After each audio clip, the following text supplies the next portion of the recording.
The Sleeper Awakes. By H. G. Wells. Preface to the new edition. When The Sleeper Wakes, whose title I have now altered to The Sleeper Awakes, was first published as a book in 1899 after a serial appearance in the Graphic and one or two American and colonial periodicals. It is one of the most ambitious and least satisfactory of my books, and I have taken the opportunity afforded by this reprinting to make a number of excisions and alterations. Like most of my earlier work, it was written under considerable pressure. There are marks of haste not only in the writing of the latter part, but in the very construction of the story. Except for certain streaks of a slovenliness which seems to be an almost unavoidable defect in me, there is little to be ashamed of in the writing of the opening portion.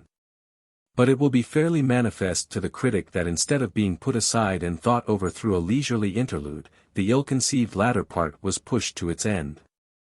I was at that time overworked, and badly in need of a holiday. In addition to various necessary journalistic tasks, I had in hand another book, Love and Mr. Lewisham, which had taken a very much stronger hold upon my affections than this present story. My circumstances demanded that one or other should be finished before I took any rest, and so I wound up The Sleeper sufficiently to make it a marketable work, hoping to be able to revise it before the book printers at any rate got hold of it. But fortune was against me. I came back to England from Italy only to fall dangerously ill, and I still remember the impotent rage and strain of my attempt to put some sort of finish to my story of Mr. Lewisham with my temperature at 102. I couldn't endure the thought of leaving that book a fragment. I did afterwards contrive to save it from the consequences of that febrile spurt. Love and Mr. Lewisham is indeed one of my most carefully balanced books, but The Sleeper escaped me.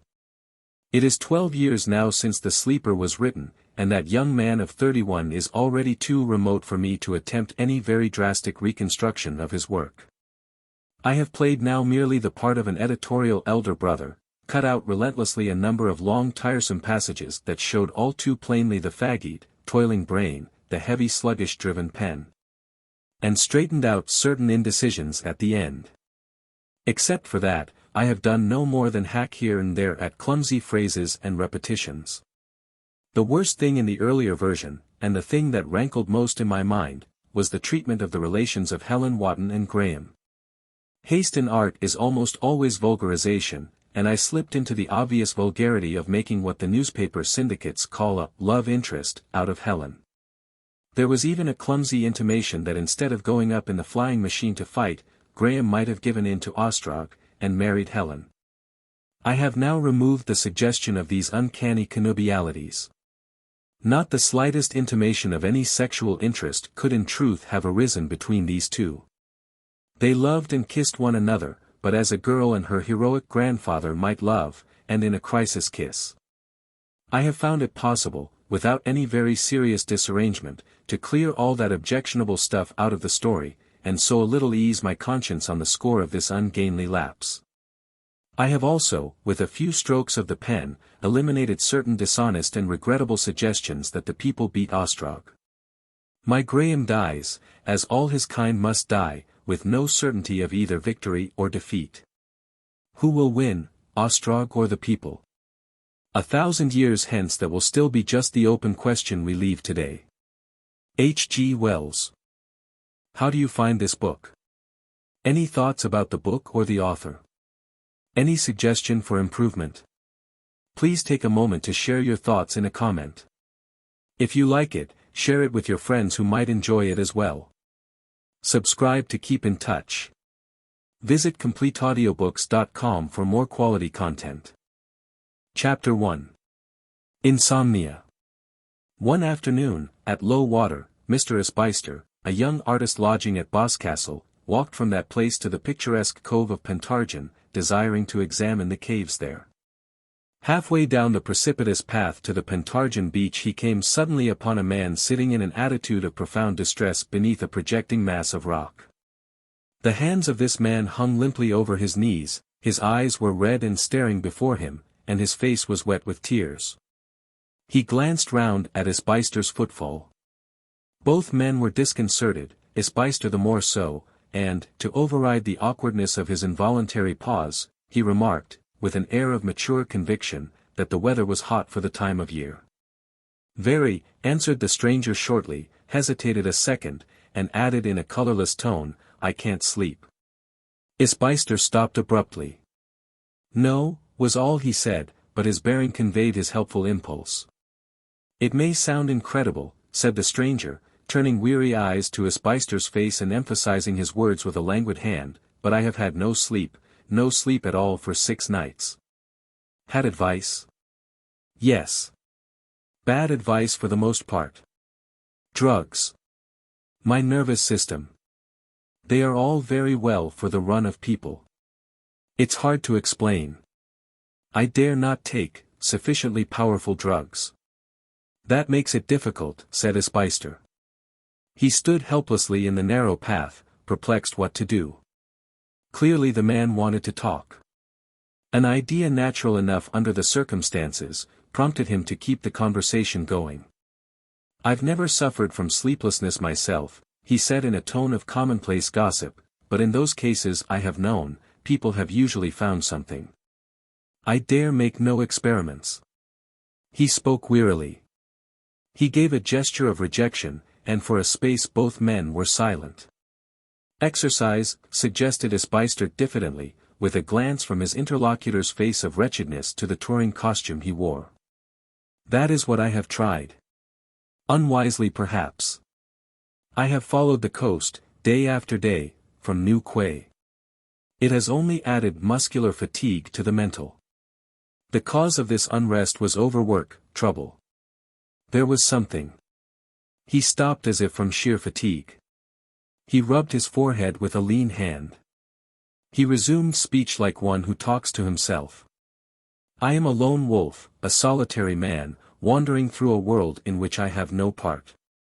I am wifeless, childless, who is it speaks of the childless as the dead twigs on the tree of life? I am wifeless, childless, I could find no duty to do.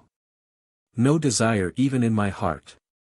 One thing at last I set myself to do. I said, I will do this, and to do it, to overcome the inertia of this dull body, I resorted to drugs. Great God, I've had enough of drugs. I don't know if you feel the heavy inconvenience of the body, its exasperating demand of time from the mind, time, life. Live. We only live in patches. We have to eat, and then comes the dull digestive complacencies, or irritations. We have to take the air or else our thoughts grow sluggish, stupid, run into gulfs and blind alleys. 1,000 distractions arise from within and without, and then comes drowsiness and sleep. Men seem to live for sleep. How little of a man's day is his own, even at the best. And then come those false friends, those thug helpers, the alkaloids that stifle natural fatigue and kill rest, black coffee, cocaine. I see, said Isbister. I did my work, said the sleepless man with a querulous intonation. And this is the price? Yes. For a little while the two remained without speaking. You cannot imagine the craving for rest that I feel, a hunger and thirst. For 6 long days, since my work was done, my mind has been a whirlpool, swift, unprogressive and incessant, a torrent of thoughts leading nowhere, spinning round swift and steady. He paused. Towards the gulf. You must sleep, said Isbister decisively, and with an air of a remedy discovered. Certainly you must sleep. My mind is perfectly lucid. It was never clearer. But I know I am drawing towards the vortex. Presently. Yes. You have seen things go down an eddy. Out of the light of the day, out of this sweet world of sanity, down. But, expostulated Isbister. The man threw out a hand towards him, and his eyes were wild, and his voice suddenly high. I shall kill myself. If in no other way, at the foot of yonder dark precipice there, where the waves are green, and the white surge lifts and falls, and that little thread of water trembles down. There at any rate is, sleep. That's unreasonable, said Isbister, startled at the man's hysterical gust of emotion. Drugs are better than that. There at any rate is sleep, repeated the stranger, not heeding him. Isbister looked at him. It's not a cert, you know, he remarked. There's a cliff like that at Lulworth Cove, as high, anyhow, and a little girl fell from top to bottom. And lives today, sound and well. But those rocks there. One might lie on them rather dismally through a cold night, broken bones grating as one shivered, chill water splashing over you. Eh? Their eyes met. Sorry to upset your ideals, said Isbister with a sense of devil-may-care-ish brilliance. But a suicide over that cliff, or any cliff for the matter of that, really, as an artist, he laughed. It's so damned amateurish. But the other thing, said the sleepless man irritably, the other thing. No man can keep sane if night after night. Have you been walking along this coast alone? Yes. Silly sort of thing to do. If you'll excuse my saying so. Alone. As you say, body fag is no cure for brain fag. Who told you to? No wonder. Walking. And the sun on your head, heat, fag, solitude, all the day long, and then, I suppose, you go to bed and try very hard, eh? Isbister stopped short and looked at the sufferer doubtfully. Look at these rocks. Cried the seated man with a sudden force of gesture. Look at that sea that has shone and quivered there forever. See the white spume rush into darkness under that great cliff. And this blue vault, with the blinding sun pouring from the dome of it. It is your world. You accept it, you rejoice in it. It warms and supports and delights you. And for me. He turned his head and showed a ghastly face, bloodshot pallid eyes and bloodless lips. He spoke almost in a whisper. It is the garment of my misery. The whole world, is the garment of my misery. Isbister looked at all the wild beauty of the sunlit cliffs about them and back to that face of despair. For a moment he was silent. He started, and made a gesture of impatient rejection. You get a night's sleep, he said, and you won't see much misery out here. Take my word for it. He was quite sure now that this was a providential encounter. Only half an hour ago he had been feeling horribly bored. Here was employment the bare thought of which, was righteous self-applause. He took possession forthwith. The first need of this exhausted being was companionship. He flung himself down on the steeply sloping turf beside the motionless seated figure, and threw out a skirmishing line of gossip. His hearer lapsed into apathy. He stared dismally seaward, and spoke only in answer to Isbister's direct questions, and not to all of those. But he made no objection to this benevolent intrusion upon his despair. He seemed even grateful, and when presently Isbister, feeling that his unsupported talk was losing vigor, suggested that they should reascend the steep and return towards Boscastle, alleging the view into Blackhappet, he submitted quietly. Halfway up he began talking to himself, and abruptly turned a ghastly face on his helper. What can be happening? He asked with a gaunt illustrative hand. What can be happening? Spin, spin, spin, spin. It goes round and round, round and round forevermore. He stood with his hands circling. It's all right, old chap, said Isbister with the air of an old friend. Don't worry yourself. Trust to me. The man dropped his hand and turned again. They went over the brow and to the headland beyond Penally, with the sleepless man gesticulating ever and again, and speaking fragmentary things concerning his whirling brain. At the headland they stood by the seat that looks into the dark mysteries of Blackhappet, and then he sat down. Isbister had resumed his talk whenever the path had widened sufficiently for them to walk abreast. He was enlarging upon the complex difficulty of making Boscastle harbour in bad weather, when suddenly and quite irrelevantly his companion interrupted him again. My head is not like what it was, he said, gesticulating for want of expressive phrases. It's not like what it was. There is a sort of oppression, a weight. No, not drowsiness, would God it were. It is like a shadow, a deep shadow falling suddenly and swiftly across something busy. Spin, spin into the darkness. The tumult of thought, the confusion, the eddy and eddy. I can't express it. I can hardly keep my mind on it, steadily enough to tell you. He stopped feebly. Don't trouble, old chap, said Isbister. I think I can understand. At any rate, it don't matter very much just at present about telling me, you know. The sleepless man thrust his knuckles into his eyes and rubbed them. Isbister talked for a while this rubbing continued, and then he had a fresh idea. Come down to my room, he said, and try a pipe. I can show you some sketches of this blackhabit. If you'd care. The other rose obediently and followed him down the steep. Several times Isbister heard him stumble as they came down, and his movements were slow and hesitating. Come in with me, said Isbister, and try some cigarettes and the blessed gift of alcohol. If you take alcohol? The stranger hesitated at the garden gate. He seemed no longer aware of his actions. I don't drink, he said slowly, coming up the garden path, and after a moment's interval repeated absently, no, I don't drink. It goes round. Spin, it goes, spin. He stumbled at the doorstep and entered the room with the bearing of one who sees nothing. Then he sat down heavily in the easy chair, seemed almost to fall into it. He leant forward with his brows on his hands and became motionless. Presently he made a faint sound in his throat. Isbister moved about the room with the nervousness of an inexperienced host, making little remarks that scarcely required answering. He crossed the room to his portfolio, placed it on the table and noticed the mantel clock. I don't know if you'd care to have supper with me, he said with an unlighted cigarette in his hand, his mind troubled with ideas of a furtive administration of chloral. Only cold mutton, you know, but passing sweet. Welsh. And a tart, I believe.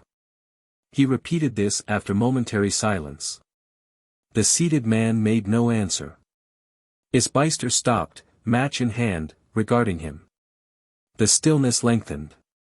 The match went out, the cigarette was put down unlit. The man was certainly very still. Isbister took up the portfolio, opened it, put it down, hesitated, seemed about to speak. Perhaps, he whispered doubtfully. Presently he glanced at the door and back to the figure. Then he stole on tiptoe out of the room, glancing at his companion after each elaborate pace. He closed the door noiselessly. The house door was standing open, and he went out beyond the porch, and stood where the monkshood rose at the corner of the garden bed. From this point he could see the stranger through the open window, still and dim, sitting head on hand. He had not moved. A number of children going along the road stopped and regarded the artist curiously. A boatman exchanged civilities with him. He felt that possibly his circumspect attitude and position looked peculiar and unaccountable. Smoking, perhaps, might seem more natural. He drew pipe and pouch from his pocket, filled the pipe slowly. I wonder, he said, with a scarcely perceptible loss of complacency. At any rate one must give him a chance. He struck a match in the virile way, and proceeded to light his pipe. He heard his landlady behind him, coming with his lamp lit from the kitchen. He turned, gesticulating with his pipe, and stopped her at the door of his sitting room. He had some difficulty in explaining the situation in whispers, for she did not know he had a visitor.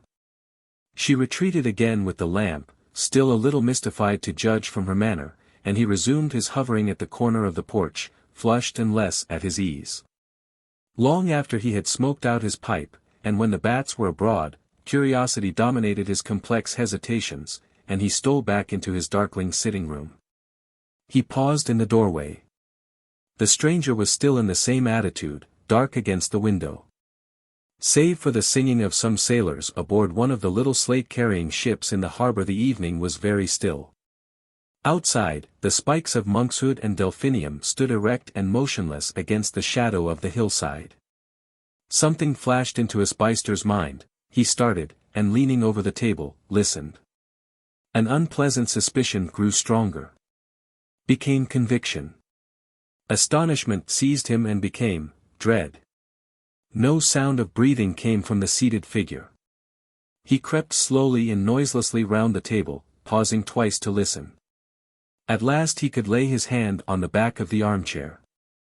He bent down until the two heads were ear to ear. Then he bent still lower to look up at his visitor's face. He started violently and uttered an exclamation. The eyes were void spaces of white. He looked again and saw that they were open and with the pupils rolled under the lids. He was afraid. He took the man by the shoulder and shook him. "Are you asleep?" he said, with his voice jumping, and again, "Are you asleep?" A conviction took possession of his mind that this man was dead. He became active and noisy, strode across the room, blundering against the table as he did so, and rang the bell. "Please bring a light at once," he said in the passage. "There is something wrong with my friend." He returned to the motionless seated figure, grasped the shoulder, shook it, shouted. The room was flooded with yellow glare as his landlady entered with the light. His face was white as he turned blinking towards her. "I must fetch a doctor," he said. "It is either death or a fit. Is there a doctor in the village? Where is a doctor to be found?" Chapter 2. The Trance. The state of cataleptic rigor into which this man had fallen, lasted for an unprecedented length of time, and then he passed slowly to the flaccid state, to a lax attitude suggestive of profound repose. Then it was his eyes could be closed. He was removed from the hotel to the Boscastle surgery, and from the surgery, after some weeks, to London.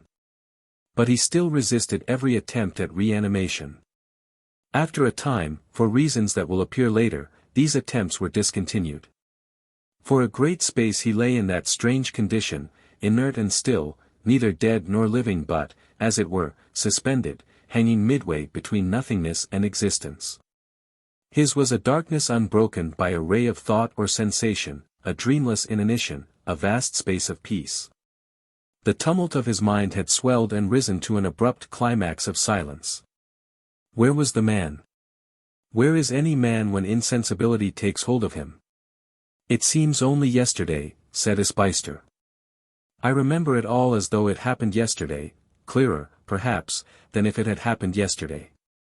It was the Isbister of the last chapter, but he was no longer a young man. The hair that had been brown and a trifle in excess of the fashionable length, was iron grey and clipped close, and the face that had been pink and white was buff and ruddy. He had a pointed beard shot with grey. He talked to an elderly man who wore a summer suit of drill. The summer of that year was unusually hot. This was Warming, a London solicitor and next of kin to Graham, the man who had fallen into the trance. And the two men stood side by side in a room in a house in London regarding his recumbent figure. It was a yellow figure lying lax upon a waterbed and clad in a flowing shirt, a figure with a shrunken face and a stubby beard, lean limbs and lank nails, and about it was a case of thin glass. This glass seemed to mark off the sleeper from the reality of life about him. He was a thing apart, a strange, isolated abnormality. The two men stood close to the glass, peering in. "The thing gave me a shock," said Isbister. "I feel a queer sort of surprise even now when I think of his white eyes. They were white, you know, rolled up. Coming here again brings it all back to me." "Have you never seen him since that time?" asked Warming. "Often wanted to come," said Isbister, "but business nowadays is too serious a thing for much holiday keeping. I've been in America most of the time." "If I remember rightly," said Warming, "you were an artist." "Was. And then I became a married man. I saw it was all up with black and white, very soon, at least for a mediocrity, and I jumped on to process. Those posters on the cliffs at Dover are by my people." "Good posters," admitted the solicitor, though I was sorry to see them there. "Last as long as the cliffs, if necessary," exclaimed Isbister with satisfaction. "The world changes. When he fell asleep, 20 years ago, I was down at Boscastle with a box of watercolors and a noble, old-fashioned ambition. I didn't expect that some day my pigments would glorify the whole blessed coast of England, from Land's End round again to the Lizard. Luck comes to a man very often when he's not looking. Warming seemed to doubt the quality of the luck. I just missed seeing you, if I recollect aright. You came back by the trap that took me to Camelford railway station. It was close on the Jubilee, Victoria's Jubilee, because I remember the seats and flags in Westminster, and the row with the cabman at Chelsea. The Diamond Jubilee, it was, said Warming, the second one. Ah, yes. At the proper Jubilee, the 50-year affair, I was down at Wookey, a boy. I missed all that. What a fuss we had with him. My landlady wouldn't take him in, wouldn't let him stay, he looked so queer when he was rigid. We had to carry him in a chair up to the hotel. And the Boscastle doctor, it wasn't the present chap, but the GP before him, was at him until nearly 2, with me and the landlord holding lights and so forth. Do you mean, he was stiff and hard? Stiff, wherever you bent him he stuck. You might have stood him on his head and he'd have stopped. I never saw such stiffness.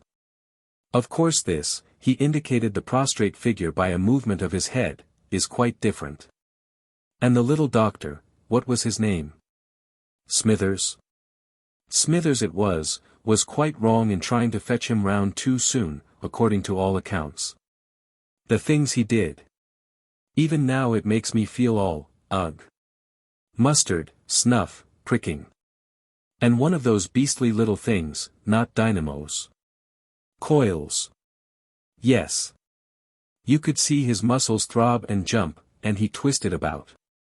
There were just 2 flaring yellow candles, and all the shadows were shivering, and the little doctor nervous and putting on side, and him, stark and squirming in the most unnatural ways. Well, it made me dream. Pause. It's a strange state, said Warming. It's a sort of complete absence, said Isbister. Here's the body, empty. Not dead a bit, and yet not alive. It's like a seat vacant and marked, engaged. No feeling, no digestion, no beating of the heart, not a flutter. That doesn't make me feel as if there was a man present. In a sense it's more dead than death, for these doctors tell me that even the hair has stopped growing. Now with the proper dead, the hair will go on growing. I know, said Warming, with a flash of pain in his expression. They peered through the glass again. Graham was indeed in a strange state, in the flaccid phase of a trance, but a trance unprecedented in medical history. Trances had lasted for as much as a year before, but at the end of that time it had ever been a waking or a death. Sometimes first one and then the other.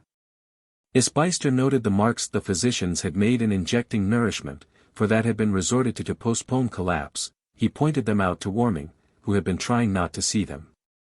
And while he has been lying here, said Isbister, with the zest of a life freely spent, I have changed my plans in life. Married, raised a family, my eldest lad, I hadn't begun to think of sons then, is an American citizen, and looking forward to leaving Harvard. There's a touch of gray in my hair. And this man, not a day older nor wiser, practically, than I was in my downy days. It's curious to think of. Warming turned. And I have grown old too. I played cricket with him when I was still only a boy.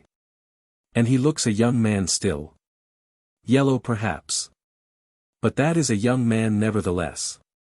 And there's been the war, said Isbister. From beginning to end. And these Martians.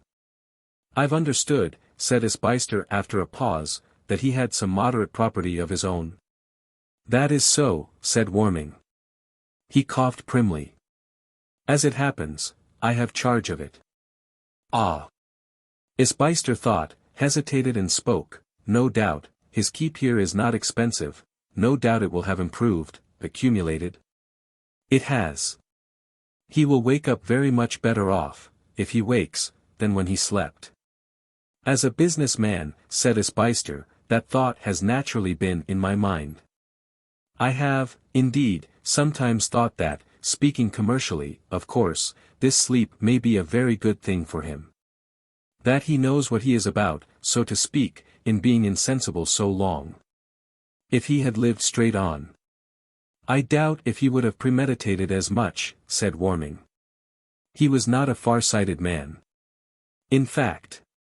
Yes. We differed on that point. I stood to him somewhat in the relation of a guardian.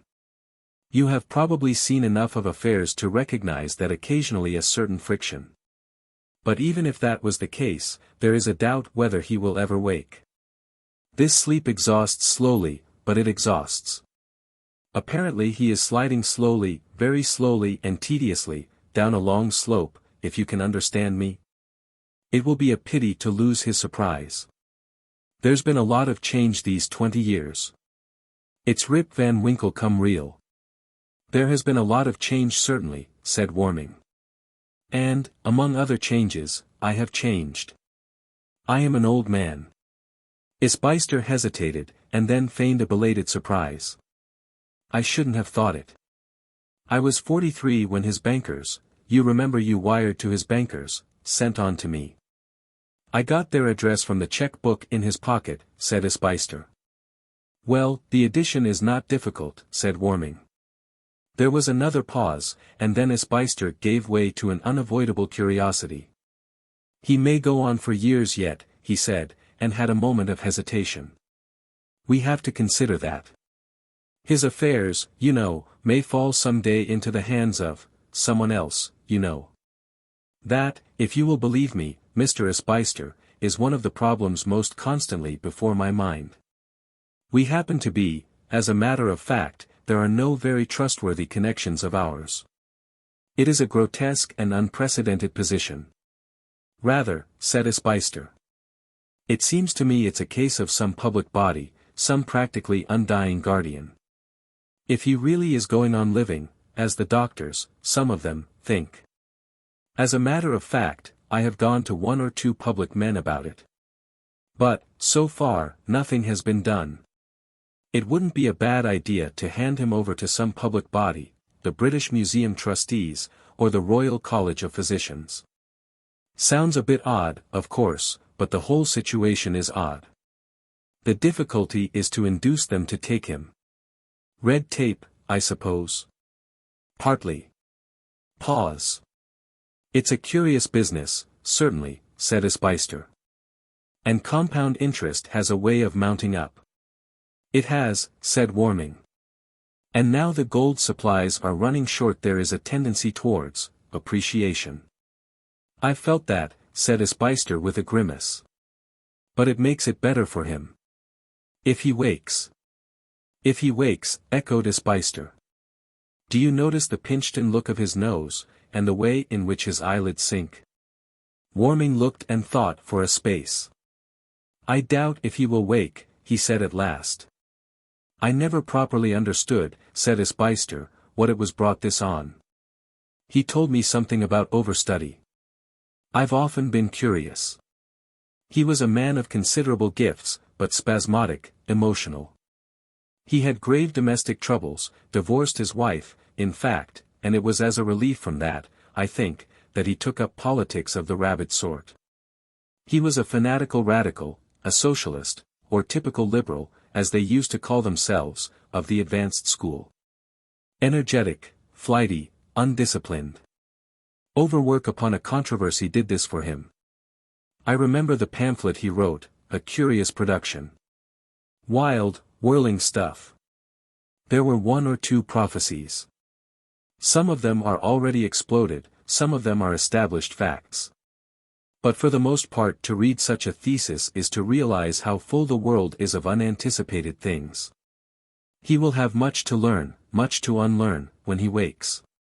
If ever a waking comes. I'd give anything to be there, said Isbister, just to hear what he would say to it all. So would I, said Warming. So would I, with an old man's sudden turn to self-pity. But I shall never see him wake. He stood looking thoughtfully at the waxen figure. He will never awake, he said at last. He sighed. He will never awake again. Chapter 3. The Awakening. But Warming was wrong in that. An awakening came. What a wonderfully complex thing. This simple seeming unity, the self.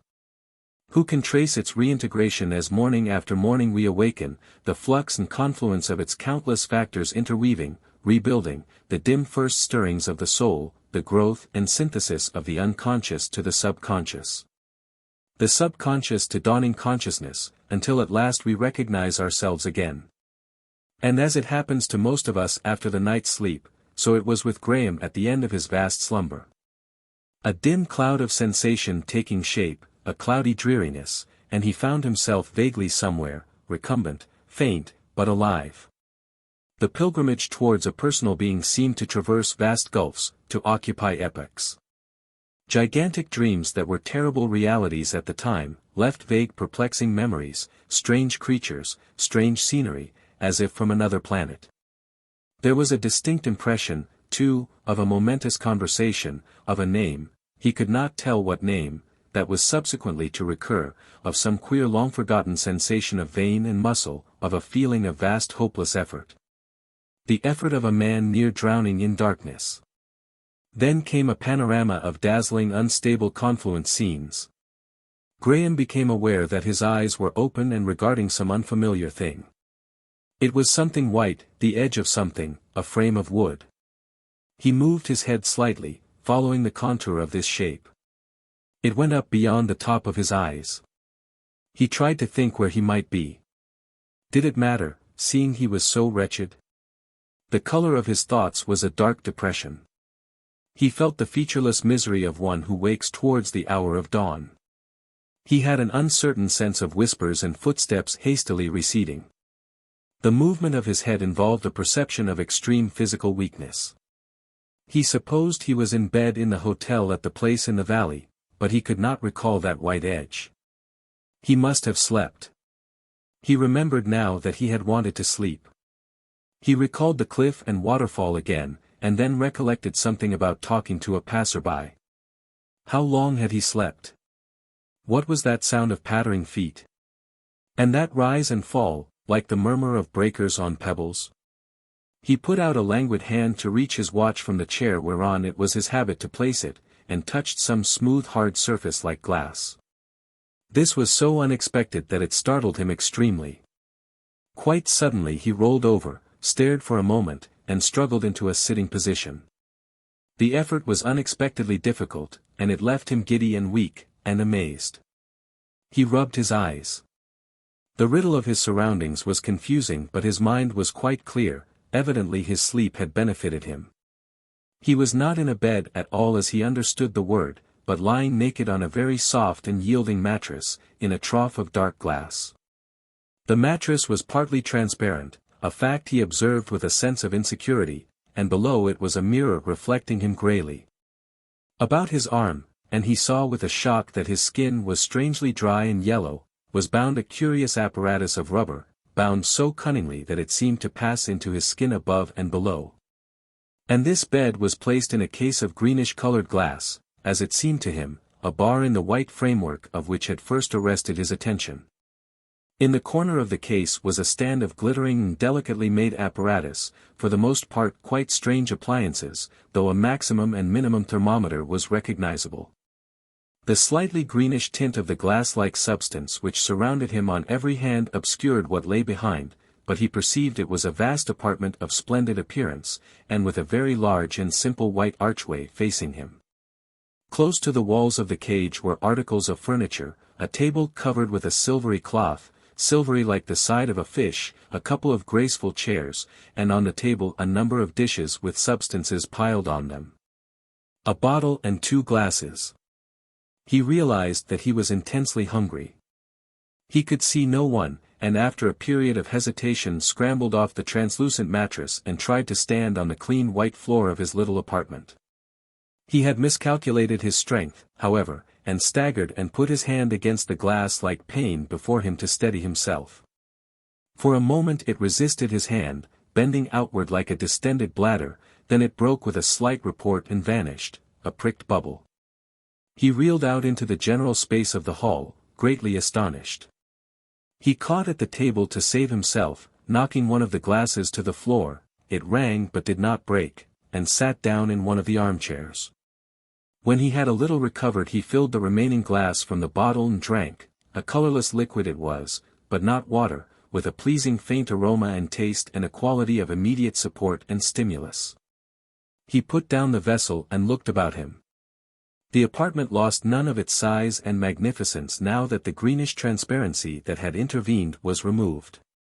The archway he saw led to a flight of steps, going downward without the intermediation of a door, to a spacious transverse passage.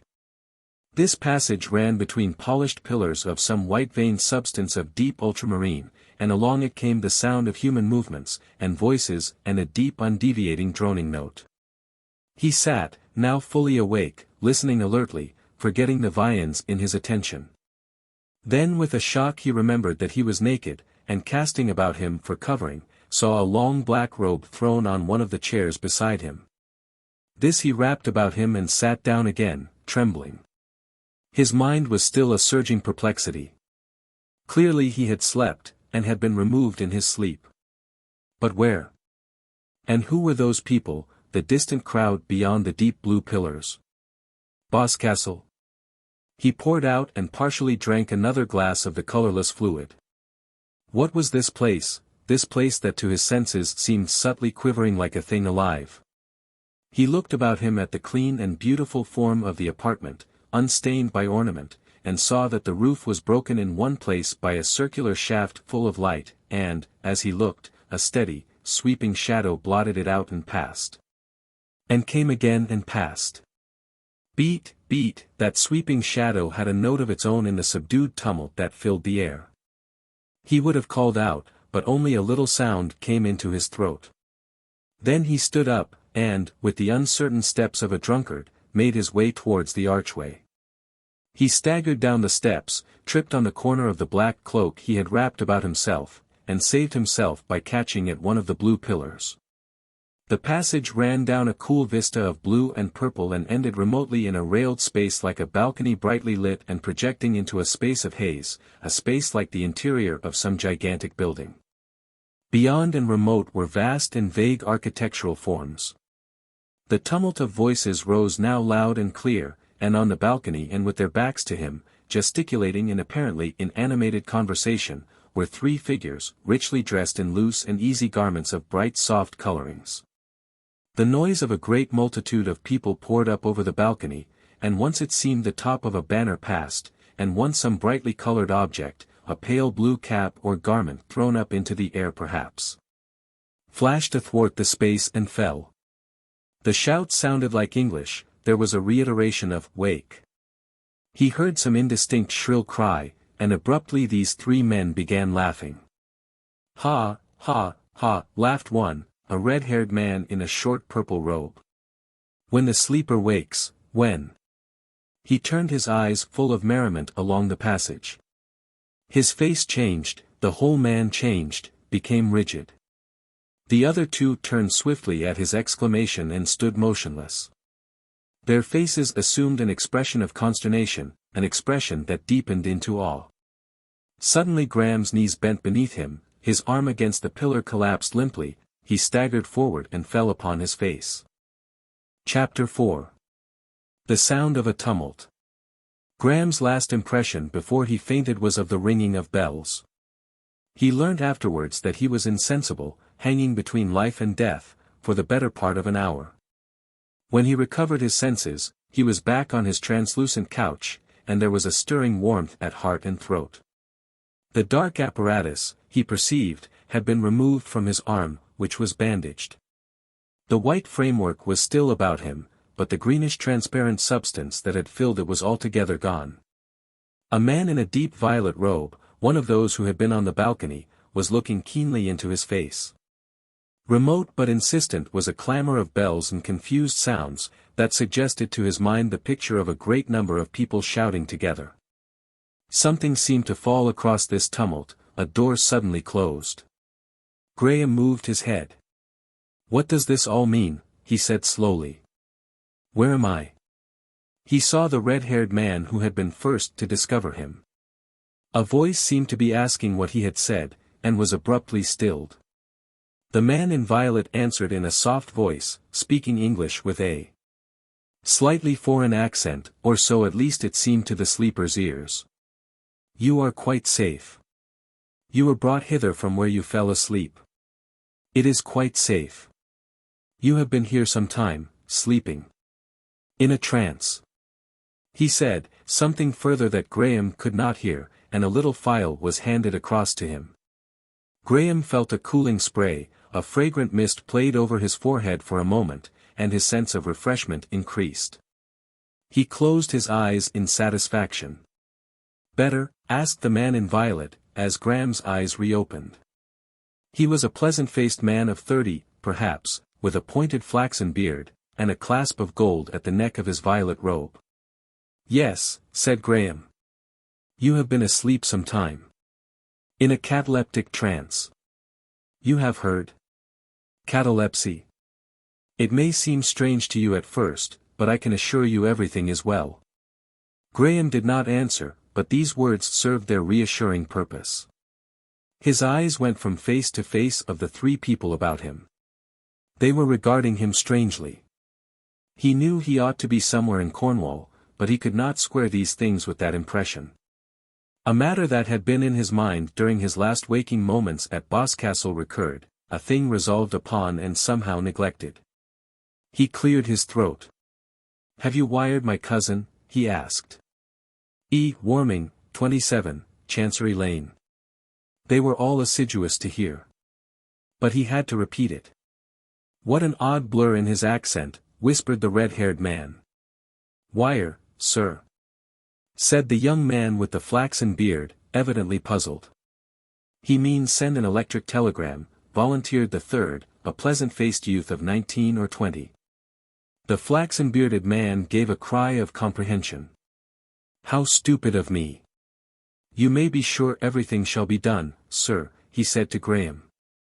I am afraid it would be difficult to wire to your cousin.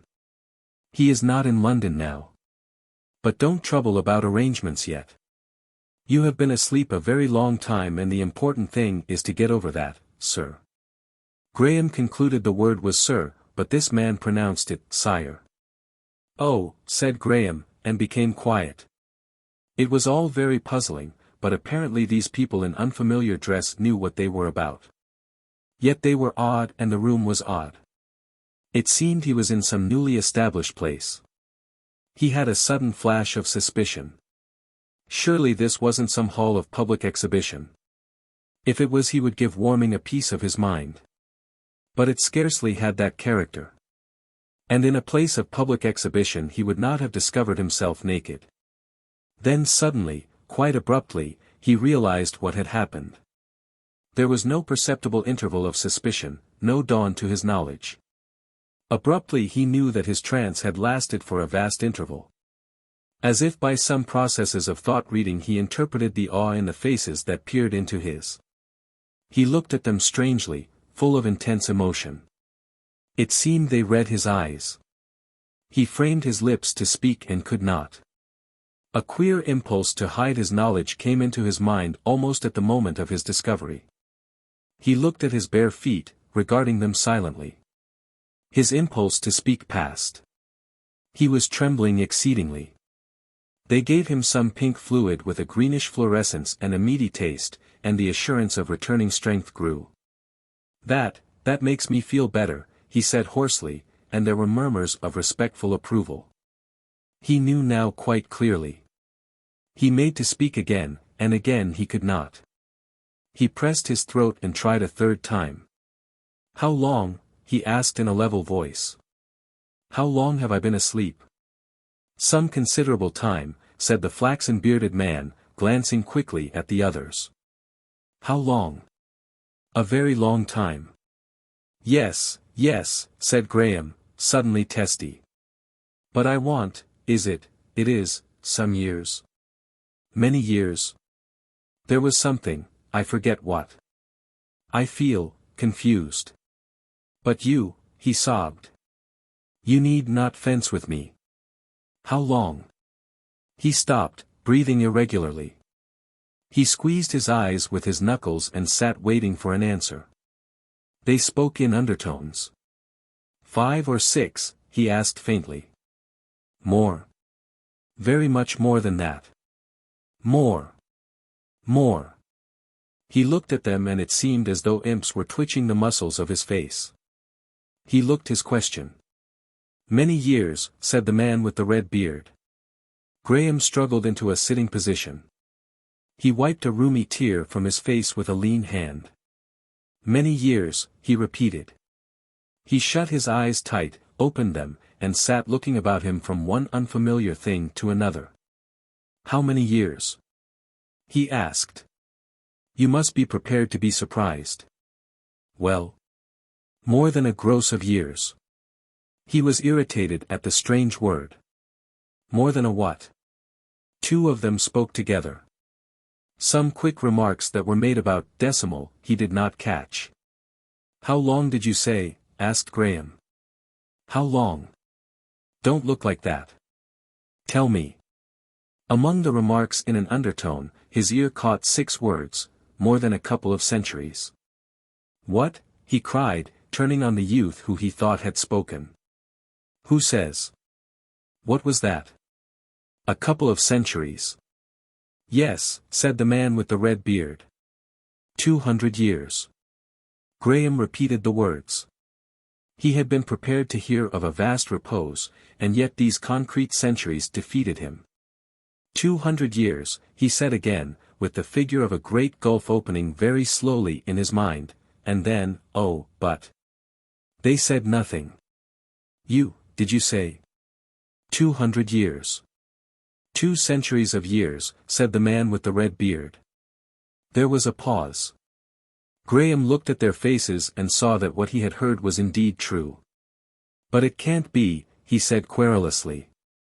I am dreaming. Trances. Don't last. That is not right, this is a joke you have played upon me. Tell me, some days ago, perhaps, I was walking along the coast of Cornwall. His voice failed him. The man with the flaxen beard hesitated.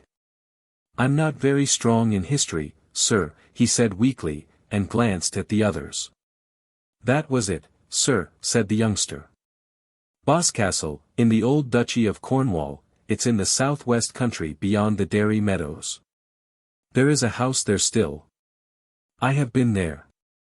Boscastle. Graham turned his eyes to the youngster. That was it, Boscastle. Little Boscastle. I fell asleep, somewhere there. I don't exactly remember. He pressed his brows and whispered, more than 200 years. He began to speak quickly with a twitching face, but his heart was cold within him. But if it is 200 years, every soul I know, every human being that ever I saw or spoke to before I went to sleep, must be dead. They did not answer him. The Queen and the royal family, her ministers, church and state. High and low, rich and poor, one with another. Is there England still? That's a comfort. Is there London? This is London, eh? And you are my assistant custodian. Assistant custodian. And these? Assistant custodians too. He sat with a gaunt stare on his face. But why am I here? No. Don't talk. Be quiet. Let me. He sat silent, rubbed his eyes, and, uncovering them, found another little glass of pinkish fluid held towards him. He took the dose. Directly he had taken it he began to weep naturally and refreshingly. Presently he looked at their faces, suddenly laughed through his tears, a little foolishly. But, 200 years, he said. He grimaced hysterically and covered his face again. After a space he grew calm. He sat up, his hands hanging over his knees in almost precisely the same attitude in which Isbister had found him on the cliff at Pentargon. His attention was attracted by a thick domineering voice, the footsteps of an advancing personage. What are you doing? Why was I not warned? Surely you could tell. Someone will suffer for this. The man must be kept quiet. Are the doorways closed? All the doorways. He must be kept perfectly quiet. He must not be told. Has he been told anything? The man with the fair beard made some inaudible remark, and Graham looking over his shoulder saw approaching a short, fat, and thick-set beardless man, with aquiline nose and heavy neck and chin. Very thick black and slightly sloping eyebrows that almost met over his nose and overhung deep grey eyes, gave his face an oddly formidable expression. He scowled momentarily at Graham and then his regard returned to the man with the flaxen beard. "These others," he said in a voice of extreme irritation. "You had better go." "Go?" said the red-bearded man. "Certainly, go now. But see the doorways are closed as you go." The two men addressed turned obediently, after one reluctant glance at Graham, and instead of going through the archway as he expected, walked straight to the dead wall of the apartment opposite the archway. A long strip of this apparently solid wall rolled up with a snap, hung over the two retreating men and fell again, and immediately Graham was alone with the newcomer and the purple-robed man with the flaxen beard. For a space the thick-set man took not the slightest notice of Graham, but proceeded to interrogate the other, obviously his subordinate, upon the treatment of their charge. He spoke clearly, but in phrases only partially intelligible to Graham. The awakening seemed not only a matter of surprise but of consternation and annoyance to him. He was evidently profoundly excited. "You must not confuse his mind by telling him things," he repeated again and again. "You must not confuse his mind." His questions answered, he turned quickly and eyed the awakened sleeper with an ambiguous expression. "Feel queer?" he asked. "Very. The world, what you see of it, seems strange to you. I suppose I have to live in it, strange as it seems." "I suppose so, now. In the first place, hadn't I better have some clothes?" "They," said the thick-set man and stopped, and the flaxen-bearded man met his eye and went away. "You will very speedily have clothes," said the thick-set man. "Is it true indeed, that I have been asleep 200? asked Graham. "They have told you that, have they?" 203, as a matter of fact. Graham accepted the indisputable now with raised eyebrows and depressed mouth. He sat silent for a moment, and then asked a question, "Is there a mill or dynamo near here?" He did not wait for an answer. "Things have changed tremendously, I suppose," he said. "What is that shouting?" he asked abruptly. "Nothing," said the thick-set man impatiently. "It's people. You'll understand better later, perhaps. As you say, things have changed." He spoke shortly, his brows were knit, and he glanced about him like a man trying to decide in an emergency. "We must get you clothes and so forth, at any rate. Better wait here until they can be procured. No one will come near you. You want shaving." Graham rubbed his chin. The man with the flaxen beard came back towards them, turned suddenly, listened for a moment, lifted his eyebrows at the older man, and hurried off through the archway towards the balcony. The tumult of shouting grew louder, and the thick-set man turned and listened also. He cursed suddenly under his breath, and turned his eyes upon Graham with an unfriendly expression. It was a surge of many voices, rising and falling, shouting and screaming, and once came a sound like blows and sharp cries, and then a snapping like the crackling of dry sticks. Graham strained his ears to draw some single thread of sound from the woven tumult. Then he perceived, repeated again and again, a certain formula. For a time he doubted his ears. But surely these were the words, "Show us the sleeper. Show us the sleeper." The thick-set man rushed suddenly to the archway. "Wild," he cried. "How do they know? Do they know? Or is it guessing?" There was perhaps an answer. "I can't come," said the thick-set man, "I have him to see to." "But shout from the balcony." There was an inaudible reply. "Say he is not awake." "Anything. I leave it to you." He came hurrying back to Graham. "You must have clothes at once," he said. "You cannot stop here, and it will be impossible to." He rushed away, Graham shouting unanswered questions after him. In a moment he was back. "I can't tell you what is happening. It is too complex to explain. In a moment you shall have your clothes made. Yes, in a moment. And then I can take you away from here. You will find out our troubles soon enough. But those voices. They were shouting. Something about the sleeper, that's you. They have some twisted idea. I don't know what it is. I know nothing. A shrill bell jetted acutely across the indistinct mingling of remote noises, and this brusque person sprang to a little group of appliances in the corner of the room. He listened for a moment, regarding a ball of crystal, nodded, and said a few indistinct words, then he walked to the wall through which the two men had vanished. It rolled up again like a curtain, and he stood waiting.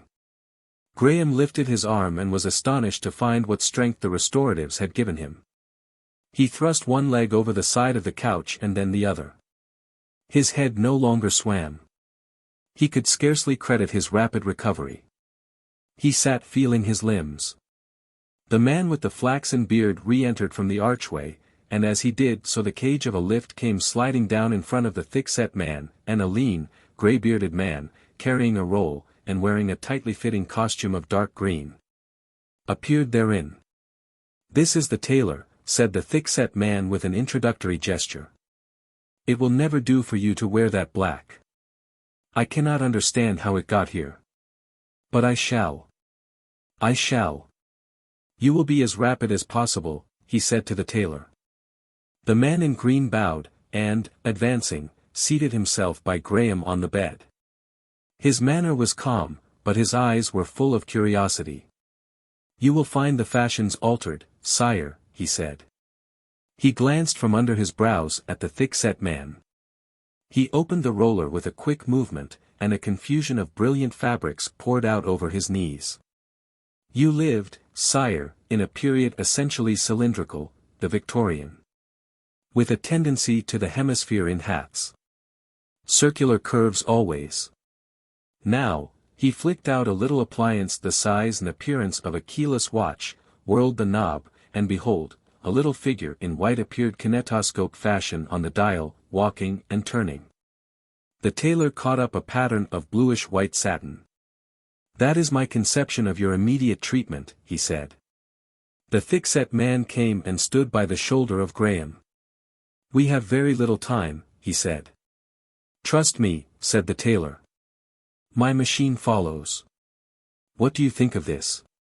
"What is that?" asked the man from the 19th century.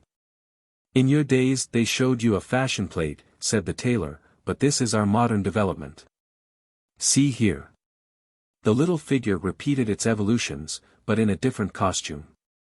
"Or this," and with a click another small figure in a more voluminous type of robe marched on to the dial. The tailor was very quick in his movements, and glanced twice towards the lift as he did these things.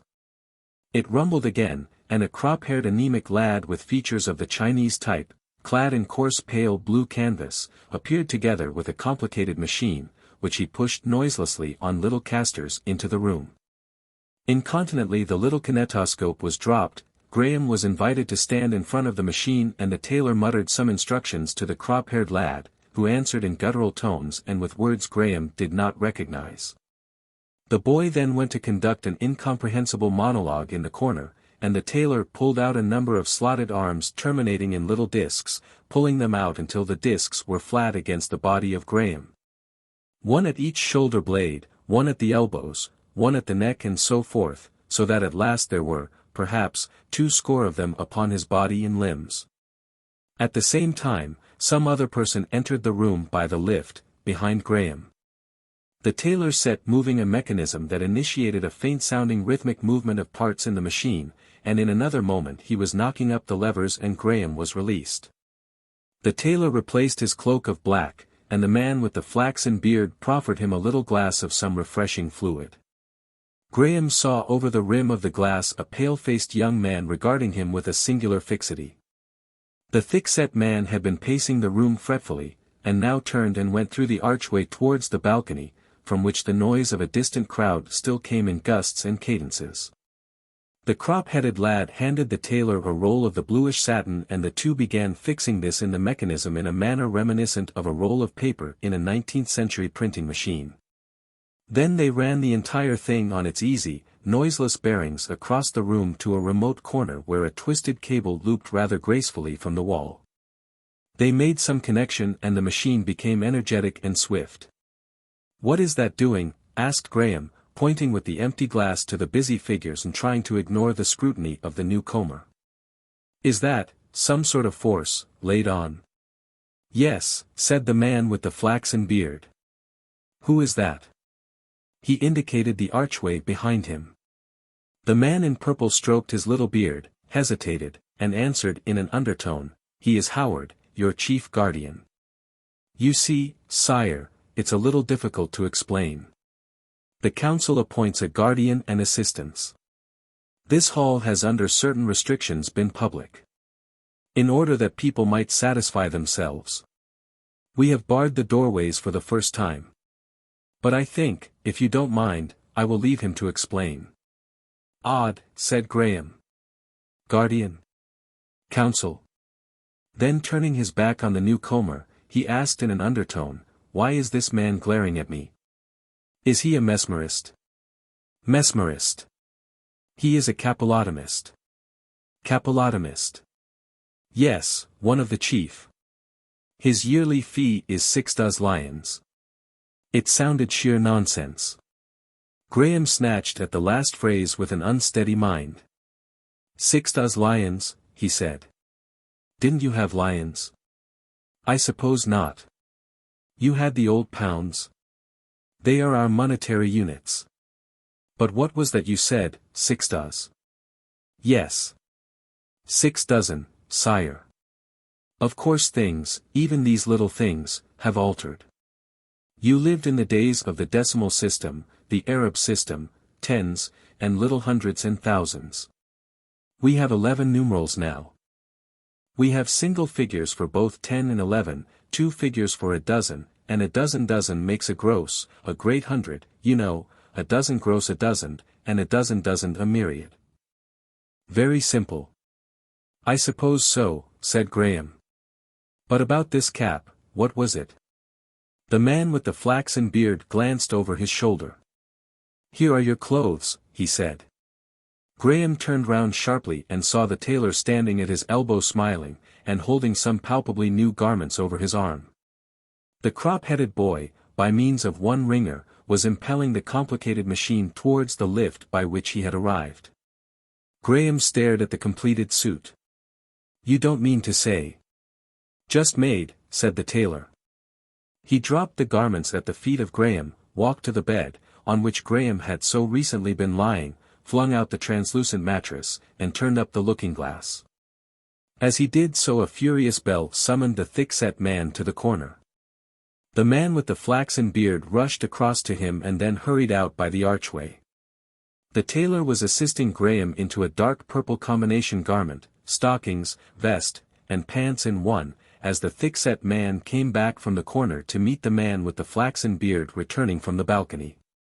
They began speaking quickly in an undertone, their bearing had an unmistakable quality of anxiety. Over the purple undergarment came a complex garment of bluish-white, and Graham was clothed in the fashion once more and saw himself, sallow-faced, unshaven and shaggy still, but at least naked no longer. And in some indefinable unprecedented way graceful. I must shave, he said regarding himself in the glass. In a moment, said Howard. The persistent stare ceased. The young man closed his eyes, reopened them, and with a lean hand extended, advanced on Graham. Then he stopped, with his hand slowly gesticulating, and looked about him. A seat, said Howard impatiently, and in a moment the flaxen-bearded man had a chair behind Graham. Sit down, please, said Howard. Graham hesitated, and in the other hand of the wild-eyed man he saw the glint of steel. Don't you understand, sire, cried the flaxen-bearded man with hurried politeness. He is going to cut your hair. Oh, cried Graham enlightened. But you called him a capillotomist, precisely. He is one of the finest artists in the world. Graham sat down abruptly. The flaxen-bearded man disappeared. The capillotomist came forward, examined Graham's ears and surveyed him, felt the back of his head, and would have sat down again to regard him but for Howard's audible impatience. Forthwith, with rapid movements and a succession of deftly handled implements, he shaved Graham's chin, clipped his mustache, and cut and arranged his hair. All this he did without a word, with something of the rapt air of a poet inspired. And as soon as he had finished, Graham was handed a pair of shoes. Suddenly a loud voice shouted, it seemed from a piece of machinery in the corner, "At once, at once. The people know all over the city. Work is being stopped. Work is being stopped. Wait for nothing, but come." This shout appeared to perturb Howard exceedingly. By his gestures it seemed to Graham that he hesitated between two directions. Abruptly he went towards the corner where the apparatus stood about the little crystal ball. As he did so, the undertone of tumultuous shouting from the archway that had continued during all these occurrences rose to a mighty sound, roared as if it were sweeping past, and fell again as if receding swiftly. It drew Graham after it with an irresistible attraction. He glanced at the thick-set man, and then obeyed his impulse.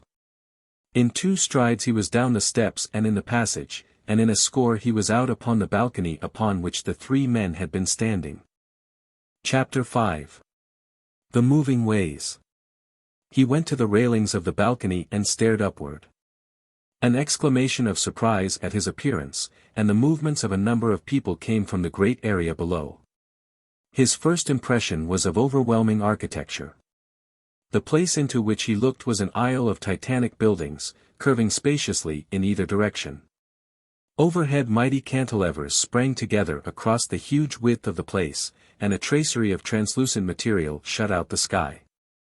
Gigantic globes of cool white light shamed the pale sunbeams that filtered down through the girders and wires.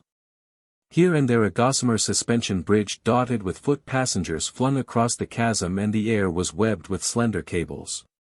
A cliff of edifice hung above him, he perceived as he glanced upward, and the opposite facade was grey and dim and broken by great archings, circular perforations, balconies, buttresses, turret projections, myriads of vast windows, and an intricate scheme of architectural relief. Athwart these ran inscriptions horizontally and obliquely in an unfamiliar lettering. Here and there close to the roof cables of a peculiar stoutness were fastened, and drooped in a steep curve to circular openings on the opposite side of the space. And even as Graham noted these, a remote and tiny figure of a man clad in pale blue arrested his attention. This little figure was far overhead across the space beside the higher fastening of one of these festoons, hanging forward from a little ledge of masonry and handling some well-nigh invisible strings dependent from the line. Then suddenly, with a swoop that sent Graham's heart into his mouth, this man had rushed down the curve and vanished through a round opening on the hither side of the way. Graham had been looking up as he came out upon the balcony, and the things he saw above and opposed to him had at first seized his attention to the exclusion of anything else. Then suddenly he discovered the roadway. It was not a roadway at all, as Graham understood such things, for in the 19th century the only roads and streets were beaten tracks of motionless earth, jostling rivulets of vehicles between narrow footways. But this roadway was 300 feet across, and it moved, all save the middle, the lowest part. For a moment, the motion dazzled his mind. Then he understood. Under the balcony this extraordinary roadway ran swiftly to Graham's right, an endless flow rushing along as fast as a 19th-century express train. An endless platform of narrow transverse overlapping slats with little interspaces that permitted it to follow the curvatures of the street. Upon it were seats, and here and there little kiosks, but they swept by too swiftly for him to see what might be therein. From this nearest and swiftest platform a series of others descended to the center of the space. Each moved to the right, each perceptibly slower than the one above it, but the difference in pace was small enough to permit anyone to step from any platform to the one adjacent, and so walk uninterruptedly from the swiftest to the motionless middle way. Beyond this middle way was another series of endless platforms rushing with varying pace to Graham's left. And seated in crowds upon the 2 widest and swiftest platforms, or stepping from one to another down the steps, or swarming over the central space, was an innumerable and wonderfully diversified multitude of people. "You must not stop here," shouted Howard suddenly at his side. "You must come away at once." Graham made no answer. He heard without hearing. The platforms ran with a roar and the people were shouting. He perceived women and girls with flowing hair, beautifully robed, with bands crossing between the breasts. These first came out of the confusion. Then he perceived that the dominant note in that kaleidoscope of costume was the pale blue that the tailor's boy had worn. He became aware of cries of, "The sleeper! What has happened to the sleeper?" And it seemed as though the rushing platforms before him were suddenly spattered with the pale buff of human faces, and then still more thickly. He saw pointing fingers. He perceived that the motionless central area of this huge arcade just opposite to the balcony was densely crowded with blue-clad people. Some sort of struggle had sprung into life. People seemed to be pushed up the running platforms on either side, and carried away against their will. They would spring off so soon as they were beyond the thick of the confusion, and run back towards the conflict.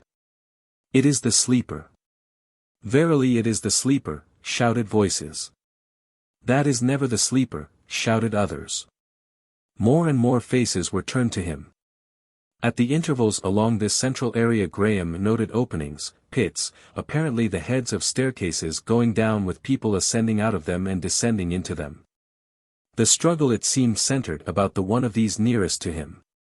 People were running down the moving platforms to this, leaping dexterously from platform to platform. The clustering people on the higher platforms seemed to divide their interest between this point and the balcony. A number of sturdy little figures clad in a uniform of bright red, and working methodically together, were employed it seemed in preventing access to this descending staircase. About them a crowd was rapidly accumulating. Their brilliant color contrasted vividly with the whitish blue of their antagonists, for the struggle was indisputable. He saw these things with Howard shouting in his ear and shaking his arm. And then suddenly Howard was gone and he stood alone. He perceived that the cries of, "The sleeper," grew in volume, and that the people on the nearer platform were standing up. The nearer platform he perceived was empty to the right of him, and far across the space the platform running in the opposite direction was coming crowded and passing away bare. With incredible swiftness a vast crowd had gathered in the central space before his eyes, a dense swaying mass of people, and the shouts grew from a fitful crying to a voluminous incessant clamor, "The sleeper! The sleeper!" And yells and cheers, a waving of garments and cries of, "Stop the ways!" They were also crying another name strange to Graham. It sounded like, Ostrog. The slower platforms were soon thick with active people, running against the movement so as to keep themselves opposite to him. "Stop the ways," they cried. Agile figures ran up from the center to the swift road nearest to him, were borne rapidly past him, shouting strange, unintelligible things, and ran back obliquely to the central way. One thing he distinguished: "It is indeed the sleeper. It is indeed the sleeper," they testified. For a space Graham stood motionless. Then he became vividly aware that all this concerned him. He was pleased at his wonderful popularity, he bowed, and, seeking a gesture of longer range, waved his arm. He was astonished at the violence of uproar that this provoked. The tumult about the descending stairway rose to furious violence. He became aware of crowded balconies, of men sliding along ropes, of men in trapeze-like seats hurling athwart the space. He heard voices behind him, a number of people descending the steps through the archway. He suddenly perceived that his guardian Howard was back again and gripping his arm painfully, and shouting inaudibly in his ear. He turned, and Howard's face was white. "Come back," he heard. "They will stop the ways. The whole city will be in confusion." He perceived a number of men hurrying along the passage of blue pillars behind Howard, the red-haired man, the man with the flaxen beard, a tall man in vivid vermilion, a crowd of others in red carrying staves. And all these people had anxious eager faces. "Get him away," cried Howard. "But why?" said Graham. "I don't see." "You must come away," said the man in red in a resolute voice. His face and eyes were resolute too. Graham's glances went from face to face, and he was suddenly aware of that most disagreeable flavor in life, compulsion. Someone gripped his arm. He was being dragged away. It seemed as though the tumult suddenly became two, as if half the shouts that had come in from this wonderful roadway had sprung into the passages of the great building behind him. Marveling and confused, feeling an impotent desire to resist, Graham was half led, half thrust, along the passage of blue pillars, and suddenly he found himself alone with Howard in a lift and moving swiftly upward. Chapter 6. The Hall of the Atlas. From the moment when the tailor had bowed his farewell to the moment when Graham found himself in the lift, was altogether barely 5 minutes. As yet the haze of his vast interval of sleep hung about him, as yet the initial strangeness of his being alive at all in this remote age touched everything with wonder, with a sense of the irrational. With something of the quality of a realistic dream. He was still detached, an astonished spectator, still but half involved in life. What he had seen, and especially the last crowded tumult, framed in the setting of the balcony, had a spectacular turn, like a thing witnessed from the box of a theater. "I don't understand," he said. "What was the trouble? My mind is in a whirl. Why were they shouting? What is the danger?" "We have our troubles," said Howard. His eyes avoided Graham's inquiry. "This is a time of unrest. And, in fact, your appearance, your waking just now, has a sort of connection." He spoke jerkily, like a man not quite sure of his breathing. He stopped abruptly. "I don't understand," said Graham. "It will be clearer later," said Howard. He glanced uneasily upward, as though he found the progress of the lift slow. "I shall understand better, no doubt, when I have seen my way about a little," said Graham, puzzled. It is bound to be perplexing. At present it is all so strange. Anything seems possible. Anything. In the details even. Your counting, I understand, is different." The lift stopped, and they stepped out into a narrow but very long passage between high walls, along which ran an extraordinary number of tubes and big cables. "What a huge place this is," said Graham. "Is it all one building? What place is it?" "This is one of the city ways for various public services. Light and so forth." "Was it a social trouble, that, in the great roadway place? How are you governed? Have you still a police?" "Several," said Howard. "Several? About 14. I don't understand." "Very probably not. Our social order will probably seem very complex to you. To tell you the truth, I don't understand it myself very clearly. Nobody does. You will, perhaps, by and by. We have to go to the council." Graham's attention was divided between the urgent necessity of his inquiries and the people in the passages and halls they were traversing. For a moment his mind would be concentrated upon Howard and the halting answers he made, and then he would lose the thread in response to some vivid unexpected impression. Along the passages, in the halls, half the people seemed to be men in the red uniform. The pale blue canvas that had been so abundant in the Isle of Moving Ways did not appear. Invariably these men looked at him, and saluted him and Howard as they passed. He had a clear vision of entering a long corridor, and there were a number of girls sitting on low seats, as though in a class. He saw no teacher, but only a novel apparatus from which he fancied a voice proceeded. The girls regarded him and his conductor, he thought, with curiosity and astonishment. But he was hurried on before he could form a clear idea of the gathering. He judged they knew Howard and not himself, and that they wondered who he was. This Howard, it seemed, was a person of importance. But then he was also merely Graham's guardian. That was odd. There came a passage in twilight, and into this passage a footway hung so that he could see the feet and ankles of people going to and fro thereon, but no more of them. Then vague impressions of galleries and of casual astonished passers-by turning round to stare after the two of them with their red-clad guard. The stimulus of the restoratives he had taken was only temporary. He was speedily fatigued by this excessive haste.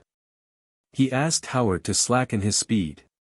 Presently he was in a lift that had a window upon the great street space, but this was glazed and did not open, and they were too high for him to see the moving platforms below. But he saw people going to and fro along cables and along strange, frail-looking bridges. Thence they passed across the street and at a vast height above it. They crossed by means of a narrow bridge closed in with glass, so clear that it made him giddy even to remember it. The floor of it also was of glass. From his memory of the cliffs between New Quay and Boscastle, so remote in time, and so recent in his experience, it seemed to him that they must be near 400 feet above the moving ways. He stopped, looked down between his legs upon the swarming blue and red multitudes, minute and foreshortened, struggling and gesticulating still towards the little balcony far below, a little toy balcony, it seemed, where he had so recently been standing. A thin haze and the glare of the mighty globes of light obscured everything. A man seated in a little openwork cradle shot by from some point still higher than the little narrow bridge, rushing down a cable as swiftly almost as if he were falling. Graham stopped involuntarily to watch this strange passenger vanish below, and then his eyes went back to the tumultuous struggle. Along one of the faster ways rushed a thick crowd of red spots. This broke up into individuals as it approached the balcony, and went pouring down the slower ways towards the dense struggling crowd on the central area. These men in red appeared to be armed with sticks or truncheons. They seemed to be striking and thrusting. A great shouting, cries of wrath, screaming, burst out and came up to Graham, faint and thin. "Go on," cried Howard, laying hands on him. Another man rushed down a cable. Graham suddenly glanced up to see whence he came, and beheld through the glassy roof and the network of cables and girders, dim rhythmically passing forms like the vanes of windmills, and between them glimpses of a remote and pallid sky. Then Howard had thrust him forward across the bridge, and he was in a little narrow passage decorated with geometrical patterns. "I want to see more of that," cried Graham, resisting. "No, no," cried Howard, still gripping his arm. "This way. You must go this way." And the men in red following them seemed ready to enforce his orders. Some Negroes in a curious wasp-like uniform of black and yellow appeared down the passage, and one hastened to throw up a sliding shutter that had seemed a door to Graham, and led the way through it. Graham found himself in a gallery overhanging the end of a great chamber. The attendant in black and yellow crossed this, thrust up a second shutter and stood waiting. This place had the appearance of an anteroom. He saw a number of people in the central space, and at the opposite end a large and imposing doorway at the top of a flight of steps, heavily curtained but giving a glimpse of some still larger hall beyond. He perceived white men in red and other Negroes in black and yellow standing stiffly about those portals. As they crossed the gallery he heard a whisper from below, the sleeper, and was aware of a turning of heads, a hum of observation. They entered another little passage in the wall of this antechamber, and then he found himself on an iron-railed gallery of metal that passed round the side of the great hall he had already seen through the curtains. He entered the place at the corner, so that he received the fullest impression of its huge proportions. The black in the wasp uniform stood aside like a well-trained servant, and closed the valve behind him. Compared with any of the places Graham had seen thus far, this second hall appeared to be decorated with extreme richness. On a pedestal at the remoter end, and more brilliantly lit than any other object, was a gigantic white figure of Atlas, strong and strenuous, the globe upon his bowed shoulders. It was the first thing to strike his attention, it was so vast, so patiently and painfully real, so white and simple.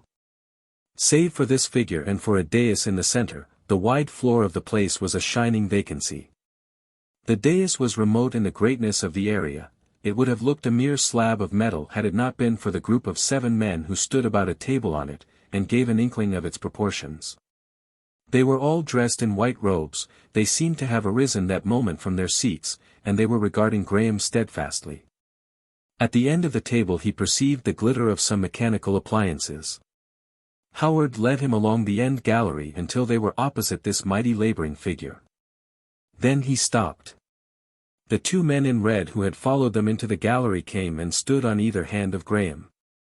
"You must remain here," murmured Howard, for a few moments, and, without waiting for a reply, hurried away along the gallery.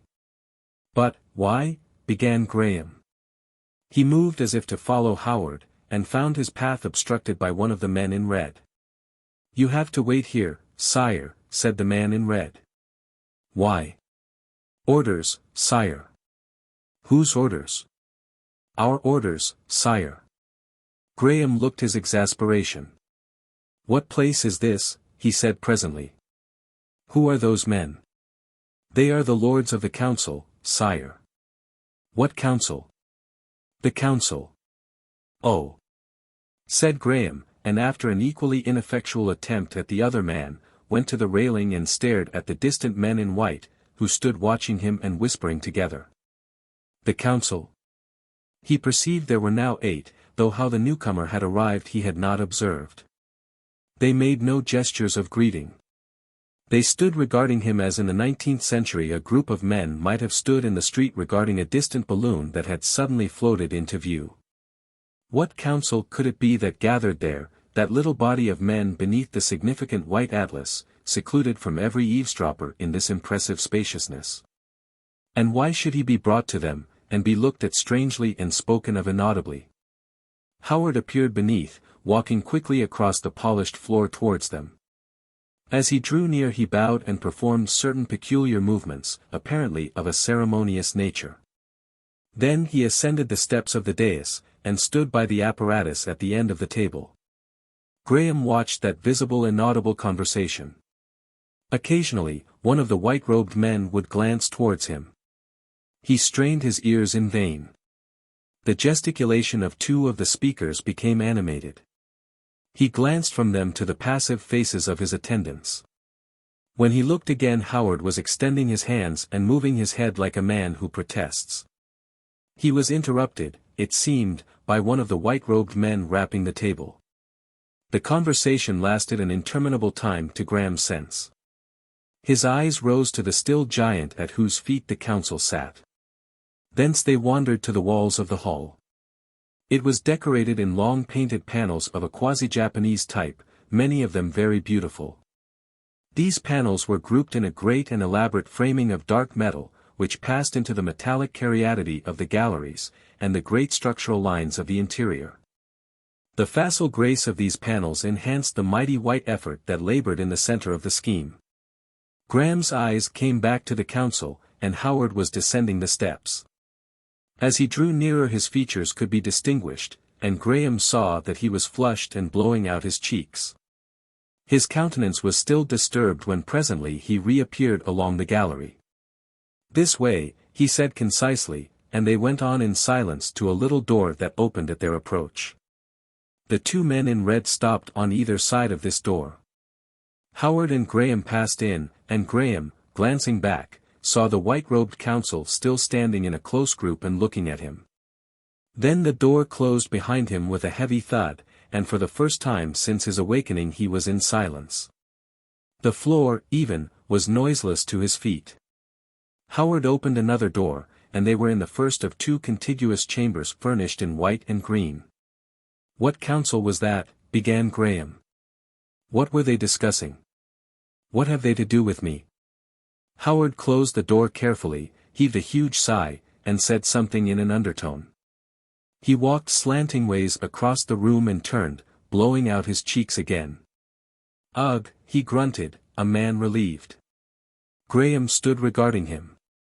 "You must understand," began Howard abruptly, avoiding Graham's eyes, "that our social order is very complex. A half explanation, a bare unqualified statement would give you false impressions. As a matter of fact, it is a case of compound interest partly, your small fortune, and the fortune of your cousin Warming which was left to you, and certain other beginnings, have become very considerable. And in other ways that will be hard for you to understand, you have become a person of significance, of very considerable significance, involved in the world's affairs." He stopped. "Yes," said Graham. "We have grave social troubles." "Yes. Things have come to such a pass that, in fact, it is advisable to seclude you here." "Keep me prisoner," exclaimed Graham. "Well, to ask you to keep in seclusion." Graham turned on him. "This is strange," he said. "No harm will be done you." "No harm. But you must be kept here. While I learn my position, I presume." "Precisely." "Very well then. Begin." "Why harm?" "Not now." "Why not?" "It is too long a story, sire." "All the more reason I should begin at once. You say I am a person of importance. What was that shouting I heard? Why is a great multitude shouting and excited because my trance is over, and who are the men in white in that huge council chamber?" "All in good time, sire," said Howard. "But not crudely, not crudely. This is one of those flimsy times when no man has a settled mind. Your awakening, no one expected your awakening. The council is consulting." "What council?" "The council you saw." Graham made a petulant movement. "This is not right," he said. "I should be told what is happening." "You must wait. Really you must wait." Graham sat down abruptly. "I suppose since I have waited so long to resume life," he said, "that I must wait a little longer." "That is better," said Howard. "Yes, that is much better. And I must leave you alone. For a space. While I attend the discussion in the council." "I am sorry." He went towards the noiseless door, hesitated and vanished. Graham walked to the door, tried it, found it securely fastened in some way he never came to understand, turned about, paced the room restlessly, made the circuit of the room, and sat down. He remained sitting for some time with folded arms and knitted brow, biting his finger-nails and trying to piece together the kaleidoscopic impressions of this first hour of awakened life. The vast mechanical spaces, the endless series of chambers and passages, the great struggle that roared and splashed through these strange ways, the little group of remote unsympathetic men beneath the colossal atlas, Howard's mysterious behavior. There was an inkling of some vast inheritance already in his mind, a vast inheritance perhaps misapplied, of some unprecedented importance and opportunity. What had he to do? And this room's secluded silence was eloquent of imprisonment. It came into Graham's mind with irresistible conviction that this series of magnificent impressions was a dream. He tried to shut his eyes and succeeded, but that time-honored device led to no awakening. Presently he began to touch and examine all the unfamiliar appointments of the two small rooms in which he found himself. In a long oval panel of mirror he saw himself and stopped astonished. He was clad in a graceful costume of purple and bluish white, with a little grey-shot beard trimmed to a point, and his hair, its blackness streaked now with bands of grey, arranged over his forehead in an unfamiliar but pleasing manner. He seemed a man of 45 perhaps. For a moment he did not perceive this was himself. A flash of laughter came with the recognition. "To call on old Warming like this," he exclaimed, "and make him take me out to lunch." Then he thought of meeting first one and then another of the few familiar acquaintances of his early manhood, and in the midst of his amusement realized that every soul with whom he might jest had died many score of years ago. The thought smote him abruptly and keenly, he stopped short, the expression of his face changed to a white consternation. The tumultuous memory of the moving platforms and the huge facade of that wonderful street reasserted itself. The shouting multitudes came back clear and vivid, and those remote, inaudible, unfriendly councillors in white. He felt himself a little figure, very small and ineffectual, pitifully conspicuous. And all about him, the world was strange. Chapter 7. In the silent rooms.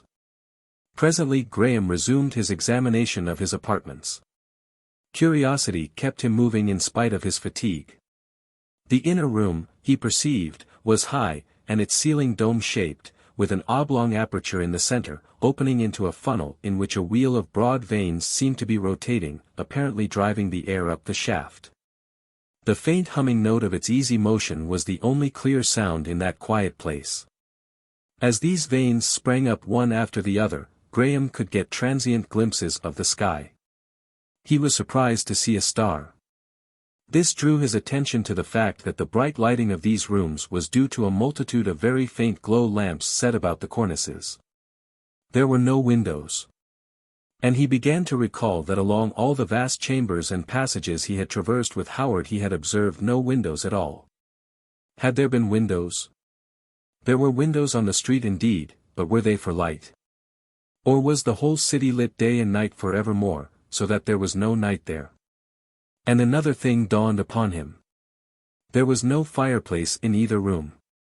Was the season summer, and were these merely summer apartments, or was the whole city uniformly heated or cooled? He became interested in these questions, began examining the smooth texture of the walls, the simply constructed bed, the ingenious arrangements by which the labor of bedroom service was practically abolished. And over everything was a curious absence of deliberate ornament, a bare grace of form and color, that he found very pleasing to the eye. There were several very comfortable chairs, a light table on silent runners carrying several bottles of fluids and glasses, and 2 plates bearing a clear substance like jelly. Then he noticed there were no books, no newspapers, no writing materials. "The world has changed indeed," he said. He observed one entire side of the outer room was set with rows of peculiar double cylinders inscribed with green lettering on white that harmonized with the decorative scheme of the room. And in the center of this side projected a little apparatus about a yard square and having a white smooth face to the room. A chair faced this. He had a transitory idea that these cylinders might be books, or a modern substitute for books, but at first it did not seem so. The lettering on the cylinders puzzled him. At first sight it seemed like Russian. Then he noticed a suggestion of mutilated English about certain of the words. T-man hud by kin forced itself on him as the man who would be king. Phonetic spelling, he said. He remembered reading a story with that title, then he recalled the story vividly, one of the best stories in the world. But this thing before him was not a book as he understood it. He puzzled out the titles of 2 adjacent cylinders. The Heart of Darkness he had never heard of before, nor The Madonna of the Future. No doubt if they were indeed stories, they were by post-Victorian authors. He puzzled over this peculiar cylinder for some time and replaced it. Then he turned to the square apparatus and examined that. He opened a sort of lid and found one of the double cylinders within, and on the upper edge a little stud like the stud of an electric bell. He pressed this and a rapid clicking began and ceased. He became aware of voices and music, and noticed a play of color on the smooth front face. He suddenly realized what this might be, and stepped back to regard it. On the flat surface was now a little picture, very vividly colored, and in this picture were figures that moved. Not only did they move, but they were conversing in clear small voices. It was exactly like reality viewed through an inverted opera glass and heard through a long tube. His interest was seized at once by the situation, which presented a man pacing up and down and vociferating angry things to a pretty but petulant woman. Both were in the picturesque costume that seemed so strange to Graham. "I have worked," said the man, "but what have you been doing?" "Ah," said Graham. He forgot everything else, and sat down in the chair. Within 5 minutes he heard himself, named, heard, when the sleeper wakes, used jestingly as a proverb for remote postponement, and passed himself by, a thing remote and incredible. But in a little while he knew those 2 people like intimate friends. At last the miniature drama came to an end, and the square face of the apparatus was blank again. It was a strange world into which he had been permitted to see, unscrupulous, pleasure-seeking, energetic, subtle, a world too of dire economic struggle. There were allusions he did not understand, incidents that conveyed strange suggestions of altered moral ideals, flashes of dubious enlightenment. The blue canvas that bulked so largely in his first impression of the city ways appeared again and again as the costume of the common people. He had no doubt the story was contemporary, and its intense realism was undeniable. And the end had been a tragedy that oppressed him. He sat staring at the blankness. He started and rubbed his eyes. He had been so absorbed in the latter-day substitute for a novel, that he awoke to the little green and white room with more than a touch of the surprise of his first awakening. He stood up, and abruptly he was back in his own wonderland. The clearness of the kinetoscope drama passed, and the struggle in the vast place of streets, the ambiguous counsel, the swift phases of his waking hour, came back. These people had spoken of the council with suggestions of a vague universality of power. And they had spoken of the sleeper. It had not really struck him vividly at the time that he was the sleeper. He had to recall precisely what they had said. He walked into the bedroom and peered up through the quick intervals of the revolving fan. As the fan swept round, a dim turmoil like the noise of machinery came in rhythmic eddies. All else was silence. Though the perpetual day still irradiated his apartments, he perceived the little intermittent strip of sky was now deep blue, black almost, with a dust of little stars. He resumed his examination of the rooms. He could find no way of opening the padded door, no bell nor other means of calling for attendance. His feeling of wonder was in abeyance, but he was curious, anxious for information. He wanted to know exactly how he stood to these new things. He tried to compose himself to wait until someone came to him. Presently he became restless and eager for information, for distraction, for fresh sensations. He went back to the apparatus in the other room, and had soon puzzled out the method of replacing the cylinders by others. As he did so, it came into his mind that it must be these little appliances had fixed the language so that it was still clear and understandable after 200 years. The haphazard cylinders he substituted displayed a musical fantasia. At first it was beautiful, and then it was sensuous. He presently recognized what appeared to him to be an altered version of the story of Tannhauser. The music was unfamiliar. But the rendering was realistic, and with a contemporary unfamiliarity. Tannhauser did not go to a Venusberg, but to a pleasure city. What was a pleasure city? A dream, surely, the fancy of a fantastic, voluptuous writer. He became interested, curious. The story developed with a flavor of strangely twisted sentimentality. Suddenly he did not like it. He liked it less as it proceeded. He had a revulsion of feeling. These were no pictures, no idealizations, but photographed realities. He wanted no more of the 22nd century Venusberg. He forgot the part played by the model in 19th century art, and gave way to an archaic indignation. He rose, angry and half ashamed at himself for witnessing this thing even in solitude. He pulled forward the apparatus, and with some violence sought for a means of stopping its action. Something snapped. A violet spark stung and convulsed his arm and the thing was still.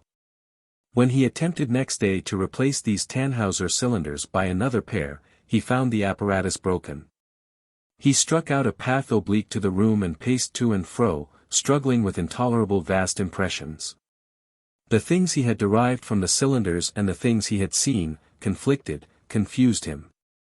It seemed to him the most amazing thing of all that in his 30 years of life he had never tried to shape a picture of these coming times. We were making the future, he said, and hardly any of us troubled to think what future we were making. And here it is. What have they got to, what has been done? How do I come into the midst of it all? The vastness of street and house he was prepared for, the multitudes of people. But conflicts in the city ways. And the systematized sensuality of a class of rich men.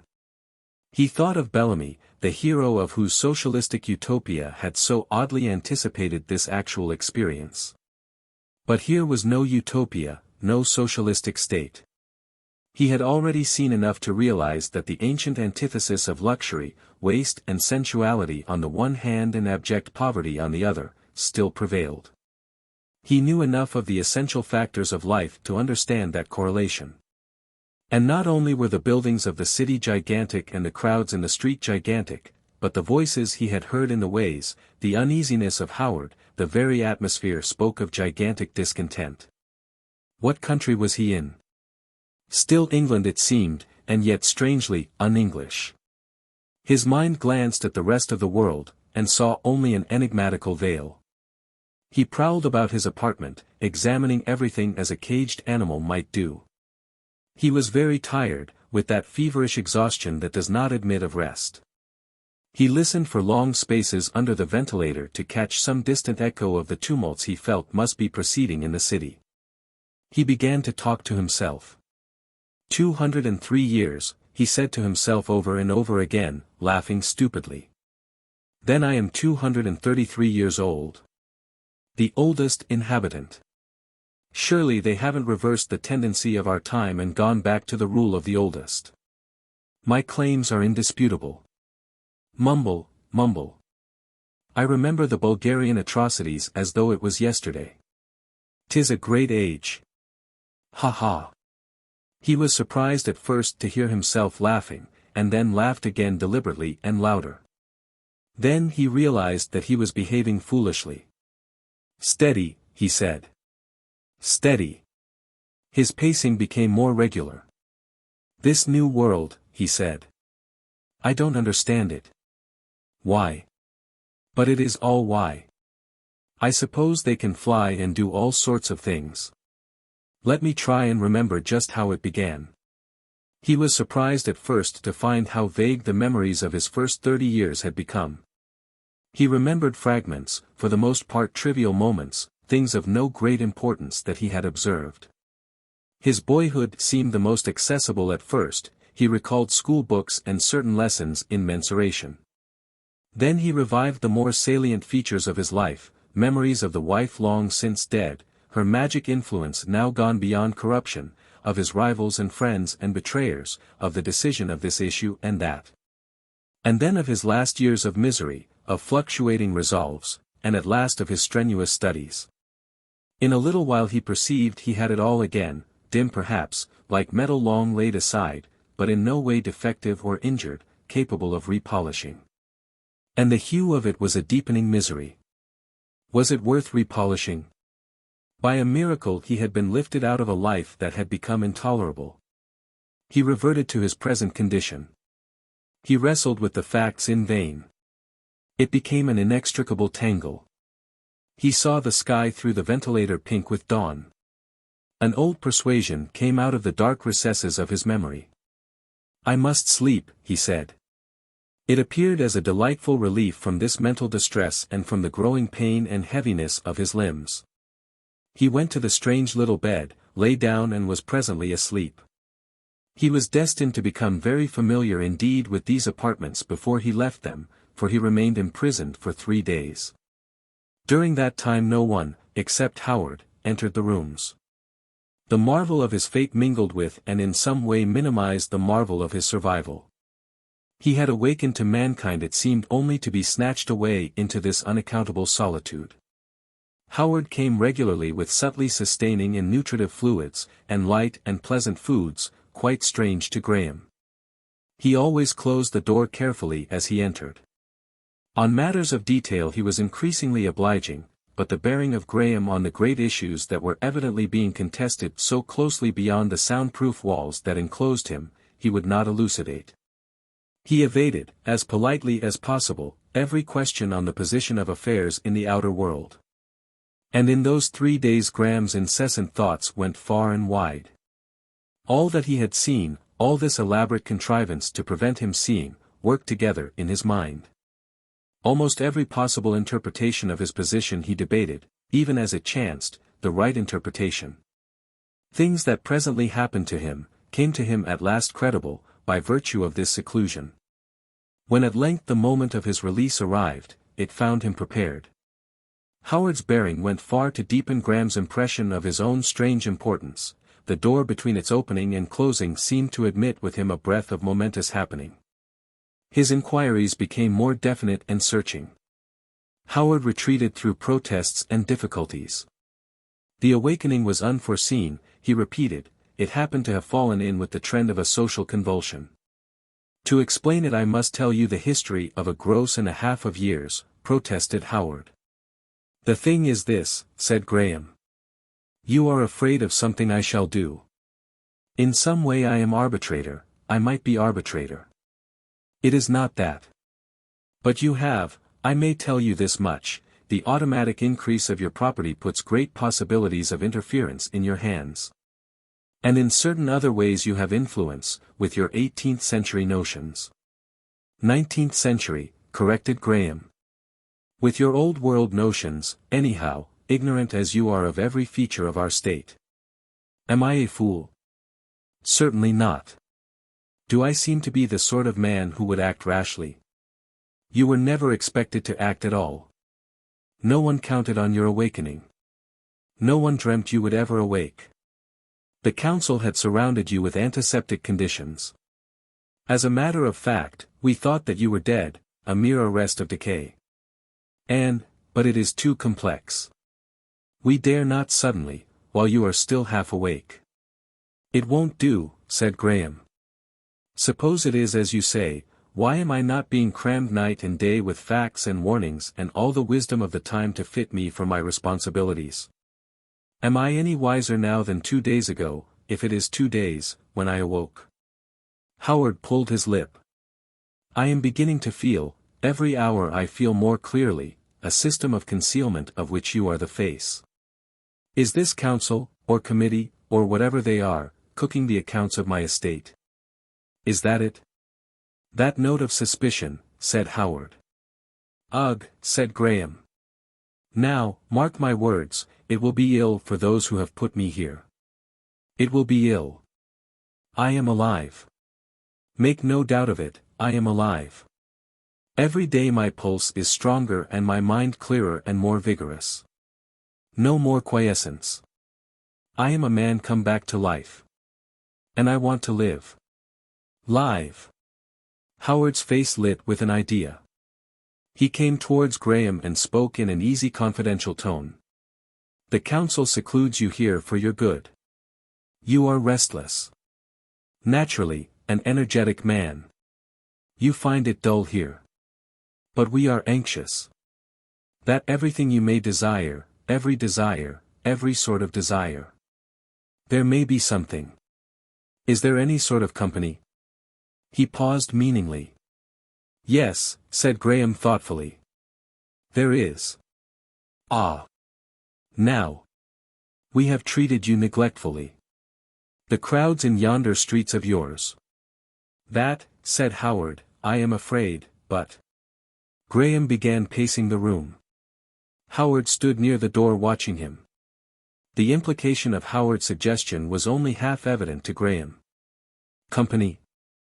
Suppose he were to accept the proposal, demand some sort of company. Would there be any possibilities of gathering from the conversation of this additional person some vague inkling of the struggle that had broken out so vividly at his waking moment? He meditated again, and the suggestion took color. He turned on Howard abruptly. What do you mean by company? Howard raised his eyes and shrugged his shoulders. Human beings, he said, with a curious smile on his heavy face. Our social ideas, he said, have a certain increased liberality, perhaps, in comparison with your times. If a man wishes to relieve such a tedium as this, by feminine society, for instance. We think it no scandal. We have cleared our minds of formulae. There is in our city a class, a necessary class, no longer despised, discreet. Graham stopped dead. It would pass the time, said Howard. It is a thing I should perhaps have thought of before, but, as a matter of fact, so much is happening. He indicated the exterior world. Graham hesitated. For a moment the figure of a possible woman dominated his mind with an intense attraction. Then he flashed into anger. No, he shouted. He began striding rapidly up and down the room. Everything you say, everything you do, convinces me, of some great issue in which I am concerned.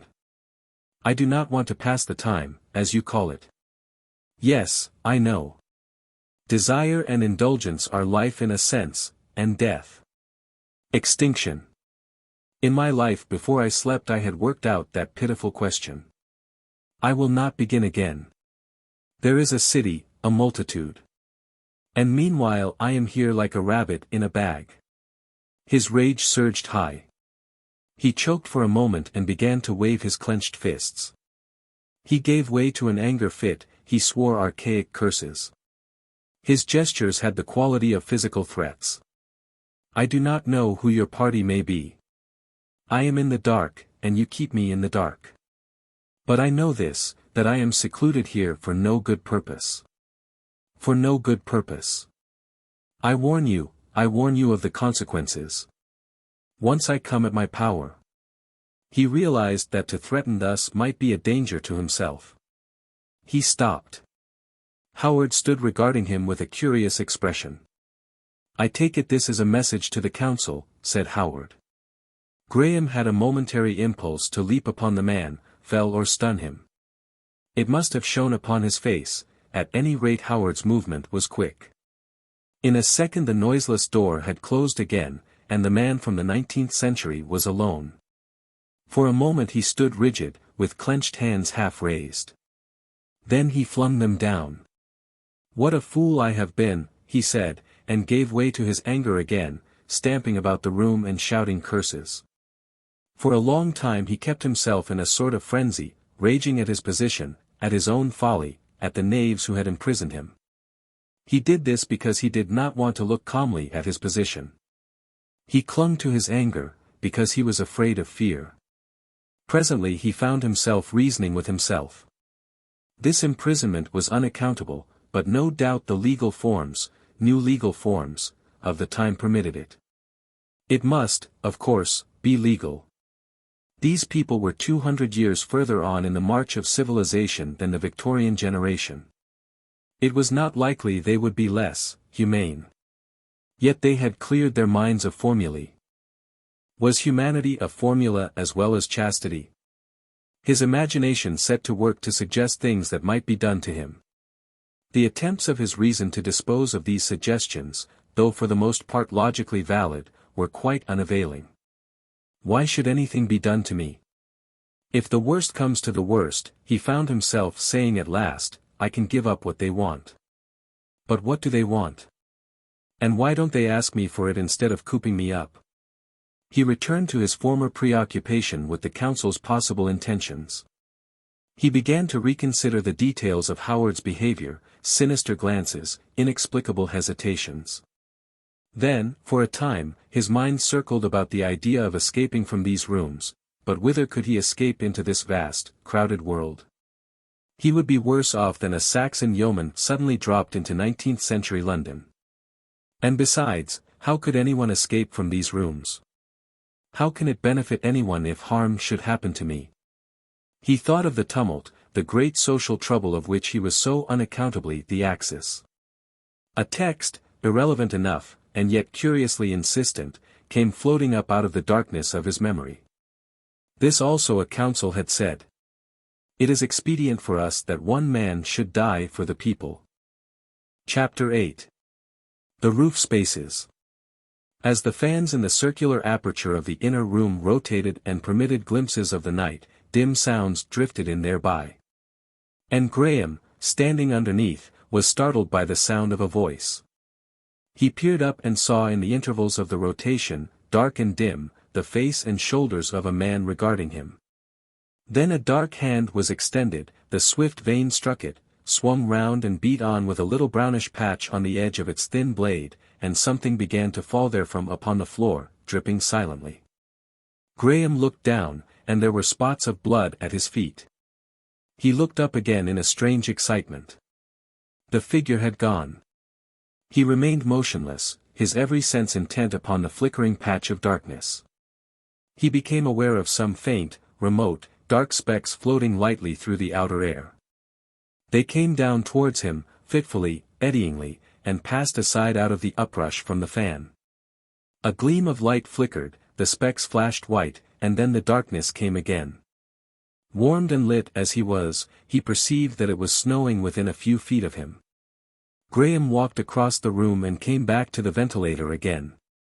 He saw the head of a man pass near. There was a sound of whispering. Then a smart blow on some metallic substance, effort, voices, and the veins stopped. A gust of snowflakes whirled into the room, and vanished before they touched the floor. "Don't be afraid," said a voice. Graham stood under the vane. Who are you? He whispered. For a moment there was nothing but a swaying of the fan, and then the head of a man was thrust cautiously into the opening. His face appeared nearly inverted to Graham, his dark hair was wet with dissolving flakes of snow upon it. His arm went up into the darkness holding something unseen. He had a youthful face and bright eyes, and the veins of his forehead were swollen. He seemed to be exerting himself to maintain his position. For several seconds neither he nor Graham spoke. "You were the sleeper," said the stranger at last. "Yes," said Graham. "What do you want with me?" "I come from Ostrog, sire." "Ostrog?" The man in the ventilator twisted his head round so that his profile was towards Graham. He appeared to be listening. Suddenly there was a hasty exclamation, and the intruder sprang back just in time to escape the sweep of the released fan. And when Graham peered up there was nothing visible but the slowly falling snow. It was perhaps a quarter of an hour before anything returned to the ventilator. But at last came the same metallic interference again, the fan stopped and the face reappeared. Graham had remained all this time in the same place, alert and tremulously excited. "Who are you? What do you want?" he said. "We want to speak to you, sire," said the intruder. I can't hold the thing. We have been trying to find a way to you, these 3 days." "Is it rescue?" whispered Graham. "Escape?" "Yes, sire. If you will. You are my party, the party of the sleeper." "Yes, sire." "What am I to do?" said Graham. There was a struggle. The stranger's arm appeared, and his hand was bleeding. His knees came into view over the edge of the funnel. "Stand away from me," he said, and he dropped rather heavily on his hands and one shoulder at Graham's feet. The released ventilator whirled noisily. The stranger rolled over, sprang up nimbly and stood panting, hand to a bruised shoulder, and with his bright eyes on Graham. "You are indeed the sleeper," he said. "I saw you asleep. When it was the law that anyone might see you." "I am the man who was in the trance," said Graham. "They have imprisoned me here. I have been here since I awoke, at least 3 days." The intruder seemed about to speak, heard something, glanced swiftly at the door, and suddenly left Graham and ran towards it, shouting quick incoherent words. A bright wedge of steel flashed in his hand, and he began tap, tap, a quick succession of blows upon the hinges. "Mind," cried a voice. "Oh!" The voice came from above. Graham glanced up, saw the soles of 2 feet, ducked, was struck on the shoulder by one of them, and a heavy weight bore him to the earth. He fell on his knees and forward, and the weight went over his head. He knelt up and saw a second man from above seated before him. "I did not see you, sire," panted the man. He rose and assisted Graham to rise. "Are you hurt, sire?" he panted. A succession of heavy blows on the ventilator began, something fell close to Graham's face, and a shivering edge of white metal danced, fell over, and lay fiat upon the floor. "What is this?" cried Graham, confused and looking at the ventilator. "Who are you? What are you going to do? Remember, I understand nothing." "Stand back," said the stranger, and drew him from under the ventilator as another fragment of metal fell heavily. "We want you to come, sire," panted the newcomer, and Graham, glancing at his face again, saw a new cut had changed from white to red on his forehead, and a couple of little trickles of blood starting therefrom. "Your people call for you." "Come where?" "My people.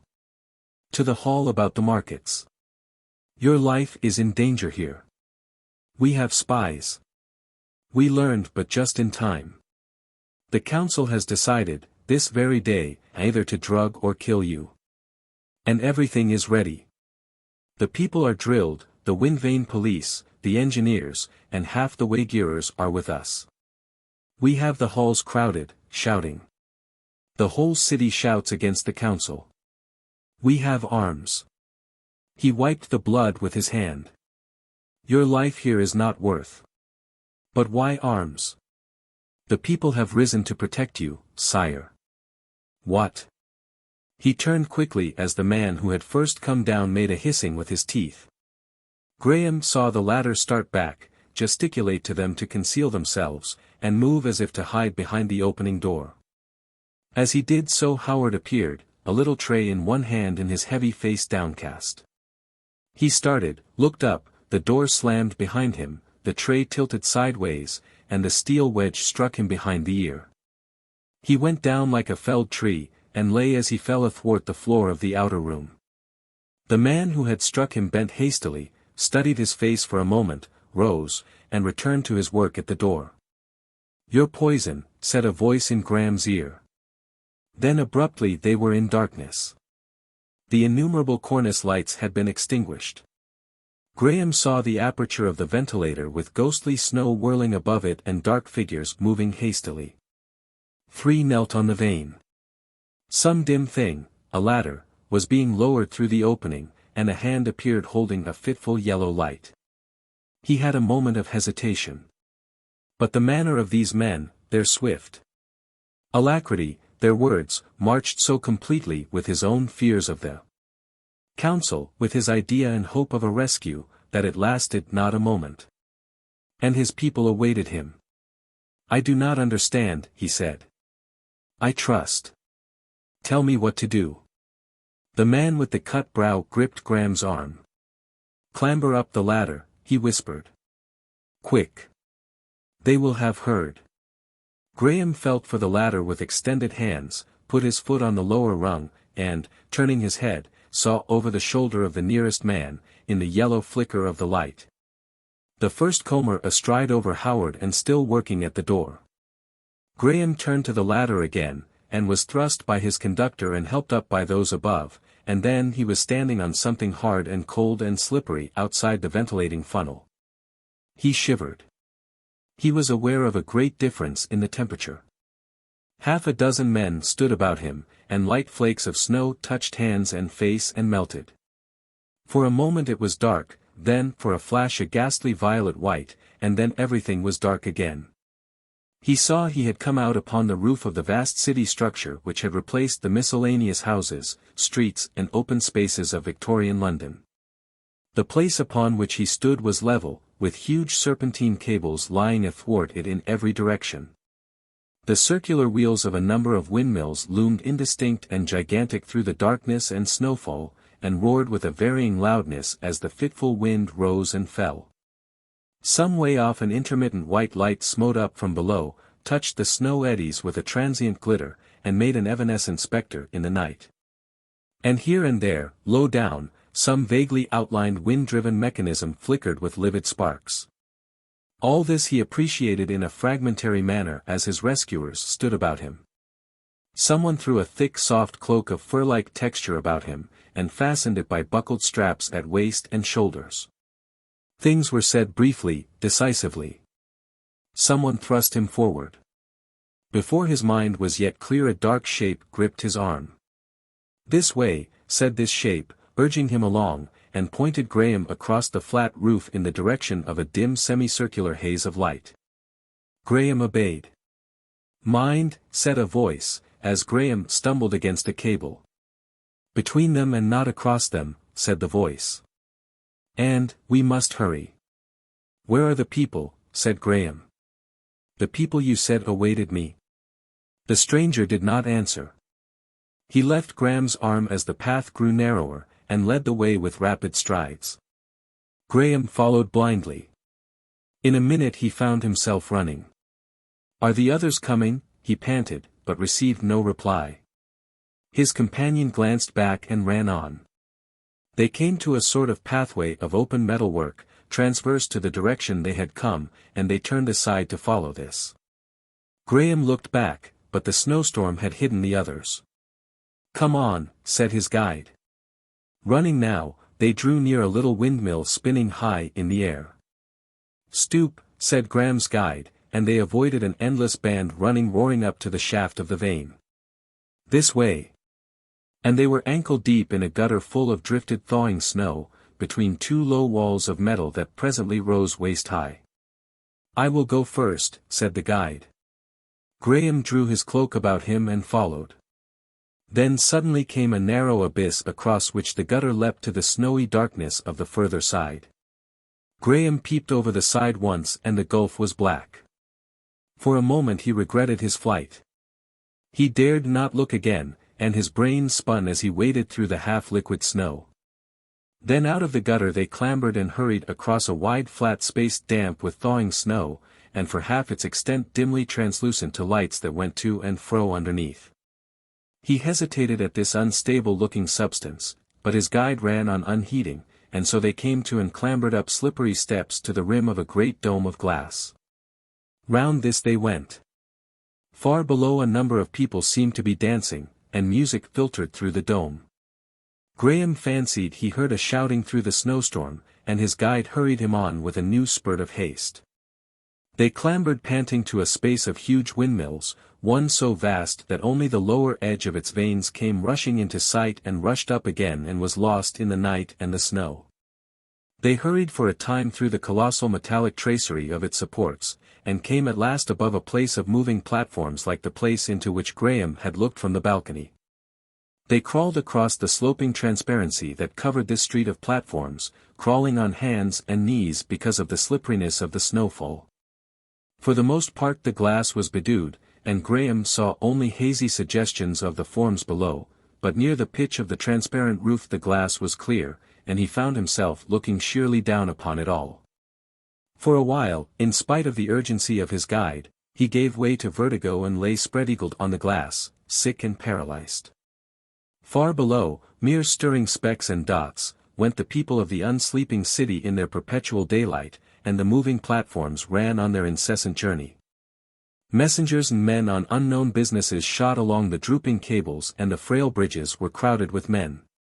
It was like peering into a gigantic glass hive, and it lay vertically below him with only a tough glass of unknown thickness to save him from a fall. The street showed warm and lit, and Graham was wet now to the skin with thawing snow, and his feet were numbed with cold. For a space he could not move. "Come on," cried his guide, with terror in his voice. "Come on." Graham reached the pitch of the roof by an effort. Over the ridge, following his guide's example, he turned about and slid backward down the opposite slope very swiftly, amid a little avalanche of snow. While he was sliding he thought of what would happen if some broken gap should come in his way. At the edge he stumbled to his feet ankle-deep in slush, thanking heaven for an opaque footing again. His guide was already clambering up a metal screen to a level expanse. Through the spare snowflakes above this loomed another line of vast windmills, and then suddenly the amorphous tumult of the rotating wheels was pierced with a deafening sound. It was a mechanical shrilling of extraordinary intensity that seemed to come simultaneously from every point of the compass. "They have missed us already," cried Graham's guide in an accent of terror, and suddenly, with a blinding flash, the night became day. Above the driving snow, from the summits of the wind wheels, appeared vast masts carrying globes of livid light. They receded in illimitable vistas in every direction. As far as his eye could penetrate the snowfall they glared. "Get on this," cried Graham's conductor, and thrust him forward to a long grating of snowless metal that ran like a band between two slightly sloping expanses of snow. It felt warm to Graham's benumbed feet, and a faint eddy of steam rose from it. "Come on," shouted his guide 10 yards off, and, without waiting, ran swiftly through the incandescent glare towards the iron supports of the next range of wind wheels. Graham, recovering from his astonishment, followed as fast, convinced of his imminent capture. In a score of seconds they were within a tracery of glare and black shadows shot with moving bars beneath the monstrous wheels. Graham's conductor ran on for some time, and suddenly darted sideways and vanished into a black shadow in the corner of the foot of a huge support. In another moment Graham was beside him. They cowered panting and stared out. The scene upon which Graham looked was very wild and strange. The snow had now almost ceased, only a belated flake passed now and again across the picture. But the broad stretch of level before them was a ghastly white, broken only by gigantic masses and moving shapes and lengthy strips of impenetrable darkness, vast ungainly titans of shadow. All about them, huge metallic structures, iron girders, inhumanly vast as it seemed to him, interlaced, and the edges of wind wheels, scarcely moving in the lull, passed in great shining curves steeper and steeper up into a luminous haze. Wherever the snow-spangled light struck down, beams and girders, and incessant bands running with a halting, indomitable resolution, passed upward and downward into the black. And with all that mighty activity, with an omnipresent sense of motive and design, this snow-clad desolation of mechanism seemed void of all human presence save themselves. Seemed as trackless and deserted and unfrequented by men as some inaccessible alpine snowfield. "They will be chasing us," cried the leader. "We are scarcely halfway there yet. Cold as it is, we must hide here for a space, at least until it snows more thickly again." His teeth chattered in his head. "Where are the markets?" asked Graham, staring out. "Where are all the people?" The other made no answer. "Look," whispered Graham, crouched close, and became very still. The snow had suddenly become thick again, and sliding with the whirling eddies out of the black pit of the sky came something, vague and large and very swift. It came down in a steep curve and swept round, wide wings extended and a trail of white condensing steam behind it, rose with an easy swiftness and went gliding up the air, swept horizontally forward in a wide curve. And vanished again in the steaming specks of snow. And, through the ribs of its body, Graham saw two little men, very minute and active, searching the snowy areas about him, as it seemed to him, with field glasses. For a second they were clear, then hazy through a thick whirl of snow, then small and distant, and in a minute they were gone. "Now," cried his companion. "Come." He pulled Graham's sleeve, and incontinently the two were running headlong down the arcade of ironwork beneath the wind wheels. Graham, running blindly, collided with his leader, who had turned back on him suddenly. He found himself within a dozen yards of a black chasm. It extended as far as he could see right and left. It seemed to cut off their progress in either direction. "Do as I do," whispered his guide. He lay down and crawled to the edge, thrust his head over and twisted until one leg hung. He seemed to feel for something with his foot, found it, and went sliding over the edge into the gulf. His head reappeared. "It is a ledge," he whispered. "In the dark all the way along. Do as I did." Graham hesitated, went down upon all fours, crawled to the edge, and peered into a velvety blackness. For a sickly moment he had courage neither to go on nor retreat, then he sat and hung his leg down, felt his guide's hands pulling at him, had a horrible sensation of sliding over the edge into the unfathomable, splashed. And felt himself in a slushy gutter, impenetrably dark. "This way," whispered the voice, and he began crawling along the gutter through the trickling thaw, pressing himself against the wall. They continued along it for some minutes. He seemed to pass through 100 stages of misery, to pass minute after minute through 100 degrees of cold, damp, and exhaustion. In a little while he ceased to feel his hands and feet. The gutter sloped downwards. He observed that they were now many feet below the edge of the buildings. Rows of spectral white shapes like the ghosts of blind-drawn windows rose above them. They came to the end of a cable fastened above one of these white windows, dimly visible and dropping into impenetrable shadows. Suddenly his hand came against his guide's. "Still," whispered the latter very softly. He looked up with a start and saw the huge wings of the flying machine gliding slowly and noiselessly overhead athwart the broad band of snow-flecked grey-blue sky. In a moment it was hidden again. "Keep still," they were just turning. For a while both were motionless, then Graham's companion stood up, and reaching towards the fastenings of the cable fumbled with some indistinct tackle. "What is that?" asked Graham. The only answer was a faint cry. The man crouched motionless. Graham peered and saw his face dimly. He was staring down the long ribbon of sky, and Graham, following his eyes, saw the flying machine small and faint and remote. Then he saw that the wings spread on either side, that it headed towards them, that every moment it grew larger. It was following the edge of the chasm towards them. The man's movements became convulsive. He thrust 2 crossbars into Graham's hand. Graham could not see them, he ascertained their form by feeling. They were slung by thin cords to the cable. On the cord were hand grips of some soft elastic substance. "Put the cross between your legs," whispered the guide hysterically, "and grip the holdfasts. Grip tightly, grip." Graham did as he was told. "Jump," said the voice. "In heaven's name, jump." For one momentous second Graham could not speak.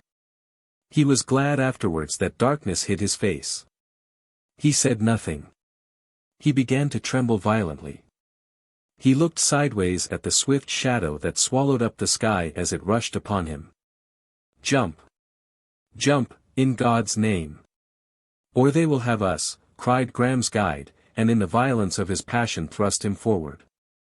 Graham tottered convulsively, gave a sobbing cry, a cry in spite of himself, and then, as the flying machine swept over them, fell forward into the pit of that darkness, seated on the cross wood and holding the ropes with the clutch of death.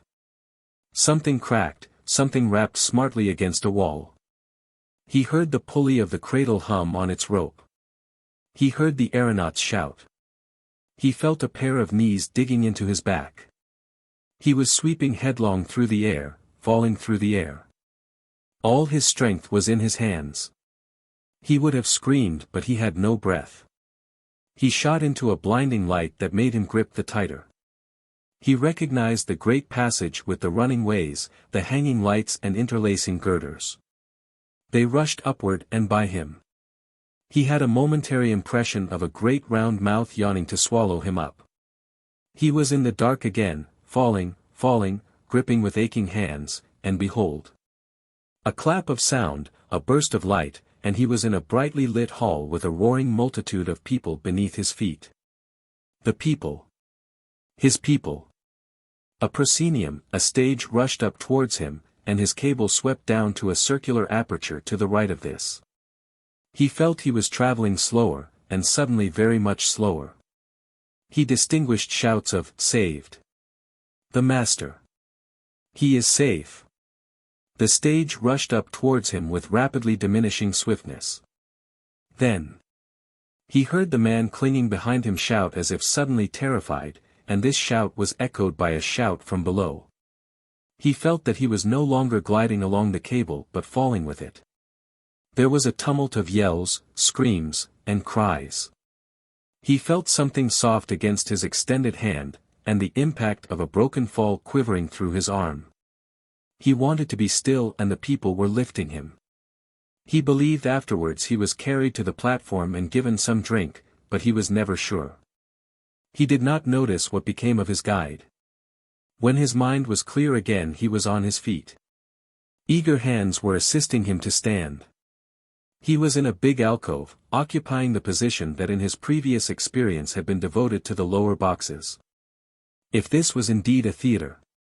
A mighty tumult was in his ears, a thunderous roar, the shouting of a countless multitude. It is the sleeper.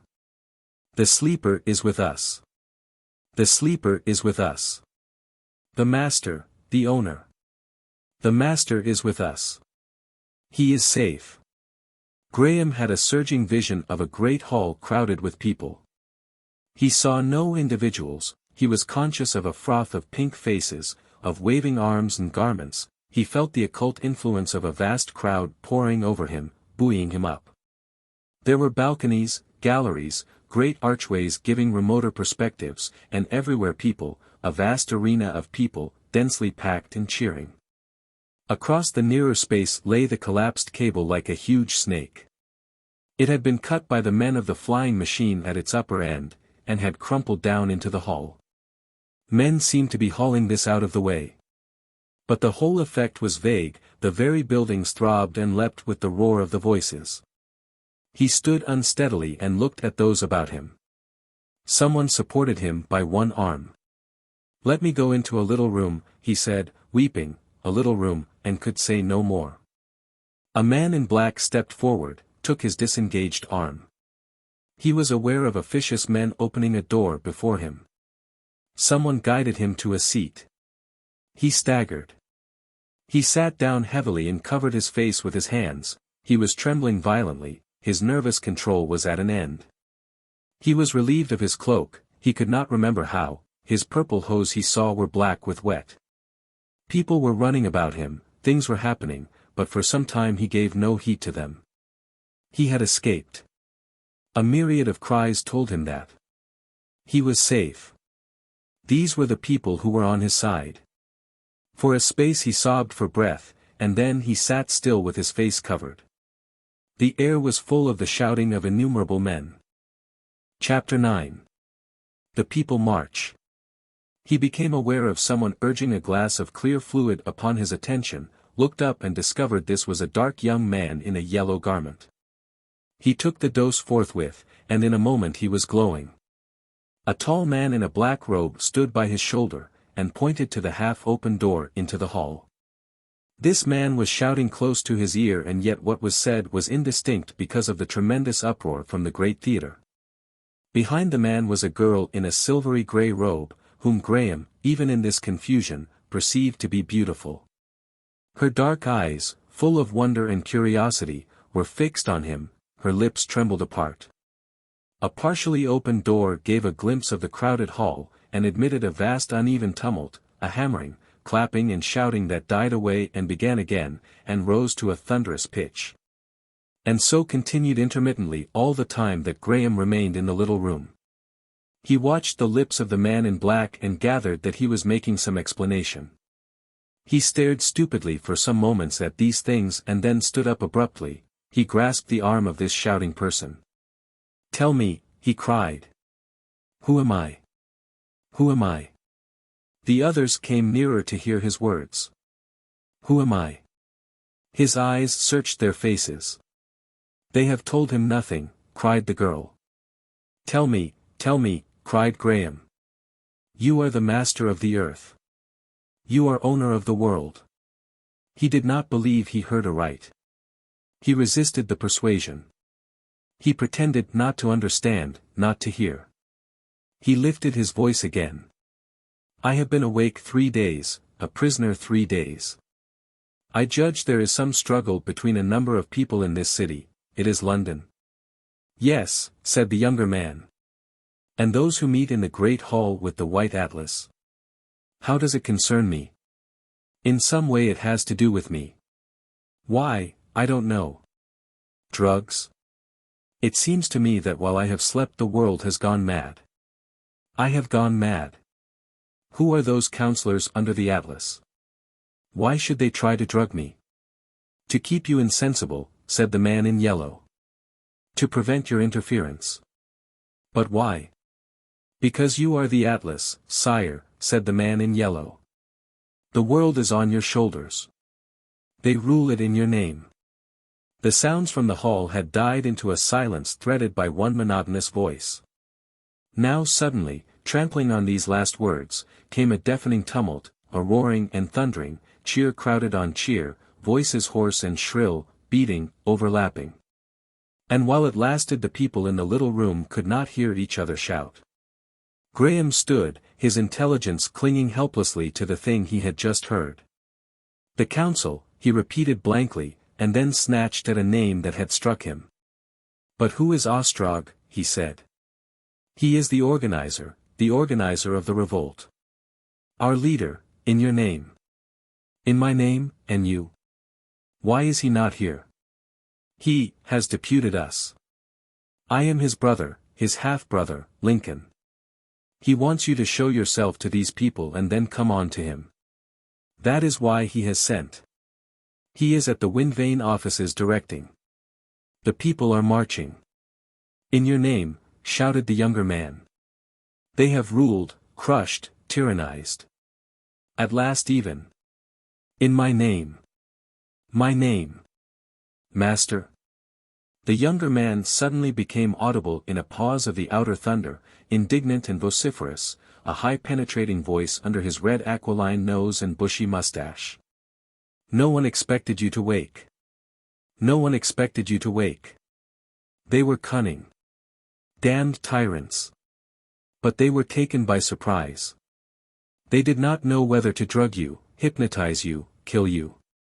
Again the hall dominated everything. Ostrog is at the wind vane offices ready. Even now there is a rumor of fighting beginning. The man who had called himself Lincoln came close to him. Ostrog has it planned. Trust him. We have our organizations ready. We shall seize the flying stages. Even now he may be doing that.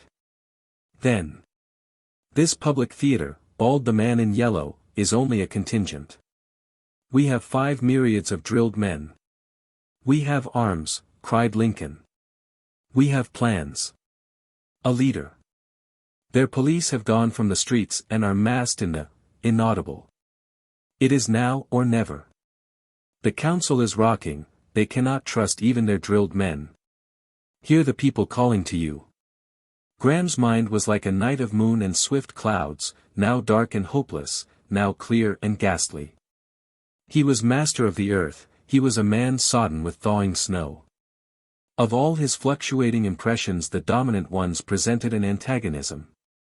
On the one hand was the White Council, powerful, disciplined, few, the White Council from which he had just escaped, and on the other, monstrous crowds, packed masses of indistinguishable people clamoring his name, hailing him master. The other side had imprisoned him, debated his death. These shouting thousands beyond the little doorway had rescued him. But why these things should be so he could not understand. The door opened, Lincoln's voice was swept away and drowned, and a rash of people followed on the heels of the tumult. These intruders came towards him and Lincoln gesticulating.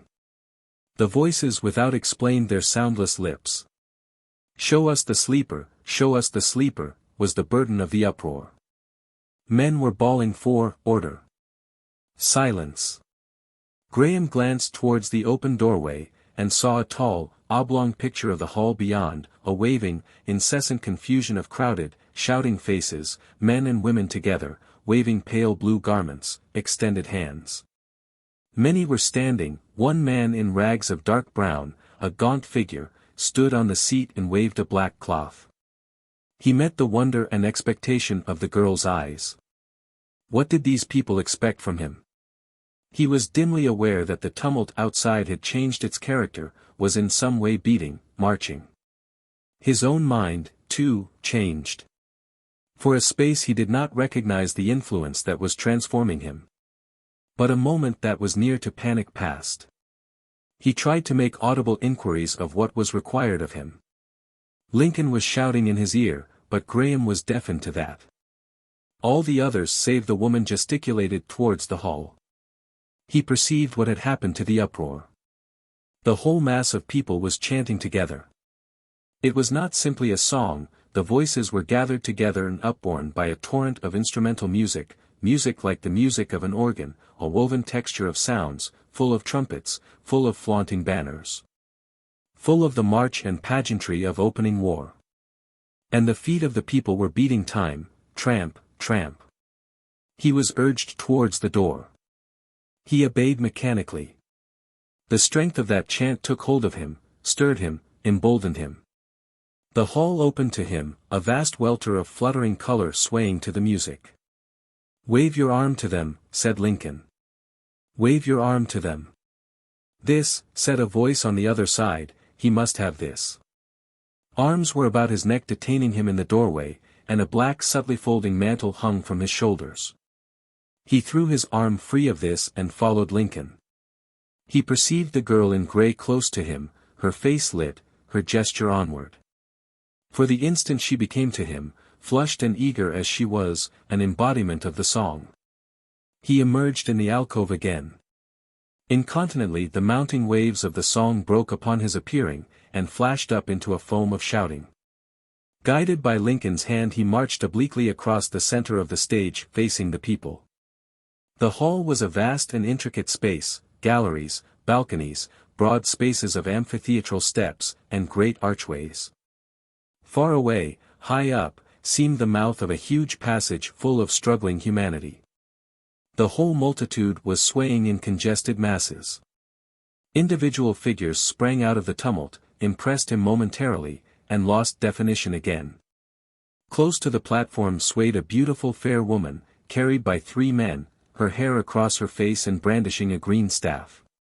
Next this group an old careworn man in blue canvas maintained his place in the crush with difficulty, and behind shouted a hairless face, a great cavity of toothless mouth. A voice called that enigmatical word Ostrog. All his impressions were vague save the massive emotion of that trampling song. The multitude were beating time with their feet, marking time, tramp, tramp, tramp, tramp. The green weapons waved, flashed and slanted. Then he saw those nearest to him on a level space before the stage were marching in front of him, passing towards a great archway, shouting to the council. Tramp, tramp, tramp, tramp. He raised his arm, and the roaring was redoubled. He remembered he had to shout march. His mouth shaped inaudible heroic words. He waved his arm again and pointed to the archway, shouting onward. They were no longer marking time, they were marching, tramp, tramp, tramp, tramp. In that host were bearded men, old men, youths, fluttering robed bare-armed women, girls. Men and women of the new age. Rich robes, grey rags fluttered together in the whirl of their movement amidst the dominant blue. A monstrous black banner jerked its way to the right. He perceived a blue-clad Negro, a shriveled woman in yellow, then a group of tall fair-haired, white-faced, blue-clad men pushed theatrically past him. He noted two Chinamen. A tall, sallow, dark-haired, shining-eyed youth, white-clad from top to toe, clambered up towards the platform shouting loyally, and sprang down again and receded, looking backward. Heads, shoulders, hands clutching weapons, all were swinging with those marching cadences. Faces came out of the confusion to him as he stood there, eyes met his and passed and vanished. Men gesticulated to him, shouted inaudible personal things. Most of the faces were flushed, but many were ghastly white. And disease was there, and many a hand that waved to him was gaunt and lean. Men and women of the new age. Strange and incredible meeting. As the broad stream passed before him to the right, tributary gangways from the remote uplands of the hall thrust downward in an incessant replacement of people, tramp, tramp, tramp, tramp. The unison of the song was enriched and complicated by the massive echoes of arches and passages. Men and women mingled in the ranks, tramp, tramp, tramp, tramp. The whole world seemed marching. Tramp, tramp, tramp, tramp, his brain was tramping.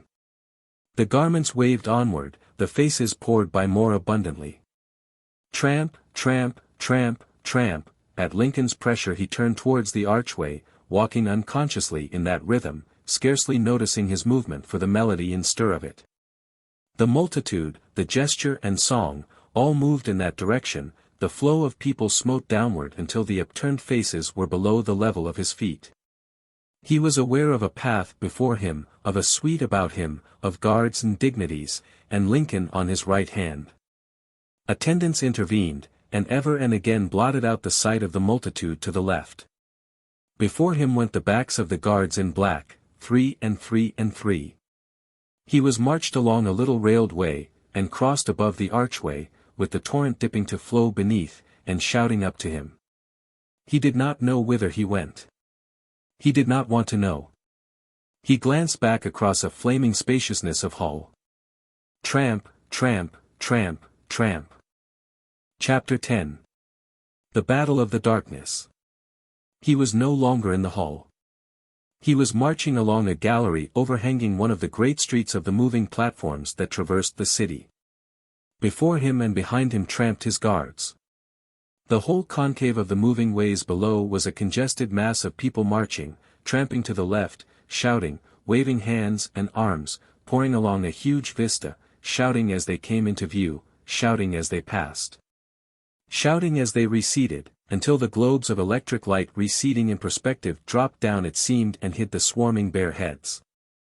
Tramp, tramp, tramp, tramp. The song roared up to Graham now, no longer upborne by music, but coarse and noisy, and the beating of the marching feet, tramp, tramp, tramp, tramp. Interwove with a thunderous irregularity of footsteps from the undisciplined rabble that poured along the higher ways. Abruptly he noted a contrast. The buildings on the opposite side of the way seemed deserted, the cables and bridges that laced across the aisle were empty and shadowy. It came into Graham's mind that these also should have swarmed with people. He felt a curious emotion, throbbing, very fast. He stopped again. The guards before him marched on, those about him stopped as he did. He saw anxiety and fear in their faces. The throbbing had something to do with the lights. He too looked up. At first it seemed to him a thing that affected the lights simply, an isolated phenomenon, having no bearing on the things below.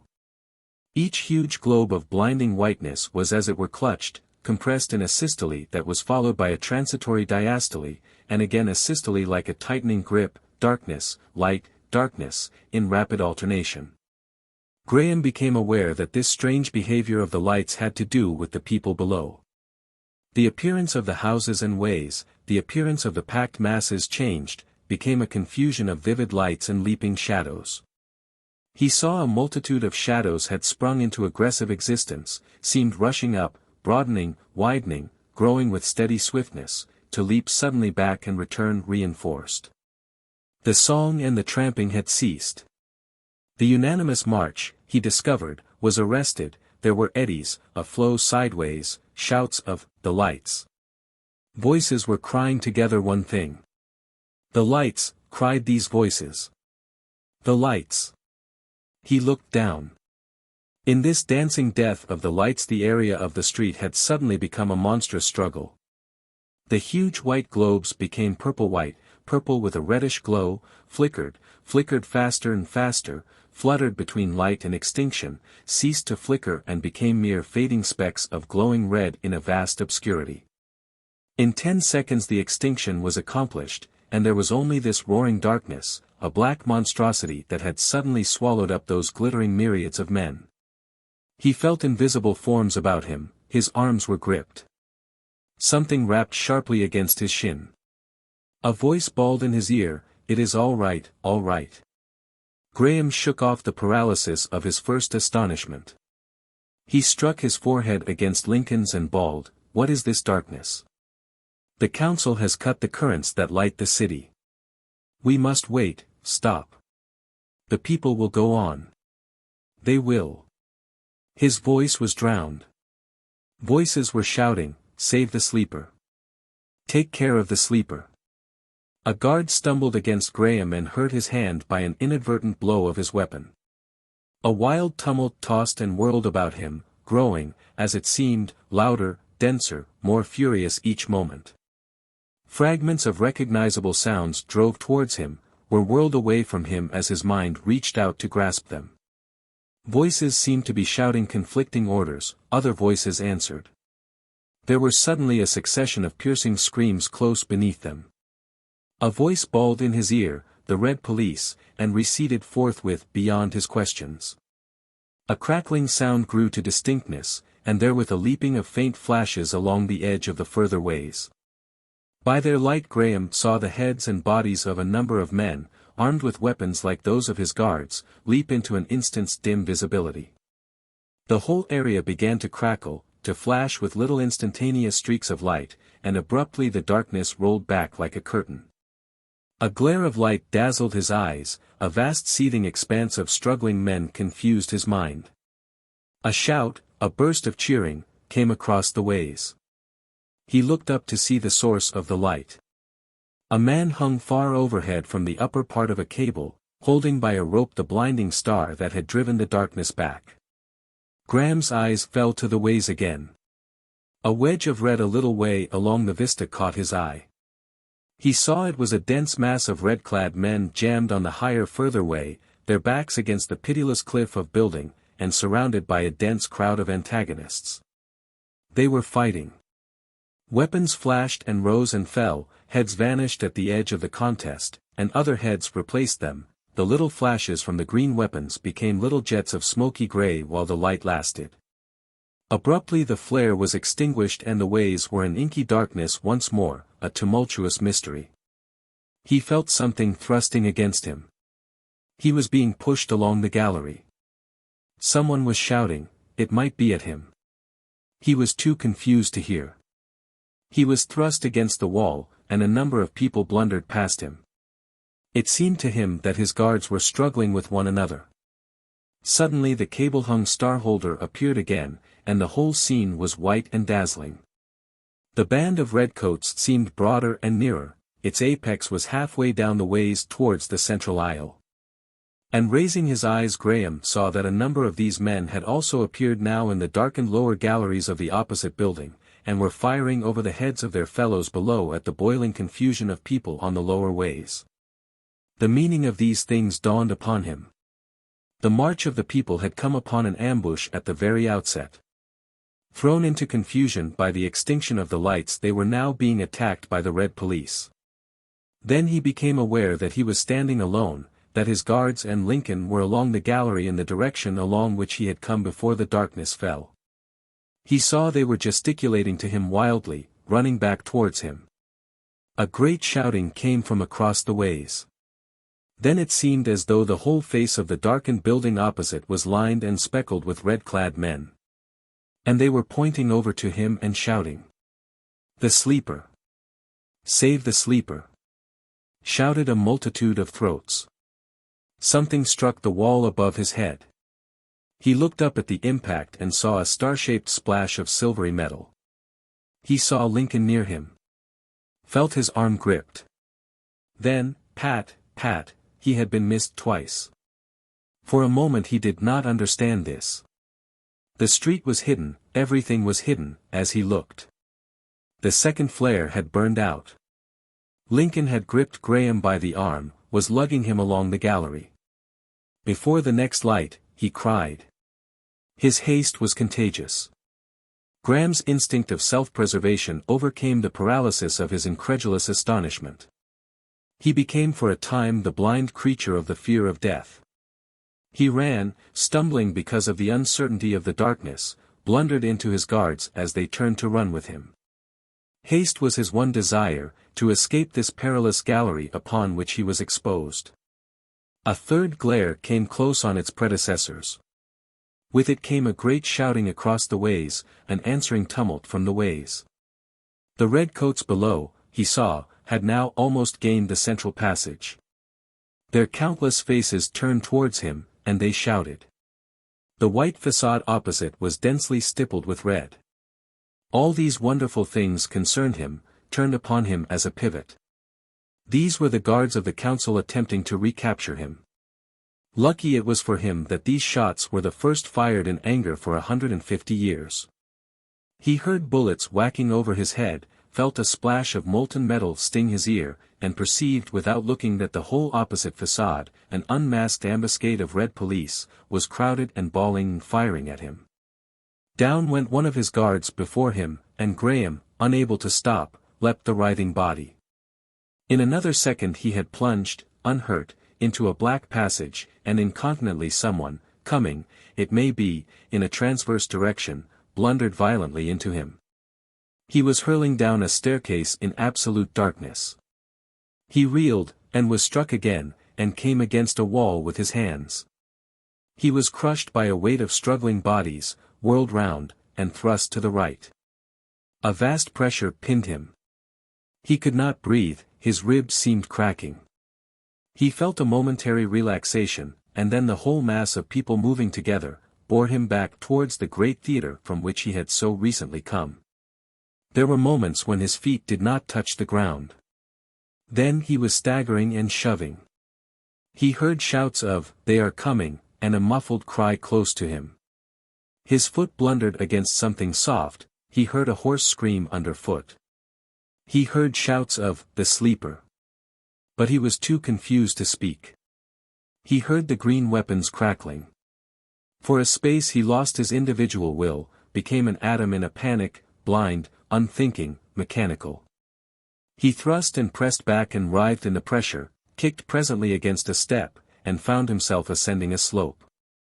And abruptly the faces all about him leapt out of the black, visible, ghastly white and astonished, terrified, perspiring, in a livid glare. One face, a young man's, was very near to him, not 20 inches away. At the time it was but a passing incident of no emotional value, but afterwards it came back to him in his dreams. For this young man, wedged upright in the crowd for a time, had been shot and was already dead. A fourth white star must have been lit by the man on the cable. Its light came glaring in through vast windows and arches and showed Graham that he was now one of a dense mass of flying black figures pressed back across the lower area of the great theatre. This time the picture was livid and fragmentary, slashed and barred with black shadows.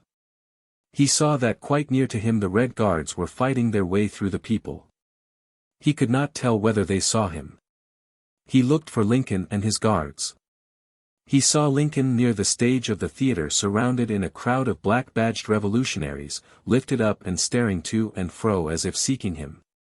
Graham perceived that he himself was near the opposite edge of the crowd, that behind him, separated by a barrier, sloped the now vacant seats of the theatre. A sudden idea came to him, and he began fighting his way towards the barrier. As he reached it the glare came to an end. In a moment he had thrown off the great cloak that not only impeded his movements but made him conspicuous, and had slipped it from his shoulders. He heard someone trip in its folds. In another he was scaling the barrier and had dropped into the blackness on the further side. Then feeling his way he came to the lower end of an ascending gangway. In the darkness the sound of firing ceased and the roar of feet and voices lulled. Then suddenly he came to an unexpected step and tripped and fell. As he did so pools and islands amidst the darkness about him leapt to vivid light again, the uproar surged louder and the glare of the fifth white star shone through the vast fenestrations of the theatre walls. He rolled over among some seats, heard a shouting and the whirring rattle of weapons, struggled up and was knocked back again, perceived that a number of black-badged men were all about him firing at the Reds below, leaping from seat to seat. Crouching among the seats to reload. Instinctively he crouched amidst the seats, as stray shots ripped the pneumatic cushions and cut bright slashes on their soft metal frames. Instinctively he marked the direction of the gangways, the most plausible way of escape for him so soon as the veil of darkness fell again. A young man in faded blue garments came vaulting over the seats. "Hullo!" he said, with his flying feet within 6 inches of the crouching sleeper's face. He stared without any sign of recognition, turned to fire, fired, and shouting, "To hell with the council," was about to fire again. Then it seemed to Graham that the half of this man's neck had vanished. A drop of moisture fell on Graham's cheek. The green weapon stopped half raised. For a moment the man stood still with his face suddenly expressionless, then he began to slant forward. His knees bent. Man and darkness fell together. At the sound of his fall Graham rose up and ran for his life until a step down to the gangway tripped him. He scrambled to his feet, turned up the gangway and ran on. When the 6th star glared he was already close to the yawning throat of a passage. He ran on the swifter for the light, entered the passage and turned a corner into absolute night again. He was knocked sideways, rolled over, and recovered his feet. He found himself one of a crowd of invisible fugitives pressing in one direction. His one thought now was their thought also, to escape out of this fighting. He thrust and struck, staggered, ran, was wedged tightly, lost ground and then was clear again. For some minutes he was running through the darkness along a winding passage, and then he crossed some wide and open space, passed down a long incline, and came at last down a flight of steps to a level place. Many people were shouting, "They are coming. The guards are coming. They are firing. Get out of the fighting. The guards are firing. It will be safe in 7th Way. Along here to 7th Way." There were women and children in the crowd as well as men. The crowd converged on an archway, passed through a short throat and emerged on a wider space again, lit dimly. The black figures about him spread out and ran up what seemed in the twilight to be a gigantic series of steps. He followed. The people dispersed to the right and left. He perceived that he was no longer in a crowd. He stopped near the highest step. Before him, on that level, were groups of seats and a little kiosk.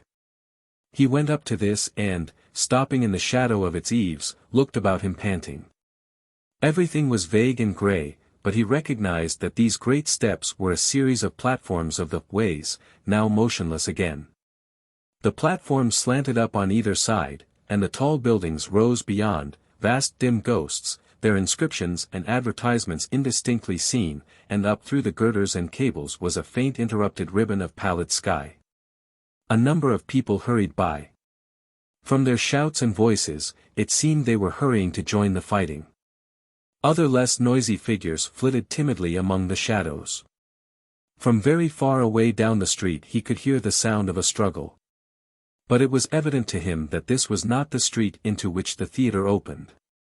That former fight, it seemed, had suddenly dropped out of sound and hearing. And they were fighting for him.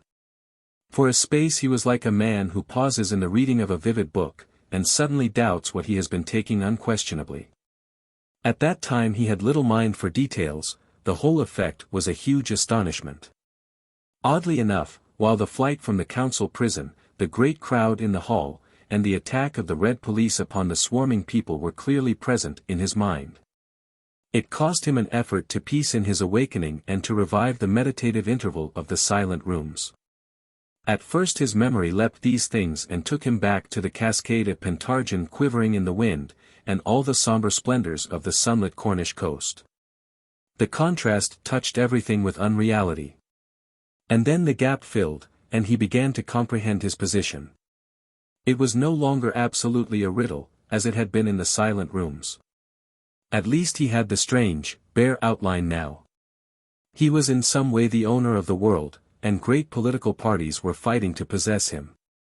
On the one hand was the council, with its Red Police, set resolutely, it seemed, on the usurpation of his property and perhaps his murder. On the other, the revolution that had liberated him, with this unseen Ostrog as its leader. And the whole of this gigantic city was convulsed by their struggle. Frantic development of his world. "I do not understand," he cried. "I do not understand." He had slipped out between the contending parties into this liberty of the twilight. What would happen next? What was happening? He figured the red-clad men as busily hunting him, driving the black-badged revolutionists before them. At any rate chance had given him a breathing space. He could lurk unchallenged by the passers-by, and watch the course of things. His eye followed up the intricate dim immensity of the twilight buildings, and it came to him as a thing infinitely wonderful, that above there the sun was rising, and the world was lit and glowing with the old familiar light of day. In a little while he had recovered his breath. His clothing had already dried upon him from the snow. He wandered for miles along these twilight ways, speaking to no one, accosted by no one, a dark figure among dark figures, the coveted man out of the past, the inestimable unintentional owner of the world. Wherever there were lights or dense crowds, or exceptional excitement, he was afraid of recognition, and watched and turned back or went up and down by the middle stairways, into some transverse system of ways at a lower or higher level. And though he came on no more fighting, the whole city stirred with battle. Once he had to run to avoid a marching multitude of men that swept the street. Everyone abroad seemed involved. For the most part they were men, and they carried what he judged were weapons. It seemed as though the struggle was concentrated mainly in the quarter of the city from which he came. Ever and again a distant roaring, the remote suggestion of that conflict, reached his ears. Then his caution and his curiosity struggled together. But his caution prevailed, and he continued wandering away from the fighting, so far as he could judge. He went unmolested, unsuspected through the dark. After a time he ceased to hear even a remote echo of the battle, fewer and fewer people passed him, until at last the streets became deserted. The frontages of the buildings grew plain, and harsh. He seemed to have come to a district of vacant warehouses. Solitude crept upon him, his pace slackened. He became aware of a growing fatigue. At times he would turn aside and sit down on one of the numerous benches of the upper ways. But a feverish restlessness, the knowledge of his vital implication in this struggle, would not let him rest in any place for long. Was the struggle on his behalf alone? And then in a desolate place came the shock of an earthquake, a roaring and thundering, a mighty wind of cold air pouring through the city, the smash of glass, the slip and thud of falling masonry, a series of gigantic concussions. A mass of glass and ironwork fell from the remote roofs into the middle gallery, not 100 yards away from him, and in the distance were shouts and running. He, too, was startled to an aimless activity, and ran first one way and then as aimlessly back. A man came running towards him. His self-control returned. "What have they blown up?" asked the man breathlessly. That was an explosion, and before Graham could speak he had hurried on. The great buildings rose dimly, veiled by a perplexing twilight, albeit the rivulet of sky above was now bright with day. He noted many strange features, understanding none at the time. He even spelt out many of the inscriptions in phonetic lettering. But what profit is it to decipher a confusion of odd-looking letters resolving itself, after painful strain of eye and mind, into, "Here is Edomite," or, "Labor Bureau," little side. Grotesque thought, that all these cliff-like houses were his. The perversity of his experience came to him vividly. In actual fact he had made such a leap in time as romancers have imagined again and again. And that fact realized, he had been prepared. His mind had, as it were, seated itself for a spectacle. And no spectacle unfolded itself, but a great vague danger, unsympathetic shadows and veils of darkness. Somewhere through the labyrinth and obscurity his death sought him. Would he, after all, be killed before he saw? It might be that even at the next corner his destruction ambushed. A great desire to see, a great longing to know, arose in him. He became fearful of corners. It seemed to him that there was safety in concealment. Where could he hide to be inconspicuous when the lights returned? At last he sat down upon a seat in a recess on one of the higher ways, conceiving he was alone there. He squeezed his knuckles into his weary eyes. Suppose when he looked again he found the dark trough of parallel ways and that intolerable altitude of edifice gone. Suppose he were to discover the whole story of these last few days, the awakening, the shouting multitudes, the darkness and the fighting, a phantasmagoria, a new and more vivid sort of dream. It must be a dream. It was so inconsecutive, so reasonless. Why were the people fighting for him? Why should this saner world regard him as owner and master?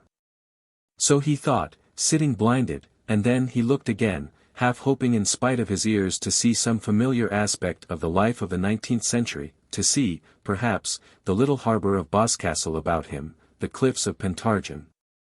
Or the bedroom of his home. But fact takes no heed of human hopes. A squad of men with a black banner tramped athwart the nearer shadows, intent on conflict, and beyond rose that giddy wall of frontage, vast and dark, with the dim incomprehensible lettering showing faintly on its face. "It is no dream," he said, "no dream." And he bowed his face upon his hands. Chapter 11. The old man who knew everything. He was startled by a cough close at hand. He turned sharply, and peering, saw a small, hunched-up figure sitting a couple of yards off in the shadow of the enclosure. "Have ye any news?" asked the high-pitched wheezy voice of a very old man. Graham hesitated. "None," he said. "I stay here till the lights come again," said the old man. "These blue scoundrels are everywhere, everywhere." Graham's answer was inarticulate assent. He tried to see the old man but the darkness hid his face. He wanted very much to respond, to talk, but he did not know how to begin. "Dark and damnable," said the old man suddenly. "Dark and damnable. Turned out of my room among all these dangers." "That's hard," ventured Graham. "That's hard on you. Darkness. An old man lost in the darkness. And all the world gone mad. War and fighting. The police beaten and rogues abroad. Why don't they bring some Negroes to protect us? No more dark passages for me. I fell over a dead man." "You're safer with company," said the old man, "if it's company of the right sort," and peered frankly. He rose suddenly and came towards Graham. Apparently the scrutiny was satisfactory. The old man sat down as if relieved to be no longer alone. He said, but this is a terrible time. War and fighting, and the dead lying there, men, strong men, dying in the dark. Sons. I have 3 sons. God knows where they are tonight. The voice ceased. Then repeated quavering, God knows where they are tonight. Graham stood revolving a question that should not betray his ignorance. Again the old man's voice ended the pause. This Ostrog will win, he said. He will win. And what the world will be like under him no one can tell. My sons are under the wind vanes, all 3. One of my daughters-in-law was his mistress for a while. His mistress. We're not common people. Though they've sent me to wander tonight and take my chance. I knew what was going on. Before most people. But this darkness. And to fall over a dead body suddenly in the dark. His wheezy breathing could be heard. Ostrog, said Graham. The greatest boss the world has ever seen, said the voice. Graham ransacked his mind. The council has few friends among the people, he hazarded. Few friends. And poor ones at that. They've had their time. They should have kept to the clever ones. But twice they held election. And Ostrog. And now it has burst out and nothing can stay it, nothing can stay it. Twice they rejected Ostrog, Ostrog the boss. I heard of his rages at the time, he was terrible. Heaven save them. For nothing on earth can now he has raised the labor companies upon them. No one else would have dared. All the blue canvas armed and marching. He will go through with it. He will go through. He was silent for a little while. This sleeper, he said, and stopped. Yes, said Graham. Well. The senile voice sank to a confidential whisper, the dim, pale face came close. The real sleeper. Yes, said Graham. Died years ago. What, said Graham, sharply. Years ago. Died. Years ago. You don't say so, said Graham. I do. I do say so. He died. This sleeper who's woke up, they changed in the night. A poor, drugged insensible creature. But I mustn't tell all I know. I mustn't tell all I know. For a little while he muttered inaudibly. His secret was too much for him. I don't know the ones that put him to sleep, that was before my time, but I know the man who injected the stimulants and woke him again. It was 10-1, wake or kill. Wake or kill. Ostrog's way. Graham was so astonished at these things that he had to interrupt, to make the old man repeat his words, to re-question vaguely, before he was sure of the meaning and folly of what he heard. And his awakening had not been natural. Was that an old man's senile superstition, too, or had it any truth in it? Feeling in the dark corners of his memory, he presently came on something that might conceivably be an impression of some such stimulating effect. It dawned upon him that he had happened upon a lucky encounter, that at last he might learn something of the new age. The old man wheezed a while and spat, and then the piping, reminiscent voice resumed. The first time they rejected him. I followed it all. Rejected whom? Said Graham. The sleeper. Sleeper. No. Ostrog. He was terrible, terrible. And he was promised then, promised certainly the next time. Fools they were, not to be more afraid of him. Now all the city's his millstone, and such as we dust ground upon it. Dust ground upon it. Until he set to work, the workers cut each other's throats, and murdered a Chinaman or a labor policeman at times, and left the rest of us in peace. Dead bodies. Robbing. Darkness. Such a thing hasn't been this gross of years. But 'tis ill on small folks when the great fall out. It's ill. Did you say, there had not been, what, for a gross of years? Said the old man. The old man said something about clipping his words, and made him repeat this a third time. Fighting and slaying, and weapons in hand, and fools bawling freedom and the like, said the old man. Not in all my life has there been that. These are like the old days, for sure, when the Paris people broke out, 3 gross of years ago. That's what I mean hasn't been. But it's the world's way. It had to come back. I know. I know.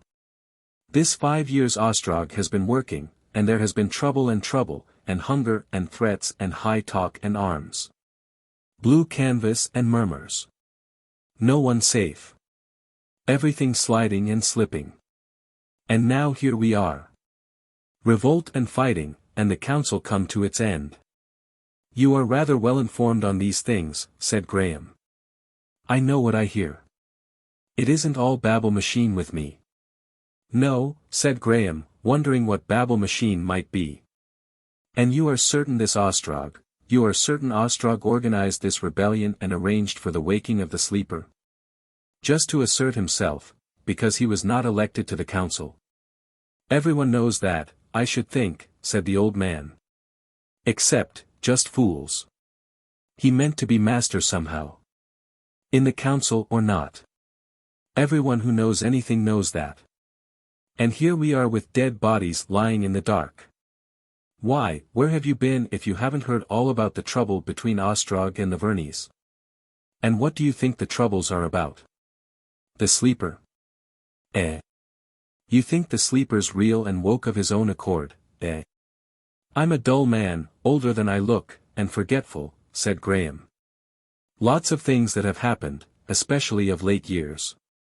If I was the sleeper, to tell you the truth, I couldn't know less about them. Said the voice. Old, are you? You don't sound so very old. But it's not everyone keeps his memory to my time of life, truly. But these notorious things. But you're not so old as me, not nearly so old as me. Well. I ought not to judge other men by myself, perhaps. I'm young, for so old a man. Maybe you're old for so young. That's it, said Graham. And I've a queer history. I know very little. And history. Practically I know no history. The sleeper and Julius Caesar are all the same to me. It's interesting to hear you talk of these things. I know a few things, said the old man. I know a thing or two. But. Hark. The 2 men became silent, listening. There was a heavy thud, a concussion that made their seat shiver. The passers-by stopped, shouted to one another. The old man was full of questions, he shouted to a man who passed near. Graham, emboldened by his example, got up and accosted others. None knew what had happened. He returned to the seat and found the old man muttering vague interrogations in an undertone. For a while they said nothing to one another. The sense of this gigantic struggle, so near and yet so remote, oppressed Graham's imagination. Was this old man right, was the report of the people right, and were the revolutionaries winning? Or were they all in error, and were the Red Guards driving all before them? At any time the flood of warfare might pour into this silent quarter of the city and seize upon him again. It behoved him to learn all he could while there was time. He turned suddenly to the old man with a question and left it unsaid. But his motion moved the old man to speech again. But how things work together, said the old man. This sleeper that all the fools put their trust in. I've the whole history of it, I was always a good one for histories. When I was a boy, I'm that old, I used to read printed books. You'd hardly think it. Likely you've seen none, they rot and dust so, and the sanitary company burns them to make ashlarite. But they were convenient in their dirty way. One learnt a lot. These newfangled babble machines, they don't seem newfangled to you, they're easy to hear, easy to forget. But I've traced all the sleeper business from the first. You will scarcely believe it, said Graham slowly, I'm so ignorant, I've been so preoccupied in my own little affairs, my circumstances have been so odd, I know nothing of this sleeper's history." "Who was he?" Said the old man. I know. He was a poor nobody, and set on a playful woman, poor soul. And he fell into a trance. There's the old things they had, those brown things, silver photographs, still showing him as he lay, a gross and a half years ago, a gross and a half of years. Set on a playful woman, poor soul, said Graham softly to himself, and then aloud, yes, well go on. You must know he had a cousin named Warming, a solitary man without children, who made a big fortune speculating in roads, the first Edomite roads. But surely you've heard? No. Why? He bought all the patent rights and made a big company. In those days there were grosses of separate businesses and business companies. Grosses of grosses. His roads killed the railroads, the old things. In 24 years, he bought up and Edomited the tracks. And because he didn't want to break up his great property or let in shareholders, he left it all to the sleeper, and put it under a board of trustees that he had picked and trained. He knew then the sleeper wouldn't wake, that he would go on sleeping till he died. He knew that quite well. And plump. A man in the United States who had lost 2 sons in a boat accident, followed that up with another great bequest. His trustees found themselves with a dozen myriads of lions' worth or more of property at the very beginning. What was his name? Graham. No, I mean, that American's. Isbister. Isbister, cried Graham. Why, I don't even know the name. Of course not, said the old man. Of course not. People don't learn much in the schools nowadays. But I know all about him. He was a rich American who went from England, and he left the sleeper even more than Warming. How he made it? That I don't know. Something about pictures by machinery. But he made it and left it, and so the council had its start. It was just a council of trustees at first. And how did it grow? But you're not up to things. Money attracts money, and 12 brains are better than 1. They played it cleverly.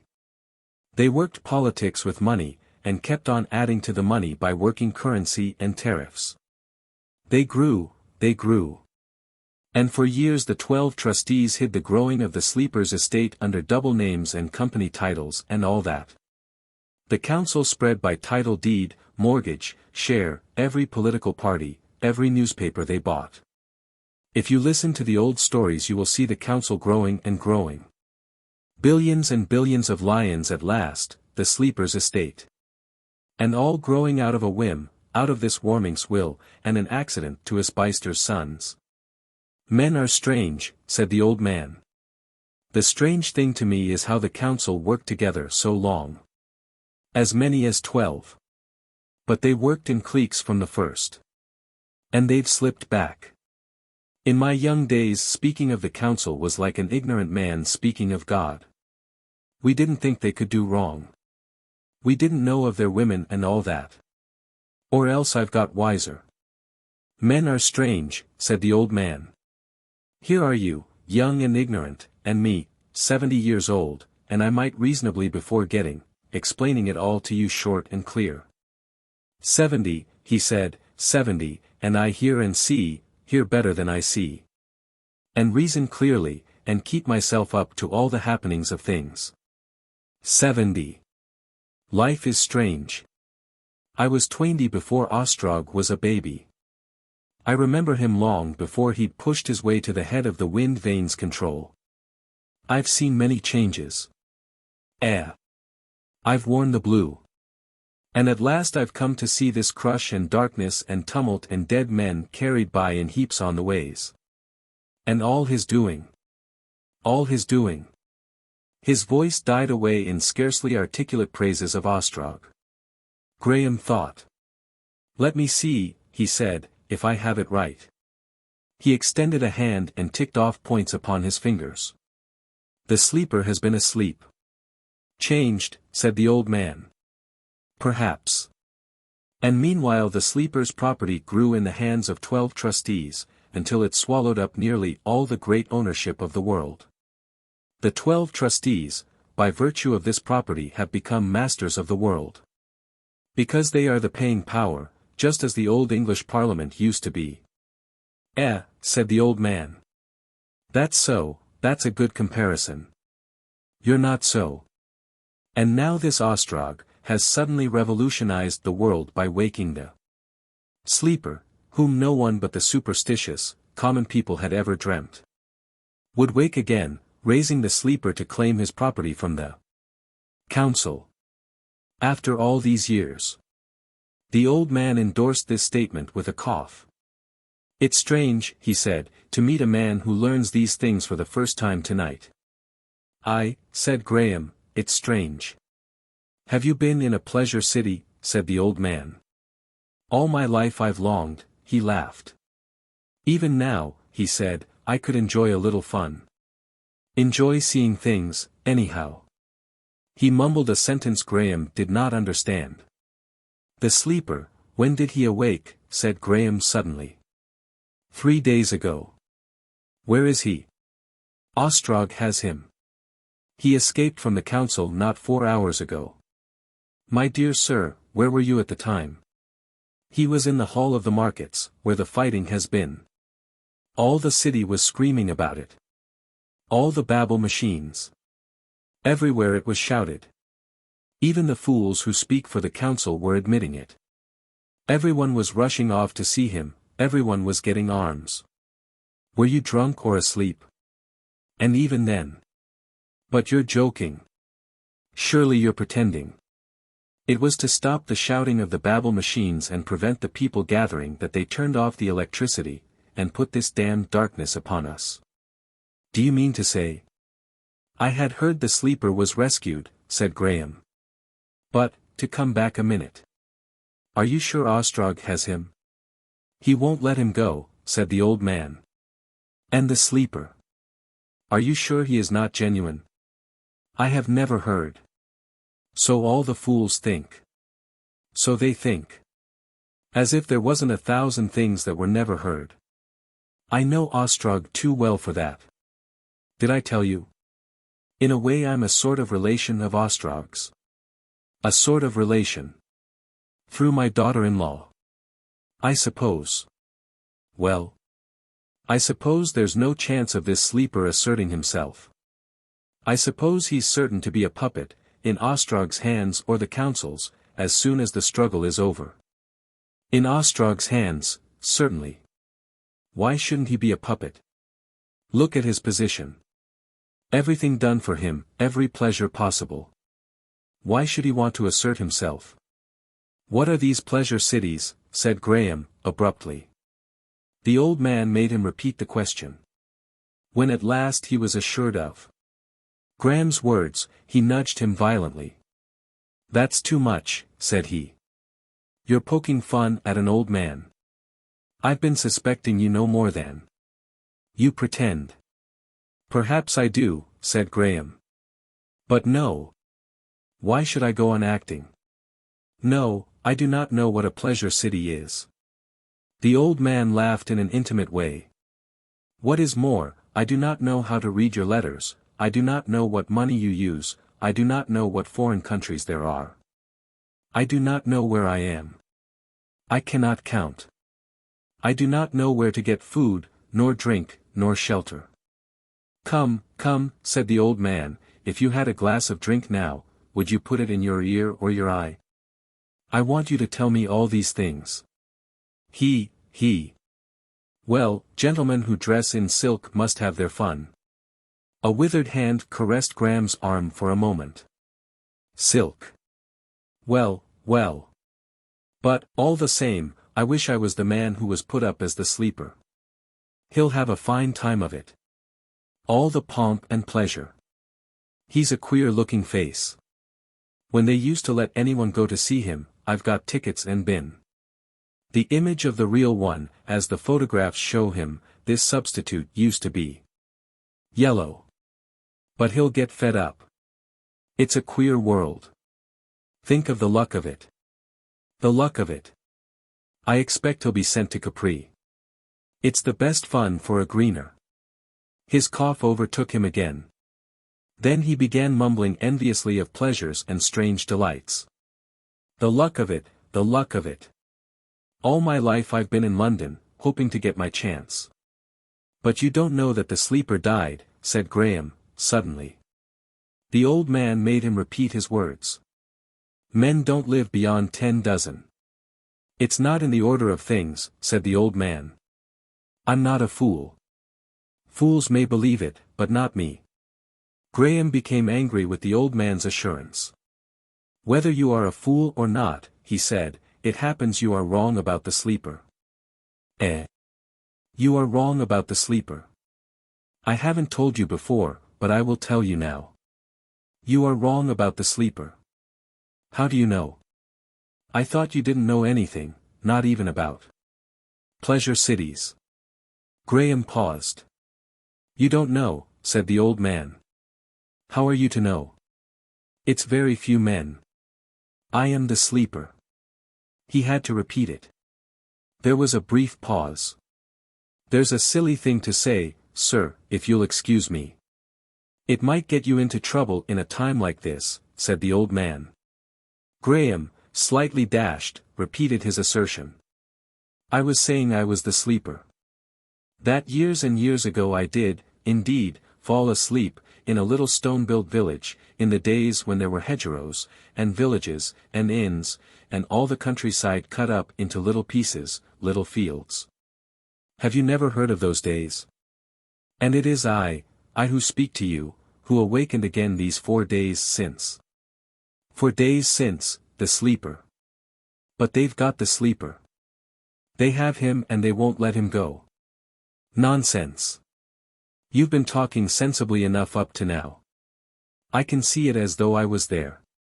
There will be Lincoln like a keeper just behind him, they won't let him go about alone. Trust them. You're a queer fellow. One of these fun pokers. I see now why you have been clipping your words so oddly, but... He stopped abruptly, and Graham could see his gesture. As if Ostrog would let the sleeper run about alone. No, you're telling that to the wrong man altogether. As if I should believe. What's your game? And besides, we've been talking of the sleeper. Graham stood up. Listen, he said. I am the sleeper. You're an odd man, said the old man, to sit here in the dark, talking clipped, and telling a lie of that sort. But... Graham's exasperation fell to laughter. It is preposterous, he cried. Preposterous. The dream must end. It gets wilder and wilder. Here am I, in this damned twilight. I never knew a dream in twilight before, an anachronism by 200 years, and trying to persuade an old fool that I am myself, and meanwhile, ugh. He moved in gusty irritation and went striding. In a moment the old man was pursuing him. But don't go, cried the old man. I'm an old fool, I know. Don't go. Don't leave me in all this darkness. Graham hesitated, stopped. Suddenly the folly of telling his secret flashed into his mind. I didn't mean to offend you, disbelieving you, said the old man coming near.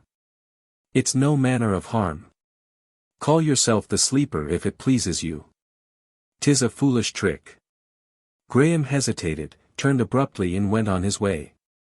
For a time he heard the old man's hobbling pursuit and his wheezy cries receding. But at last the darkness swallowed him, and Graham saw him no more. Chapter 12. Ostrog. Graham could now take a clearer view of his position. For a long time yet he wandered, but after the talk of the old man his discovery of this Ostrog was clear in his mind as the final inevitable decision. One thing was evident, those who were at the headquarters of the revolt had succeeded very admirably in suppressing the fact of his disappearance. But every moment he expected to hear the report of his death or of his recapture by the council. Presently a man stopped before him. Have you heard, he said. No, said Graham, starting. Near a dozen, said the man, a dozen men, and hurried on. A number of men and a girl passed in the darkness, gesticulating and shouting, capitulated. Given up. A dozen of men. 2 dozen of men. Ostrog, hurrah! Ostrog, hurrah! These cries receded, became indistinct. Other shouting men followed. For a time his attention was absorbed in the fragments of speech he heard. He had a doubt whether all were speaking English. Scraps floated to him, scraps like pidgin English, like nigger dialect, blurred and mangled distortions. He dared accost no one with questions. The impression the people gave him jarred altogether with his preconceptions of the struggle and confirmed the old man's faith in Ostrog. It was only slowly he could bring himself to believe that all these people were rejoicing at the defeat of the council, that the council which had pursued him with such power and vigor was after all the weaker of the two sides in conflict. And if that was so, how did it affect him? Several times he hesitated on the verge of fundamental questions. Once he turned and walked for a long way after a little man of rotund inviting outline, but he was unable to master confidence to address him. It was only slowly that it came to him that he might ask for the wind vane offices, whatever the wind vane offices might be. His first inquiry simply resulted in a direction to go on towards Westminster. His second led to the discovery of a short cut in which he was speedily lost. He was told to leave the ways to which he had hitherto confined himself, knowing no other means of transit, and to plunge down one of the middle staircases into the blackness of a crossway. Thereupon came some trivial adventures. Chief of these an ambiguous encounter with a gruff-voiced invisible creature speaking in a strange dialect that seemed at first a strange tongue, a thick flow of speech with the drifting corpses of English words therein. The dialect of the latter-day vile. Then another voice drew near, a girl's voice singing, tralala tralala. She spoke to Graham, her English touched with something of the same quality. She professed to have lost her sister, she blundered needlessly into him he thought, caught hold of him and laughed. But a word of vague remonstrance sent her into the unseen again. The sounds about him increased. Stumbling people passed him, speaking excitedly. They have surrendered. The council. Surely not the council. They are saying so in the ways. The passage seemed wider. Suddenly the wall fell away. He was in a great space and people were stirring remotely. He inquired his way of an indistinct figure. Strike straight across, said a woman's voice.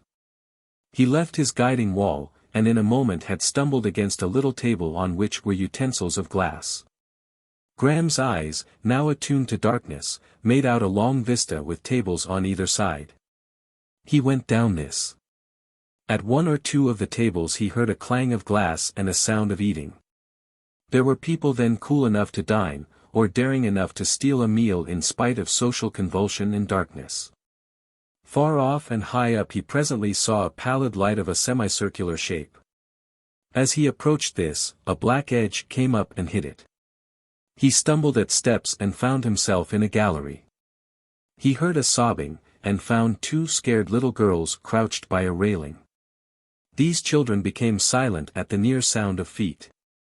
He tried to console them, but they were very still until he left them. Then as he receded he could hear them sobbing again. Presently he found himself at the foot of a staircase and near a wide opening. He saw a dim twilight above this and ascended out of the blackness into a street of moving ways again. Along this a disorderly swarm of people marched shouting. They were singing snatches of the Song of the Revolt, most of them out of tune. Here and there torches flared creating brief hysterical shadows. He asked his way and was twice puzzled by that same thick dialect. His third attempt won an answer he could understand. He was 2 miles from the wind vane offices in Westminster, but the way was easy to follow.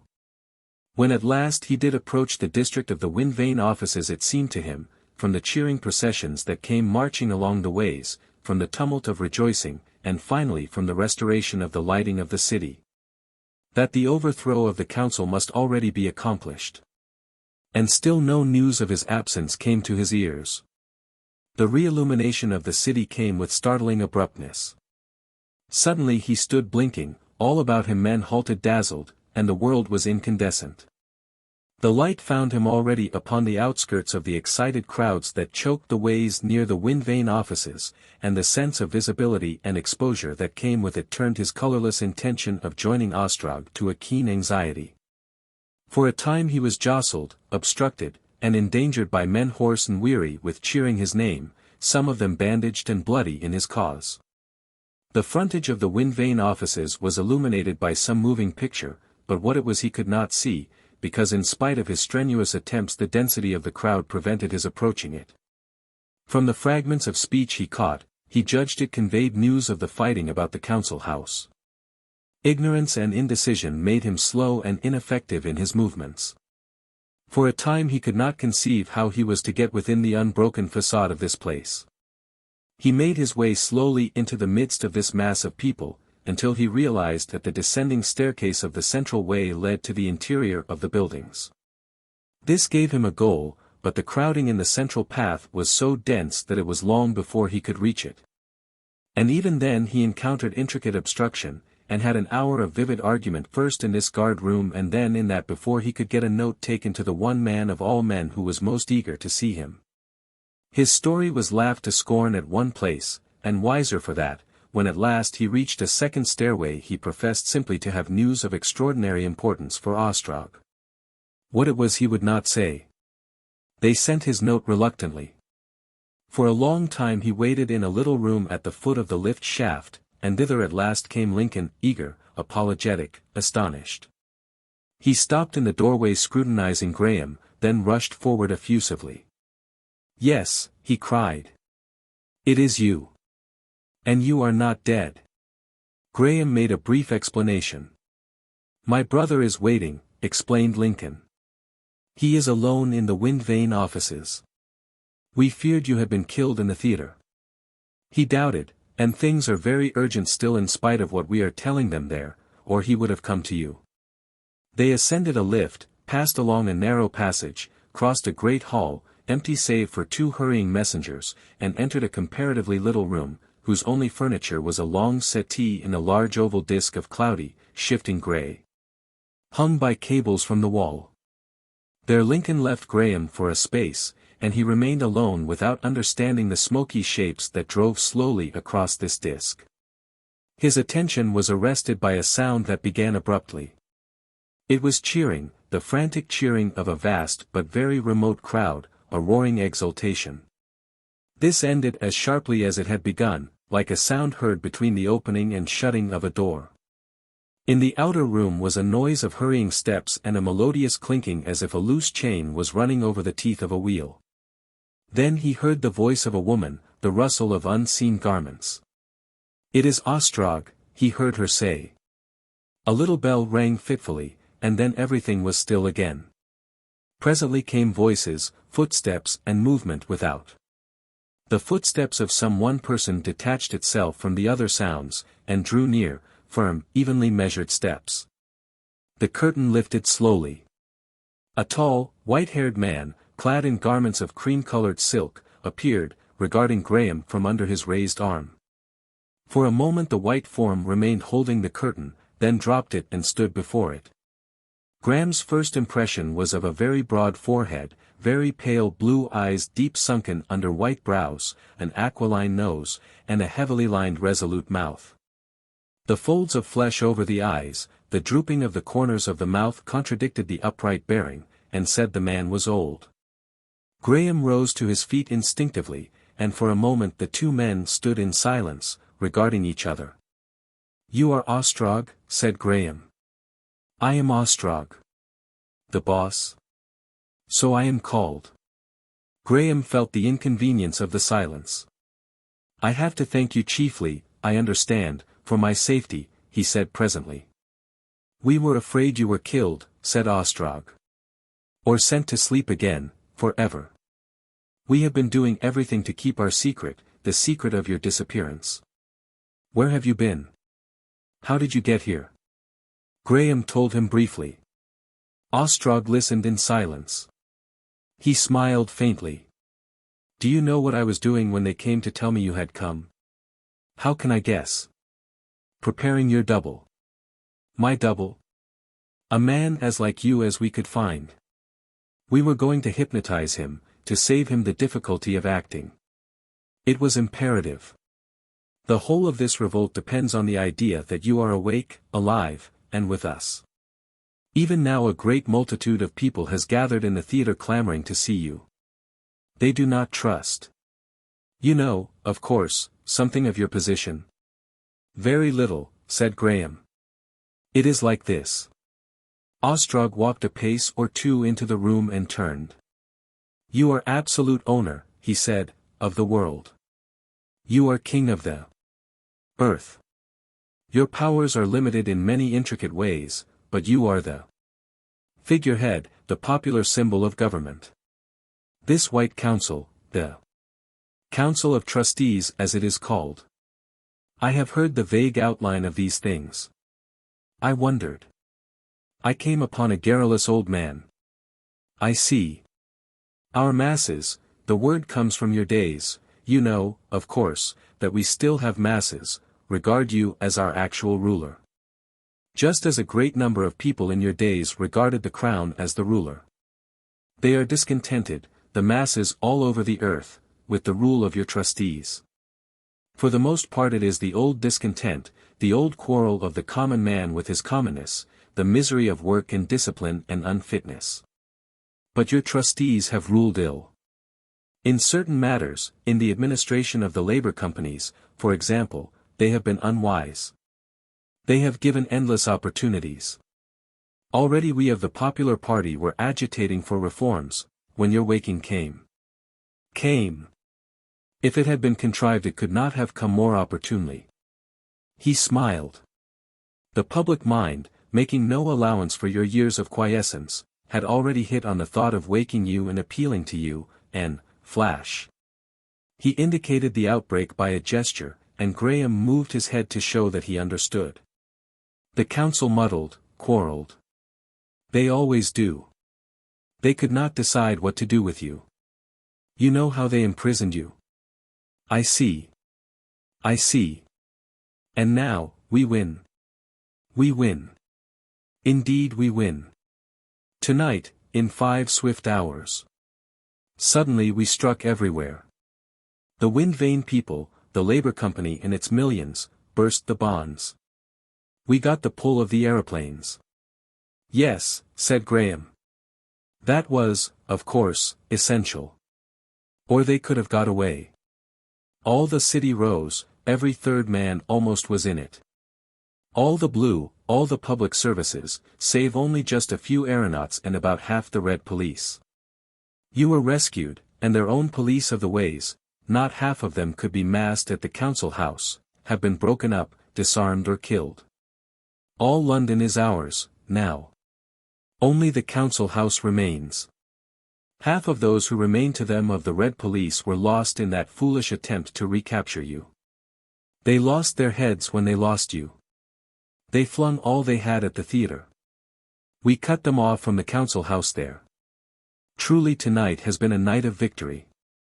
Everywhere your star has blazed. A day ago, the White Council ruled as it has ruled for a gross of years, for a century and a half of years, and then, with only a little whispering, a covert arming here and there, suddenly, so. I am very ignorant, said Graham.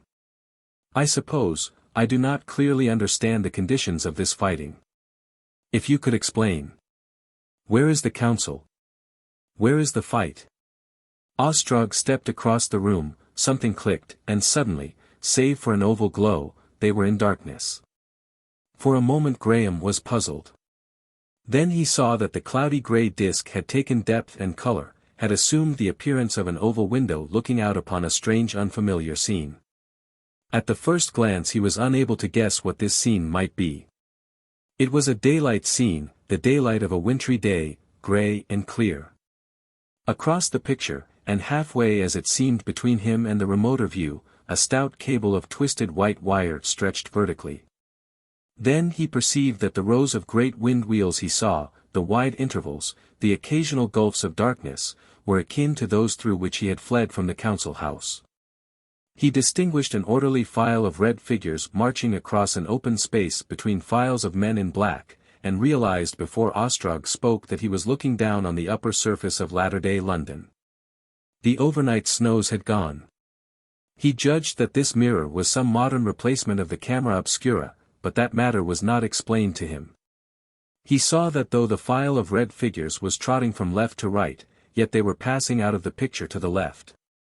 He wondered momentarily, and then saw that the picture was passing slowly, panorama fashion, across the oval. "In a moment you will see the fighting," said Ostrog at his elbow. "Those fellows in red you notice are prisoners. This is the roof space of London, all the houses are practically continuous now. The streets and public squares are covered in. The gaps and chasms of your time have disappeared. Something out of focus obliterated half the picture. Its form suggested a man. There was a gleam of metal, a flash, something that swept across the oval, as the eyelid of a bird sweeps across its eye, and the picture was clear again. And now Graham beheld men running down among the wind wheels, pointing weapons from which jetted out little smoky flashes. They swarmed thicker and thicker to the right, gesticulating. It might be they were shouting, but of that the picture told nothing. They and the windwheels passed slowly and steadily across the field of the mirror. "Now," said Ostrog, "comes the council house," and slowly a black edge crept into view and gathered Graham's attention. Soon it was no longer an edge but a cavity, a huge blackened space amidst the clustering edifices, and from it thin spires of smoke rose into the pallid winter sky. Gaunt ruinous masses of the building, mighty truncated piers and girders, rose dismally out of this cavernous darkness. And over these vestiges of some splendid place, countless minute men were clambering, leaping, swarming. "This is the council house," said Ostrog. "Their last stronghold. And the fools wasted enough ammunition to hold out for a month in blowing up the buildings all about them, to stop our attack. You heard the smash. It shattered half the brittle glass in the city." And while he spoke, Graham saw that beyond this area of ruins, overhanging it and rising to a great height, was a ragged mass of white building. This mass had been isolated by the ruthless destruction of its surroundings. Black gaps marked the passages the disaster had torn apart. Big halls had been slashed open and the decoration of their interiors showed dismally in the wintry dawn, and down the jagged walls hung festoons of divided cables and twisted ends of lines and metallic rods. And amidst all the vast details moved little red specks, the red-clothed defenders of the council. Every now and then faint flashes illuminated the bleak shadows. At the first sight it seemed to Graham that an attack upon this isolated white building was in progress, but then he perceived that the party of the revolt was not advancing, but sheltered amidst the colossal wreckage that encircled this last ragged stronghold of the red-garbed men, was keeping up a fitful firing. And not 10 hours ago he had stood beneath the ventilating fans in a little chamber within that remote building wondering what was happening in the world. Looking more attentively as this warlike episode moved silently across the center of the mirror, Graham saw that the white building was surrounded on every side by ruins. And Ostrog proceeded to describe in concise phrases how its defenders had sought by such destruction to isolate themselves from a storm. He spoke of the loss of men that huge downfall had entailed in an indifferent tone. He indicated an improvised mortuary among the wreckage, showed ambulances swarming like cheese mites along a ruinous groove that had once been a street of moving ways. He was more interested in pointing out the parts of the council house, the distribution of the besiegers. In a little while the civil contest that had convulsed London was no longer a mystery to Graham. It was no tumultuous revolt had occurred that night, no equal warfare, but a splendidly organized coup d'état. Ostrog's grasp of details was astonishing. He seemed to know the business of even the smallest knot of black and red specks that crawled amidst these places. He stretched a huge black arm across the luminous picture, and showed the room whence Graham had escaped, and across the chasm of ruins the course of his flight. Graham recognized the gulf across which the gutter ran, and the wind wheels where he had crouched from the flying machine. The rest of his path had succumbed to the explosion. He looked again at the council house, and it was already half hidden, and on the right a hillside with a cluster of domes and pinnacles, hazy, dim and distant, was gliding into view. "And the council is really overthrown," he said. "Overthrown," said Ostrog. "And I? Is it indeed true that I? You are master of the world. But that white flag. That is the flag of the council, the flag of the rule of the world. It will fall. The fight is over. Their attack on the theater was their last frantic struggle. They have only 1,000 men or so, and some of these men will be disloyal. They have little ammunition. And we are reviving the ancient arts. We are casting guns. But, help. Is this city the world? Practically this is all they have left to them of their empire. Abroad the cities have either revolted with us or wait the issue. Your awakening has perplexed them, paralyzed them. But haven't the council flying machines? Why is there no fighting with them? They had. But the greater part of the aeronauts were in the revolt with us. They wouldn't take the risk of fighting on our side, but they would not stir against us. We had to get a pull with the aeronauts. Quite half were with us, and the others knew it. Directly they knew you had got away, those looking for you dropped. We killed the man who shot at you, an hour ago. And we occupied the flying stages at the outset in every city we could, and so stopped and captured the greater aeroplanes. And as for the little flying machines that turned out, for some did, we kept up too straight and steady a fire for them to get near the council house. If they dropped they couldn't rise again, because there's no clear space about there for them to get up. Several we have smashed, several others have dropped and surrendered, the rest have gone off to the continent to find a friendly city if they can before their fuel runs out. Most of these men were only too glad to be taken prisoner and kept out of harm's way. Upsetting in a flying machine isn't a very attractive prospect. There's no chance for the council that way. Its days are done. He laughed and turned to the oval reflection again to show Graham what he meant by flying stages. Even the 4 nearer ones were remote and obscured by a thin morning haze.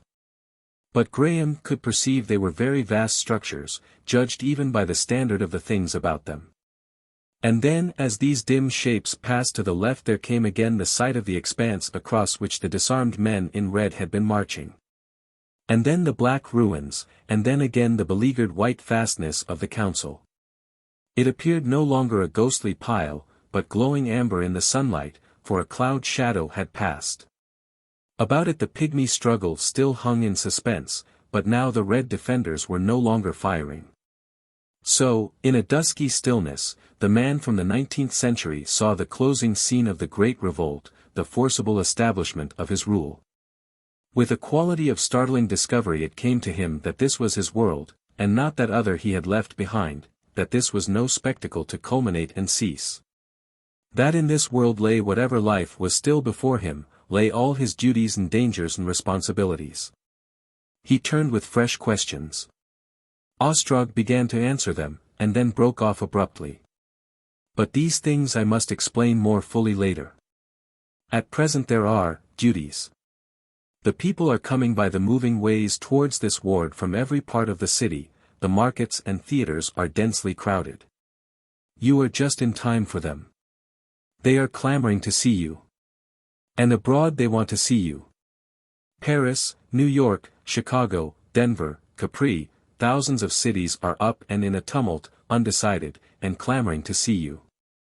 They have clamored that you should be awakened for years, and now it is done they will scarcely believe. But surely, I can't go. Ostrog answered from the other side of the room. And the picture on the oval disc paled and vanished as the light jerked back again. There are kinetotelephotographics, he said. As you bow to the people here, all over the world myriads of people, packed and still in darkened halls, will see you also. In black and white, of course, not like this. And you will hear their shouts reinforcing the shouting in the hall. And there is an optical contrivance we shall use, said Ostrog, used by some of the posturers and women dancers. It may be novel to you. You stand in a very bright light, and they see not you but a magnified image of you thrown on a screen, so that even the furthest man in the remotest gallery can, if he chooses, count your eyelashes. Graham clutched desperately at one of the questions in his mind. What is the population of London? He said. 28 myriads. 8 and what? More than 33 millions. These figures went beyond Graham's imagination. You will be expected to say something, said Ostrog. Not what you used to call a speech, but what our people call a word, just one sentence, 6 or 7 words. Something formal. If I might suggest, I have awakened and my heart is with you. That is the sort of thing they want. What was that? Asked Graham. I am awakened and my heart is with you. And bow royally. But first we must get you black robes, for black is your color. Do you mind? And then they will disperse to their homes. Graham hesitated. I am in your hands, he said.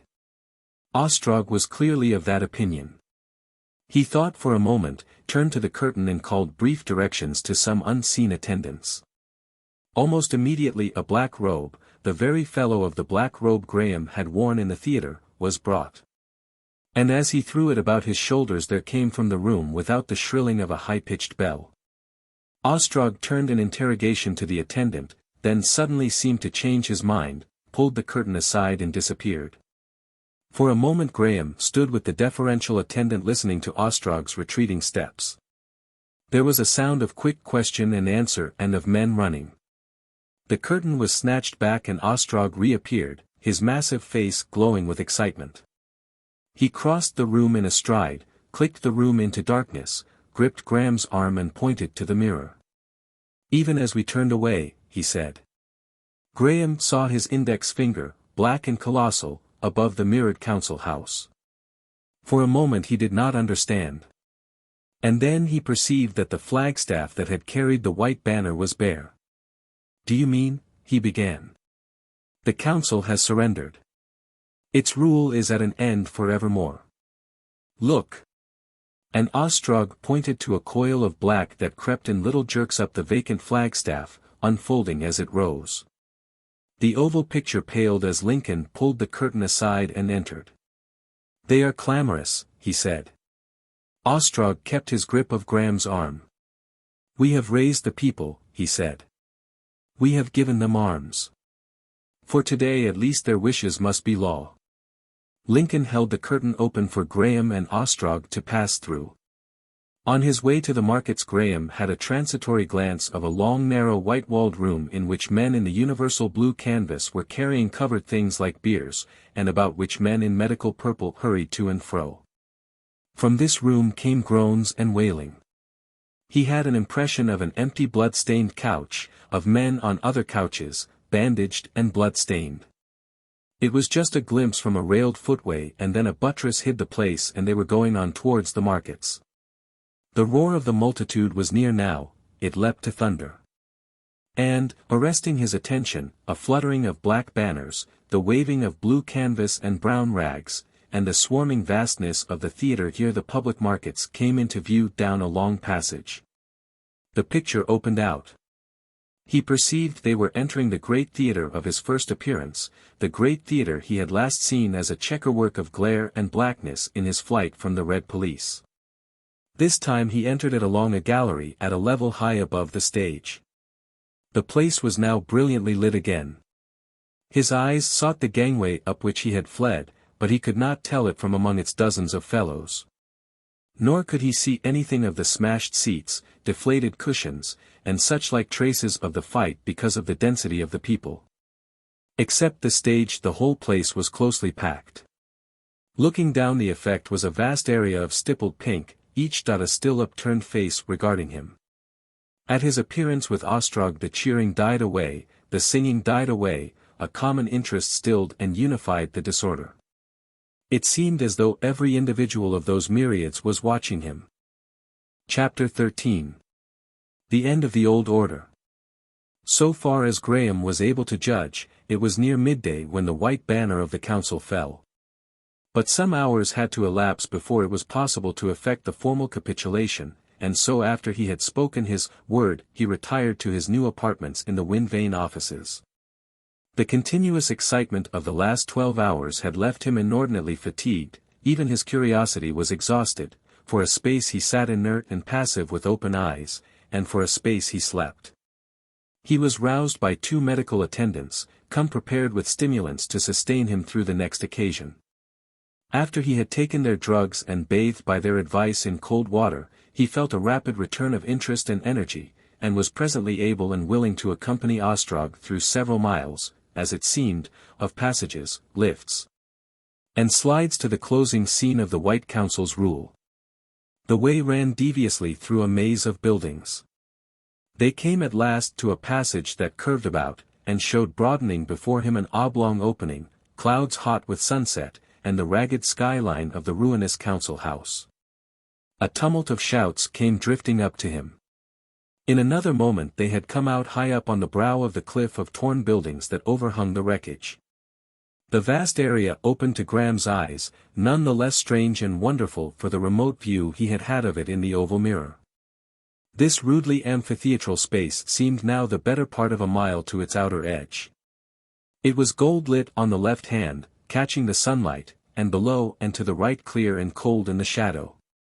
Above the shadowy grey council house that stood in the midst of it, the great black banner of the surrender still hung in sluggish folds against the blazing sunset. Severed rooms, halls and passages gaped strangely, broken masses of metal projected dismally from the complex wreckage, vast masses of twisted cable dropped like tangled seaweed, and from its base came a tumult of innumerable voices. Violent concussions, and the sound of trumpets. All about this great white pile was a ring of desolation. The smashed and blackened masses, the gaunt foundations and ruinous lumber of the fabric that had been destroyed by the council's orders, skeletons of girders, titanic masses of wall, forests of stout pillars. Amongst the somber wreckage beneath, running water flashed and glistened, and far away across the space, out of the midst of a vague vast mass of buildings, there thrust the twisted end of a water main, 200 feet in the air, thunderously spouting a shining cascade. And everywhere great multitudes of people. Wherever there was space and foothold, people swarmed, little people, small and minutely clear, except where the sunset touched them to indistinguishable gold. They clambered up the tottering walls, they clung in wreaths and groups about the high-standing pillars. They swarmed along the edges of the circle of ruins. The air was full of their shouting, and they were pressing and swaying towards the central space. The upper stories of the council house seemed deserted, not a human being was visible. Only the drooping banner of the surrender hung heavily against the light. The dead were within the council house, or hidden by the swarming people, or carried away. Graham could see only a few neglected bodies in gaps and corners of the ruins, and amidst the flowing water. "Will you let them see you, sire?" said Ostrog. "They are very anxious to see you." Graham hesitated, and then walked forward to where the broken verge of wall dropped sheer.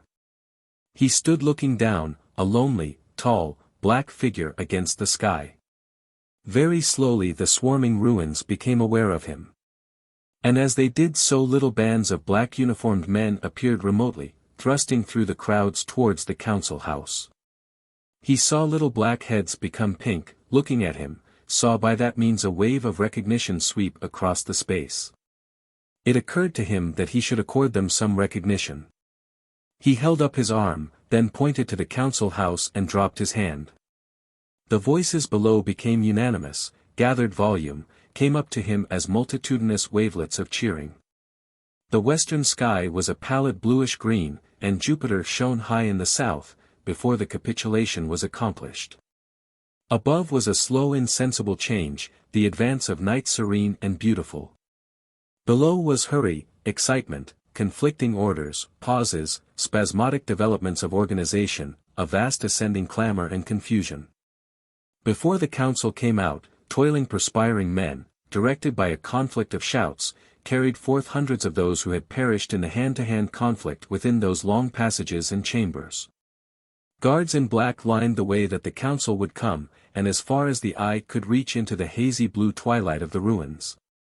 And swarming now at every possible point in the captured council house and along the shattered cliff of its circumadjacent buildings, were innumerable people, and their voices, even when they were not cheering, were as the soughing of the sea upon a pebble beach. Ostrog had chosen a huge commanding pile of crushed and overthrown masonry, and on this a stage of timbers and metal girders was being hastily constructed. Its essential parts were complete, but humming and clangorous machinery still glared fitfully in the shadows beneath this temporary edifice. The stage had a small higher portion on which Graham stood with Ostrog and Lincoln close beside him, a little in advance of a group of minor officers. A broader lower stage surrounded this quarterdeck, and on this were the black uniformed guards of the revolt armed with the little green weapons whose very names Graham still did not know. Those standing about him perceived that his eyes wandered perpetually from the swarming people in the twilight ruins about him to the darkling mass of the white council house, whence the trustees would presently come, and to the gaunt cliffs of ruin that encircled him, and so back to the people. The voices of the crowd swelled to a deafening tumult. He saw the councillors first afar off in the glare of one of the temporary lights that marked their path, a little group of white figures in a black archway. In the council house they had been in darkness. He watched them approaching, drawing nearer past first this blazing electric star and then that. The minatory roar of the crowd over whom their power had lasted for 150 years marched along beside them. As they drew still nearer their faces came out weary, white, and anxious. He saw them blinking up through the glare about him and Ostrog. He contrasted their strange cold looks in the Hall of Atlas. Presently he could recognize several of them. The man who had rapped the table at Howard, a burly man with a red beard, and one delicate-featured, short, dark man with a peculiarly long skull. He noted that two were whispering together and looking behind him at Ostrog. Next there came a tall, dark and handsome man, walking downcast. Abruptly he glanced up, his eyes touched Graham for a moment, and passed beyond him to Ostrog. The way that had been made for them was so contrived that they had to march past and curve about before they came to the sloping path of planks that ascended to the stage where their surrender was to be made. "The Master, the Master! God and the Master," shouted the people. "To hell with the council!" Graham looked at their multitudes, receding beyond counting into a shouting haze, and then at Ostrog beside him, white and steadfast and still. His eye went again to the little group of white councillors. And then he looked up at the familiar quiet stars overhead. The marvelous element in his fate was suddenly vivid. Could that be his indeed, that little life in his memory 200 years gone by, and this as well? Chapter 14. From the Crow's Nest. And so after strange delays and through an avenue of doubt and battle, this man from the 19th century came at last to his position at the head of that complex world. At first when he rose from the long deep sleep that followed his rescue and the surrender of the council, he did not recognize his surroundings. By an effort he gained a clue in his mind, and all that had happened came back to him, at first with a quality of insincerity like a story heard, like something read out of a book. And even before his memories were clear, the exultation of his escape, the wonder of his prominence were back in his mind. He was owner of the world, master of the earth. This new great age was in the completest sense his. He no longer hoped to discover his experiences a dream, he became anxious now to convince himself that they were real. An obsequious valet assisted him to dress under the direction of a dignified chief attendant, a little man whose face proclaimed him Japanese, albeit he spoke English like an Englishman. From the latter he learned something of the state of affairs. Already the revolution was an accepted fact, already business was being resumed throughout the city. Abroad the downfall of the council had been received for the most part with delight. Nowhere was the council popular, and the 1,000 cities of Western America, after 200 years still jealous of New York, London, and the East, had risen almost unanimously 2 days before at the news of Graham's imprisonment. Paris was fighting within itself. The rest of the world hung in suspense. While he was breaking his fast, the sound of a telephone bell jetted from a corner, and his chief attendant called his attention to the voice of Ostrog making polite inquiries. Graham interrupted his refreshment to reply. Very shortly Lincoln arrived, and Graham at once expressed a strong desire to talk to people and to be shown more of the new life that was opening before him. Lincoln informed him that in 3 hours' time a representative gathering of officials and their wives would be held in the state apartments of the Windvane chief. Graham's desire to traverse the ways of the city was, however, at present impossible, because of the enormous excitement of the people. It was, however, quite possible for him to take a bird's-eye view of the city from the crow's nest of the Windvane keeper. To this accordingly Graham was conducted by his attendant. Lincoln, with a graceful compliment to the attendant, apologized for not accompanying them, on account of the present pressure of administrative work. Higher even than the most gigantic, windwheels hung this crow's nest, a clear 1,000 feet above the roofs, a little disc-shaped speck on a spear of metallic filigree, cable-stayed. To its summit Graham was drawn in a little wire-hung cradle. Halfway down the frail-seeming stem was a light gallery about which hung a cluster of tubes, minute they looked from above, rotating slowly on the ring of its outer rail. These were the specula, en rapport with the Windvane keeper's mirrors, in one of which Ostrog had shown him the coming of his rule. His Japanese attendant ascended before him and they spent nearly an hour asking and answering questions. It was a day full of the promise and quality of spring. The touch of the wind warmed. The sky was an intense blue and the vast expanse of London shone dazzling under the morning sun. The air was clear of smoke and haze, sweet as the air of a mountain glen. Save for the irregular oval of ruins about the house of the council and the black flag of the surrender that fluttered there, the mighty city seen from above showed few signs of the swift revolution that had, to his imagination, in one night and one day, changed the destinies of the world. A multitude of people still swarmed over these ruins, and the huge openwork stagings in the distance from which started in times of peace the service of aeroplanes to the various great cities of Europe and America, were also black with the victors. Across a narrow way of planking raised on trestles that crossed the ruins a crowd of workmen were busy restoring the connection between the cables and wires of the council house and the rest of the city, preparatory to the transfer thither of Ostrog's headquarters from the Windvane buildings. For the rest the luminous expanse was undisturbed. So vast was its serenity in comparison with the areas of disturbance, that presently Graham, looking beyond them, could almost forget the thousands of men lying out of sight in the artificial glare within the quasi-subterranean labyrinth. Dead or dying of the overnight wounds, forget the improvised wards with the hosts of surgeons, nurses, and bearers feverishly busy, forget, indeed, all the wonder, consternation and novelty under the electric lights. Down there in the hidden ways of the anthill he knew that the revolution triumphed, that black everywhere carried the day, black favors, black banners, black festoons across the streets. And out here, under the fresh sunlight, beyond the crater of the fight, as if nothing had happened to the earth, the forest of wind vanes that had grown from one or two while the council had ruled, roared peacefully upon their incessant duty. Far away, spiked, jagged and indented by the wind vanes, the Surrey hills rose blue and faint, to the north and nearer, the sharp contours of Highgate and Muswell Hill were similarly jagged. And all over the countryside, he knew, on every crest and hill, where once the hedges had interlaced, and cottages, churches, inns, and farmhouses had nestled among their trees. Windwheels similar to those he saw and bearing like them vast advertisements, gaunt and distinctive symbols of the new age, cast their whirling shadows and stored incessantly the energy that flowed away incessantly through all the arteries of the city. And underneath these wandered the countless flocks and herds of the British Food Trust, his property, with their lonely guards and keepers. Not a familiar outline anywhere broke the cluster of gigantic shapes below. St. Paul's he knew survived, and many of the old buildings in Westminster, embedded out of sight, arched over and covered in among the giant growths of this great age.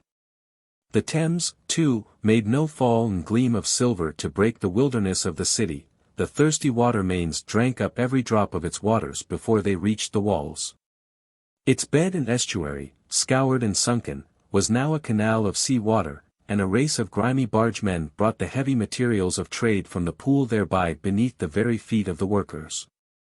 Faint and dim in the eastward between earth and sky hung the clustering masts of the colossal shipping in the pool. For all the heavy traffic, for which there was no need of haste, came in gigantic sailing ships from the ends of the earth, and the heavy goods for which there was urgency in mechanical ships of a smaller swifter sort.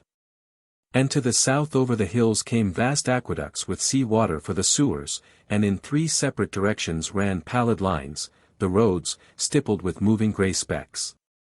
On the first occasion that offered he was determined to go out and see these roads. That would come after the flying ship he was presently to try. His attendant officer described them as a pair of gently curving surfaces 100 yards wide, each one for the traffic going in one direction, and made of a substance called edamite, an artificial substance, so far as he could gather, resembling toughened glass. Along this shot a strange traffic of narrow rubber-shod vehicles, great single wheels, 2- and 4-wheeled vehicles, sweeping along at velocities of from 1 to 6 miles a minute. Railroads had vanished. A few embankments remained as rust-crowned trenches here and there. Some few formed the cores of Edomite ways. Among the first things to strike his attention had been the great fleets of advertisement balloons and kites that receded in irregular vistas northward and southward along the lines of the aeroplane journeys. No great aeroplanes were to be seen. Their passages had ceased, and only one little seeming monoplane circled high in the blue distance above the Surrey hills, an unimpressive soaring speck. A thing Graham had already learnt, and which he found very hard to imagine, was that nearly all the towns in the country, and almost all the villages, had disappeared.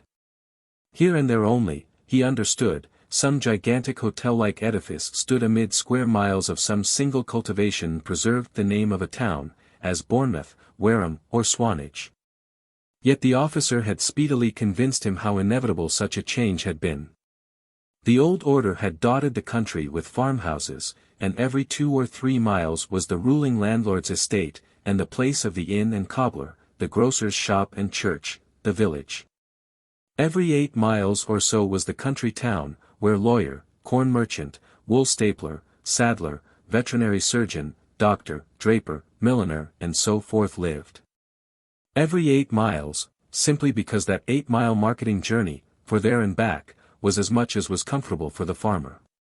But directly the railways came into play, and after them the light railways, and all the swift new motor cars that had replaced wagons and horses, and so soon as the high roads began to be made of wood, and rubber, and edamite, and all sorts of elastic durable substances, the necessity of having such frequent market towns disappeared. And the big towns grew. They drew the worker with the gravitational force of seemingly endless work, the employer with their suggestion of an infinite ocean of labor. And as the standard of comfort rose, as the complexity of the mechanism of living increased, life in the country had become more and more costly, or narrow and impossible. The disappearance of vicar and squire, the extinction of the general practitioner by the city specialist, had robbed the village of its last touch of culture. After telephone, kinematograph and phonograph had replaced newspaper, book, schoolmaster, and letter, to live outside the range of the electric cables was to live an isolated savage. In the country were neither means of being clothed nor fed, according to the refined conceptions of the time, no efficient doctors for an emergency, no company, and no pursuits. Moreover, mechanical appliances in agriculture made one engineer the equivalent of 30 laborers. So, inverting the condition of the city clerk in the days when London was scarce inhabitable because of the coaly foulness of its air, the laborers now came to the city and its life and delights at night to leave it again in the morning. The city had swallowed up humanity, man had entered upon a new stage in his development.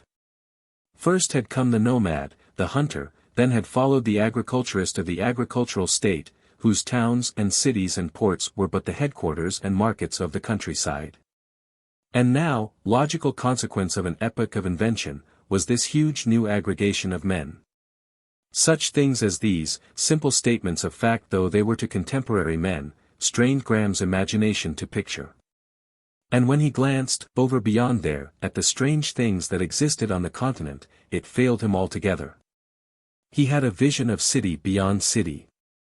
Cities on great plains, cities beside great rivers, vast cities along the sea margin, cities girdled by snowy mountains. Over a great part of the earth the English tongue was spoken.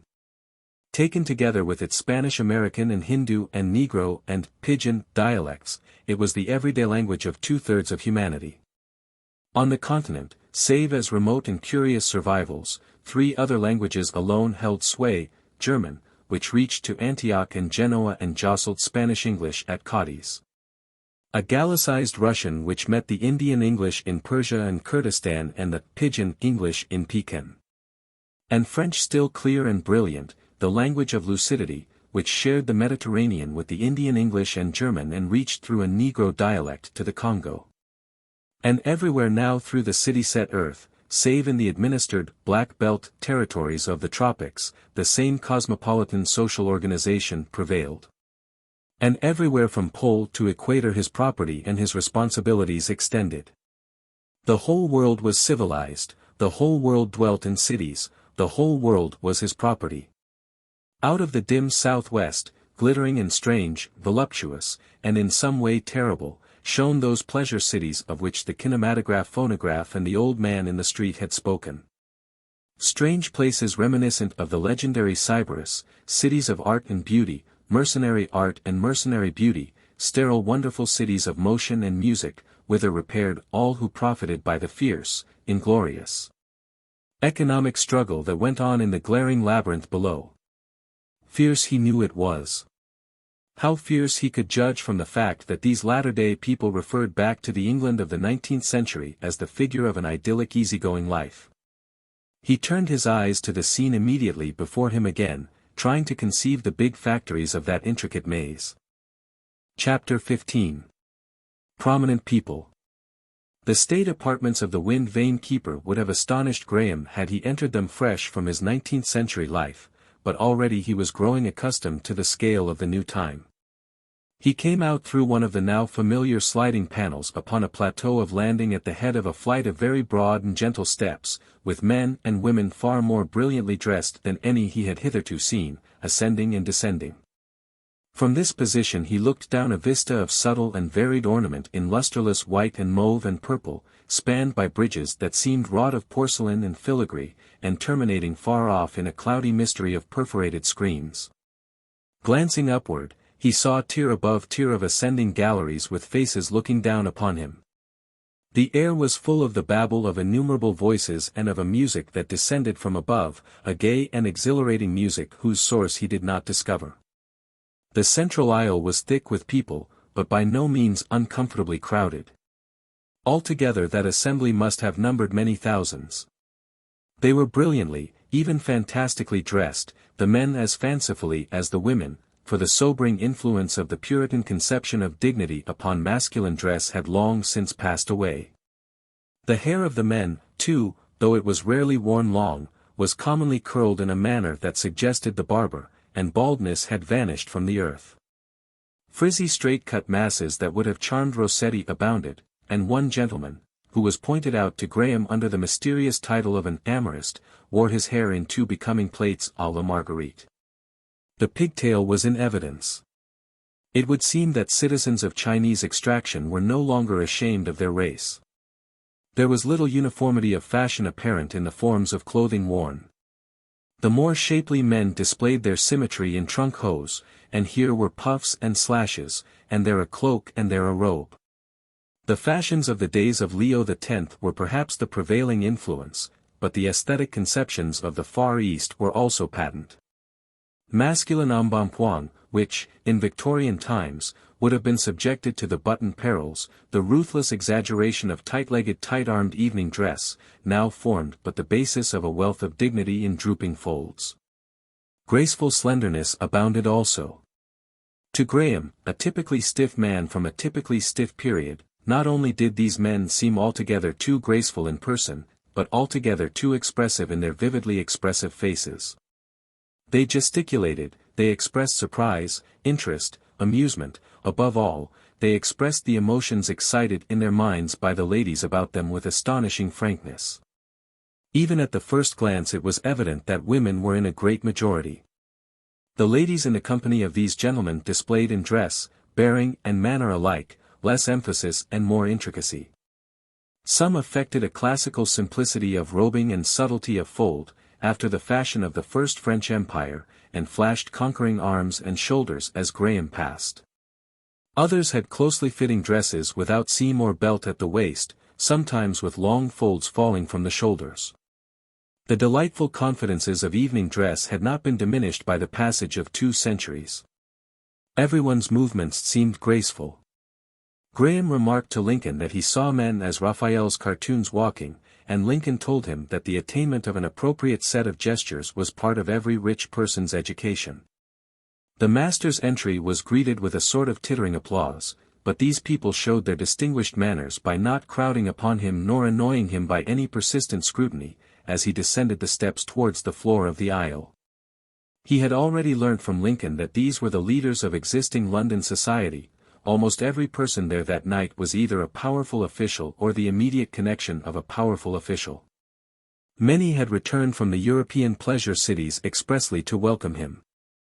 The aeronautic authorities, whose defection had played a part in the overthrow of the council only second to Graham's, were very prominent, and so, too, was the wind vane control.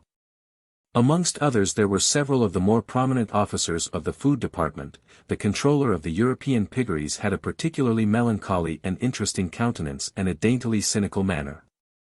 A bishop in full canonicals passed athwart Graham's vision, conversing with a gentleman dressed exactly like the traditional Chaucer, including even the laurel wreath. "Who is that?" he asked almost involuntarily. "The Bishop of London," said Lincoln. "No, the other, I mean. Poet laureate. You still. He doesn't make poetry, of course. He's a cousin of Wotton, one of the councillors. But he's one of the Red Rose Royalists, a delightful club, and they keep up the tradition of these things. Asano told me there was a king. The king doesn't belong. They had to expel him. It's the Stuart blood, I suppose. But really. Too much. Far too much." Graham did not quite follow all this, but it seemed part of the general inversion of the new age. He bowed condescendingly to his first introduction. It was evident that subtle distinctions of class prevailed even in this assembly, that only to a small proportion of the guests, to an inner group, did Lincoln consider it appropriate to introduce him. This first introduction was the master aeronaut, a man whose suntanned face contrasted oddly with the delicate complexions about him. Just at present his critical defection from the council made him a very important person indeed. His manner contrasted very favorably, according to Graham's ideas, with the general bearing. He offered a few commonplace remarks, assurances of loyalty and frank inquiries about the master's health.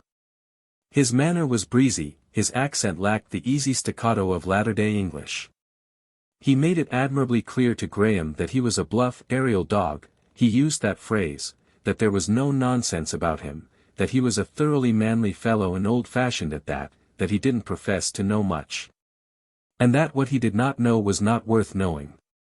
He made a curt bow, ostentatiously free from obsequiousness, and passed. "I am glad to see that type endures," said Graham. "Phonographs and kinematographs," said Lincoln, a little spitefully. "He has studied from the life." Graham glanced at the burly form again. It was oddly reminiscent. "As a matter of fact we bought him," said Lincoln. "Partly. And partly he was afraid of Ostrog. Everything rested with him." He turned sharply to introduce the Surveyor General of the public schools. This person was a willowy figure in a blue-grey academic gown. He beamed down upon Graham through pince-nez of a Victorian pattern, and illustrated his remarks by gestures of a beautifully manicured hand. Graham was immediately interested in this gentleman's functions, and asked him a number of singularly direct questions. The Surveyor General seemed quietly amused at the master's fundamental bluntness. He was a little vague as to the monopoly of education his company possessed. It was done by contract with the syndicate that ran the numerous London municipalities, but he waxed enthusiastic over educational progress since the Victorian times. We have conquered Cram, he said, completely conquered Cram. There is not an examination left in the world. Aren't you glad? How do you get the work done? Asked Graham. We make it attractive as possible. And if it does not attract, then we let it go. We cover an immense field. He proceeded to details, and they had a lengthy conversation. Graham learnt that university extension still existed in a modified form. There is a certain type of girl, for example, said the Surveyor General, dilating with a sense of his usefulness, with a perfect passion for severe studies, when they are not too difficult, you know. We cater for them by the thousand. At this moment, he said with a Napoleonic touch, nearly 500 phonographs are lecturing in different parts of London on the influence exercised by Plato and Swift on the love affairs of Shelley, Hazlitt, and Burns. And afterwards they write essays on the lectures, and the names in order of merit are put in conspicuous places. You see how your little germ has grown. The illiterate middle class of your days has quite passed away. About the public elementary schools, said Graham. Do you control them? The Surveyor General did, entirely. Now, Graham, in his later democratic days, had taken a keen interest in these, and his questioning quickened. Certain casual phrases that had fallen from the old man with whom he had talked in the darkness recurred to him. The Surveyor General, in effect, endorsed the old man's words. We try and make the elementary schools very pleasant for the little children. They will have to work so soon.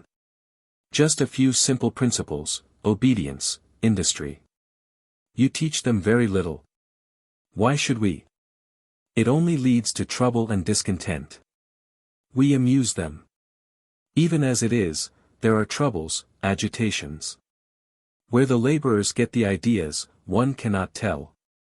They tell one another. There are socialistic dreams, anarchy even. Agitators will get to work among them. I take it, I have always taken it, that my foremost duty is to fight against popular discontent. Why should people be made unhappy? I wonder, said Graham thoughtfully. But there are a great many things. I want to know. Lincoln, who had stood watching Graham's face throughout the conversation, intervened. There are others, he said in an undertone. The Surveyor General of Schools gesticulated himself away. Perhaps, said Lincoln, intercepting a casual glance, you would like to know some of these ladies? The daughter of the manager of the piggeries was a particularly charming little person with red hair and animated blue eyes. Lincoln left him a while to converse with her, and she displayed herself as quite an enthusiast for the dear old days, as she called them, that had seen the beginning of his trance. As she talked she smiled, and her eyes smiled in a manner that demanded reciprocity. I have tried, she said, countless times, to imagine those old romantic days. And to you, they are memories. How strange and crowded the world must seem to you.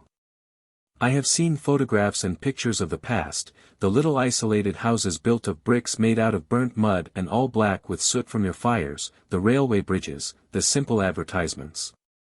The solemn savage puritanical men in strange black coats and those tall hats of theirs, iron railway trains on iron bridges overhead, horses and cattle, and even dogs running half wild about the streets.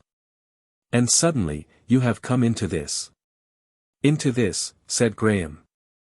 Out of your life, out of all that was familiar.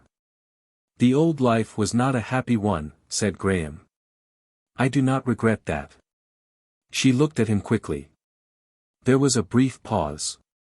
She sighed encouragingly. No. No, said Graham.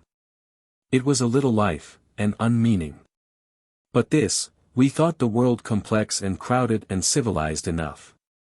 Yet I see, although in this world I am barely 4 days old, looking back on my own time, that it was a queer, barbaric time, the mere beginning of this new order. The mere beginning of this new order.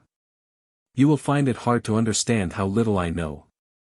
You may ask me what you like, she said, smiling at him. Then tell me who these people are.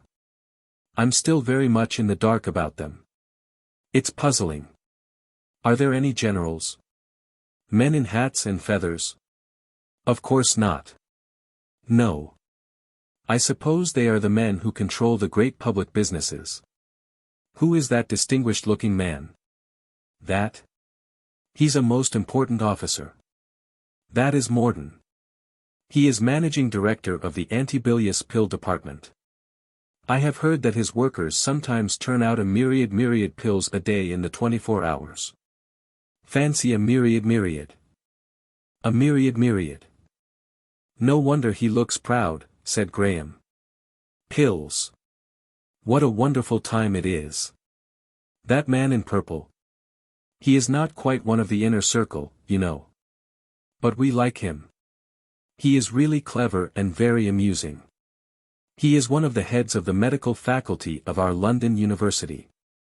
All medical men, you know, wear that purple. But, of course, people who are paid by fees for doing something, she smiled away the social pretensions of all such people. Are any of your great artists or authors here? No authors. They are mostly such queer people, and so preoccupied about themselves. And they quarrel so dreadfully.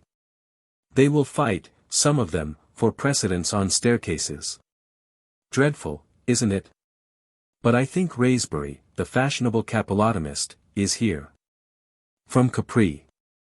Capillotomist, said Graham. Ah. I remember. An artist. Why not? We have to cultivate him, she said apologetically. Our heads are in his hands. She smiled. Graham hesitated at the invited compliment, but his glance was expressive. Have the arts grown with the rest of civilized things, he said.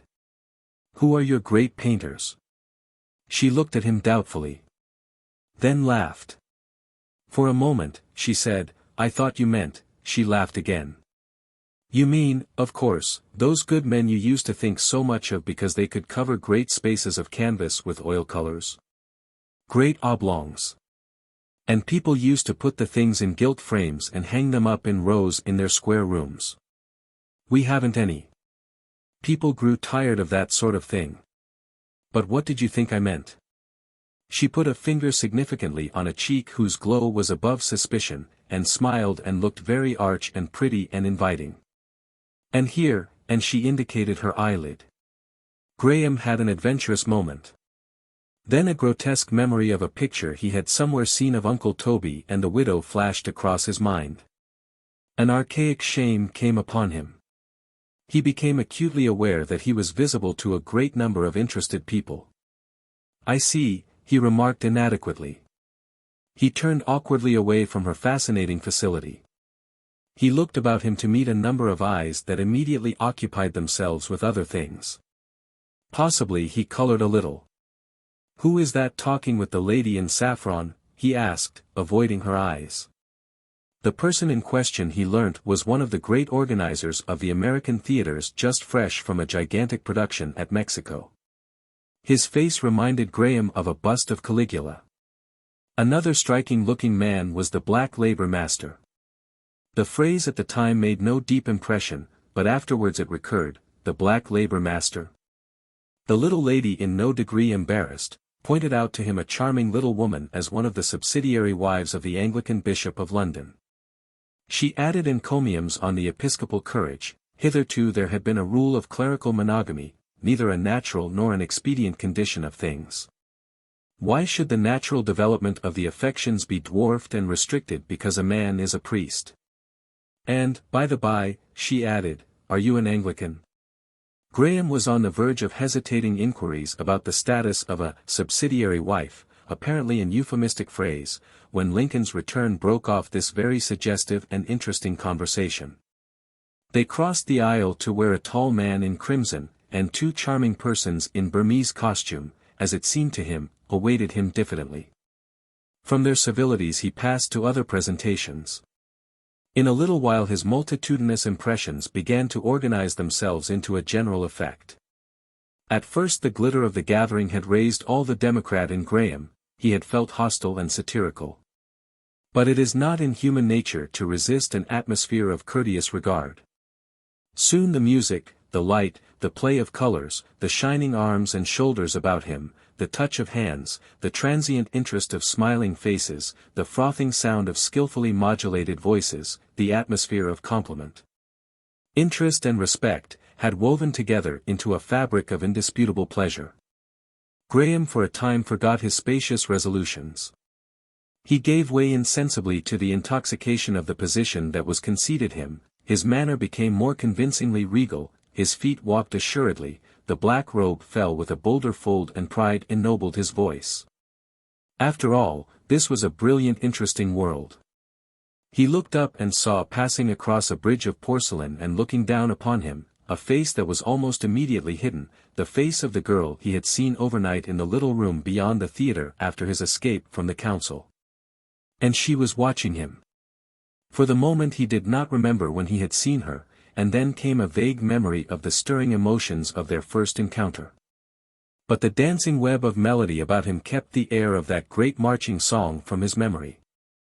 The lady to whom he talked repeated her remark, and Graham recalled himself to the quasi-regal flirtation upon which he was engaged.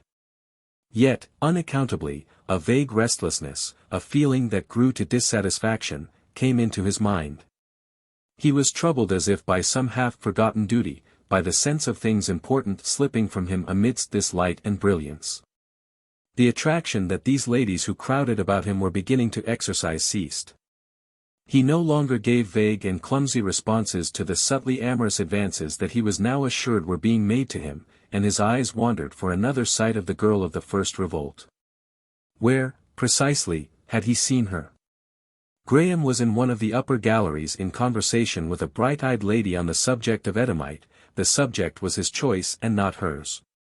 He had interrupted her warm assurances of personal devotion with a matter-of-fact inquiry.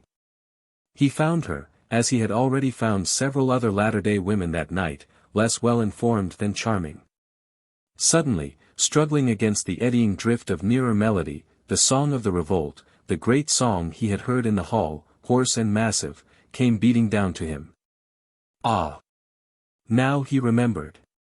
He glanced up startled, and perceived above him an œil de boeuf through which this song had come, and beyond, the upper courses of cable, the blue haze, and the pendant fabric of the lights of the public ways. He heard the song break into a tumult of voices and cease. He perceived quite clearly the drone and tumult of the moving platforms and a murmur of many people. He had a vague persuasion that he could not account for, a sort of instinctive feeling that outside in the ways a huge crowd must be watching this place in which their master amused himself. Though the song had stopped so abruptly, though the special music of this gathering reasserted itself, the motif of the marching song, once it had begun, lingered in his mind. The bright-eyed lady was still struggling with the mysteries of Edomite when he perceived the girl he had seen in the theater again. She was coming now along the gallery towards him. He saw her first before she saw him. She was dressed in a faintly luminous gray, her dark hair about her brows was like a cloud, and as he saw her the cold light from the circular opening into the ways fell upon her downcast face. The lady in trouble about the Edomite saw the change in his expression, and grasped her opportunity to escape. "Would you care to know that girl, sire?" she asked boldly. "She is Helen Wotton, a niece of Ostrog's. She knows a great many serious things. She is one of the most serious persons alive. I am sure you will like her." In another moment Graham was talking to the girl, and the bright-eyed lady had fluttered away. "I remember you quite well," said Graham. "You were in that little room when all the people were singing and beating time with their feet. Before I walked across the hall." Her momentary embarrassment passed. She looked up at him, and her face was steady. "It was wonderful," she said, hesitated, and spoke with a sudden effort. "All those people would have died for you, sire. Countless people did die for you that night." Her face glowed. She glanced swiftly aside to see that no other heard her words. Lincoln appeared some way off along the gallery, making his way through the press towards them. She saw him and turned to Graham strangely eager, with a swift change to confidence and intimacy. "Sire," she said quickly, "I cannot tell you now and here. But the common people are very unhappy, they are oppressed, they are misgoverned. Do not forget the people, who faced death, death that you might live. I know nothing, began Graham. I cannot tell you now. Lincoln's face appeared close to them. He bowed an apology to the girl. You find the new world amusing, sire? Asked Lincoln, with smiling deference, and indicating the space and splendor of the gathering by one comprehensive gesture. At any rate, you find it changed. Yes, said Graham, changed. And yet, after all, not so greatly changed. Wait till you are in the air, said Lincoln. The wind has fallen, even now an aeroplane awaits you. The girl's attitude awaited dismissal.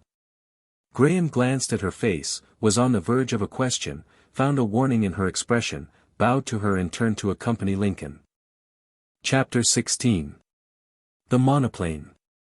The flying stages of London were collected together in an irregular crescent on the southern side of the river. They formed 3 groups of 2 each and retained the names of ancient suburban hills or villages. They were named in order: Roehampton, Wimbledon Park, Streatham, Norwood, Blackheath, and Shooter's Hill. They were uniform structures rising high above the general roof surfaces. Each was about 4,000 yards long and 1,000 broad, and constructed of the compound of aluminum and iron that had replaced iron in architecture. Their higher tiers formed an openwork of girders through which lifts and staircases ascended. The upper surface was a uniform expanse, with portions, the starting carriers, that could be raised and were then able to run on very slightly inclined rails to the end of the fabric. Graham went to the flying stages by the public ways. He was accompanied by Asano, his Japanese attendant. Lincoln was called away by Ostrog, who was busy with his administrative concerns. A strong guard of the wind vane police awaited the master outside the wind vane offices, and they cleared a space for him on the upper moving platform. His passage to the flying stages was unexpected, nevertheless a considerable crowd gathered and followed him to his destination.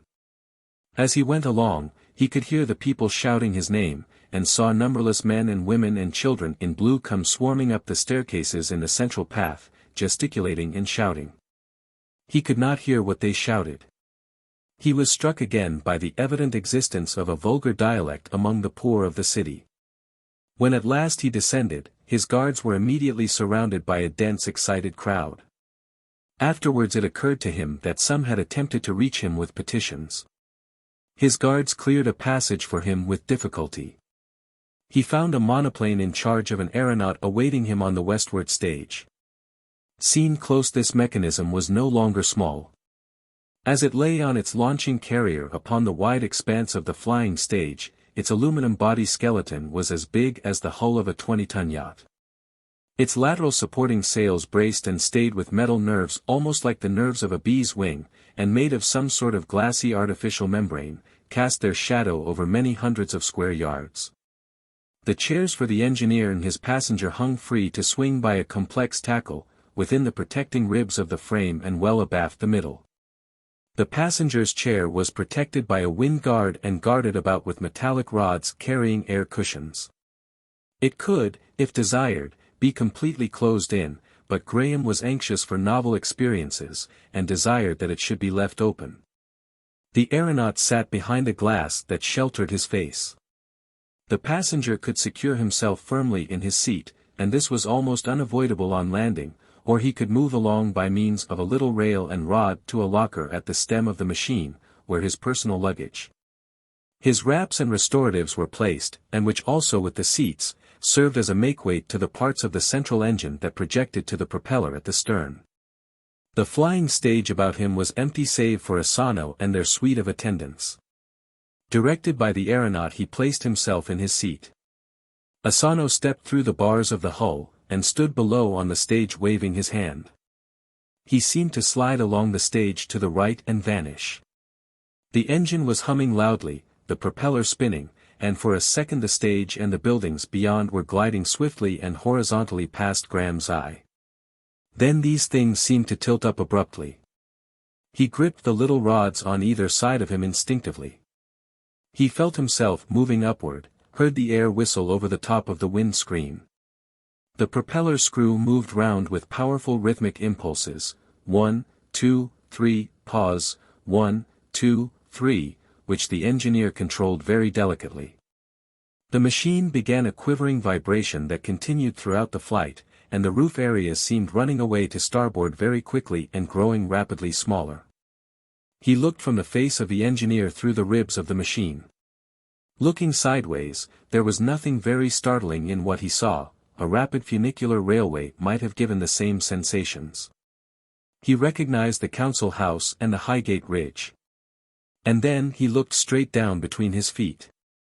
For a moment physical terror possessed him, a passionate sense of insecurity. He held tight. For a second or so he could not lift his eyes.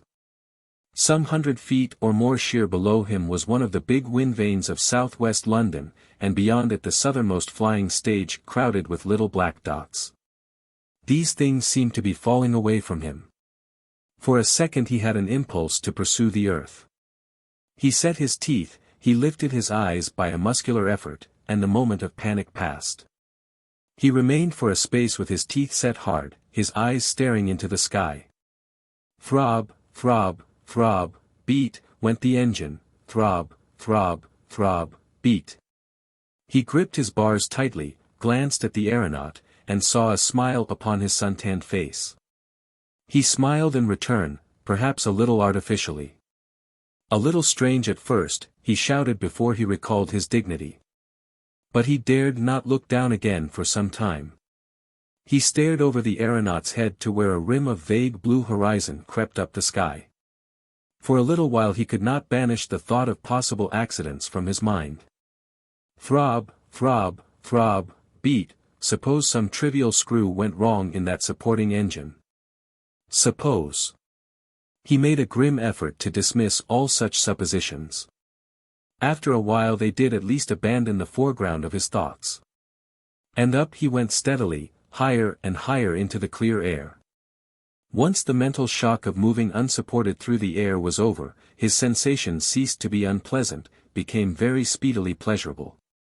He had been warned of air sickness. But he found the pulsating movement of the monoplane as it drove up the faint southwest breeze was very little in excess of the pitching of a boat head-on to broad rollers in a moderate gale, and he was constitutionally a good sailor. And the keenness of the more rarefied air into which they ascended produced a sense of lightness and exhilaration. He looked up and saw the blue sky above fretted with cirrus clouds. His eye came cautiously down through the ribs and bars to a shining flight of white birds that hung in the lower sky. For a space he watched these. Then going lower and less apprehensively, he saw the slender figure of the wind vane keeper's crow's nest shining golden in the sunlight and growing smaller every moment. As his eye fell with more confidence now, there came a blue line of hills, and then London, already to leeward, an intricate space of roofing. Its near edge came sharp and clear, and banished his last apprehensions in a shock of surprise. For the boundary of London was like a wall, like a cliff, a steep fall of 300 or 400 feet, a frontage broken only by terraces here and there, a complex decorative facade. That gradual passage of town into country through an extensive sponge of suburbs, which was so characteristic a feature of the great cities of the 19th century, existed no longer. Nothing remained of it here but a waste of ruins, variegated and dense with thickets of the heterogeneous growths that had once adorned the gardens of the belt, interspersed among leveled brown patches of sown ground, and verdant stretches of winter greens. The latter even spread among the vestiges of houses.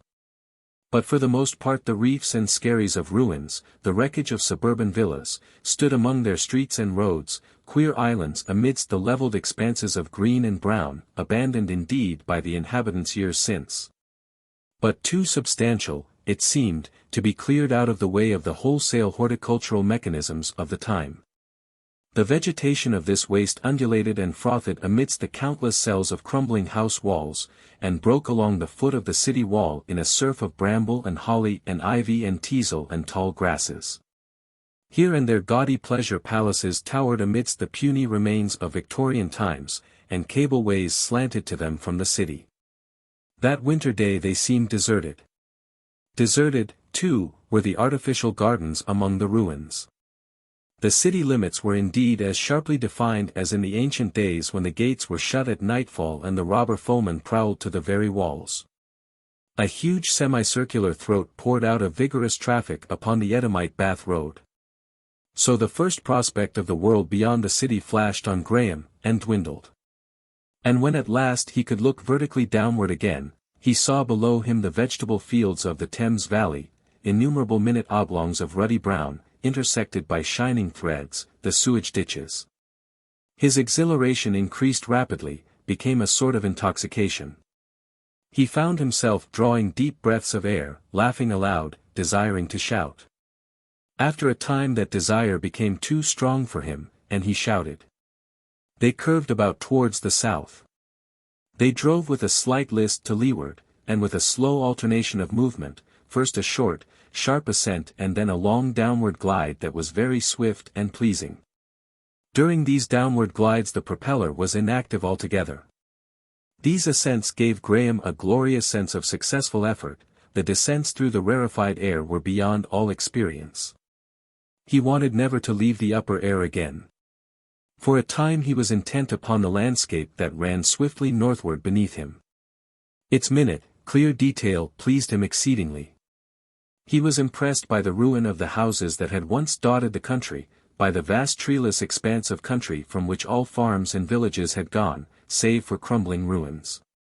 He had known the thing was so, but seeing it so was an altogether different matter. He tried to make out familiar places within the hollow basin of the world below, but at first he could distinguish no data now that the Thames Valley was left behind. Soon, however, they were driving over a sharp chalk hill that he recognized as the Guildford Hog's Back, because of the familiar outline of the gorge at its eastward end. And because of the ruins of the town that rose steeply on either lip of this gorge.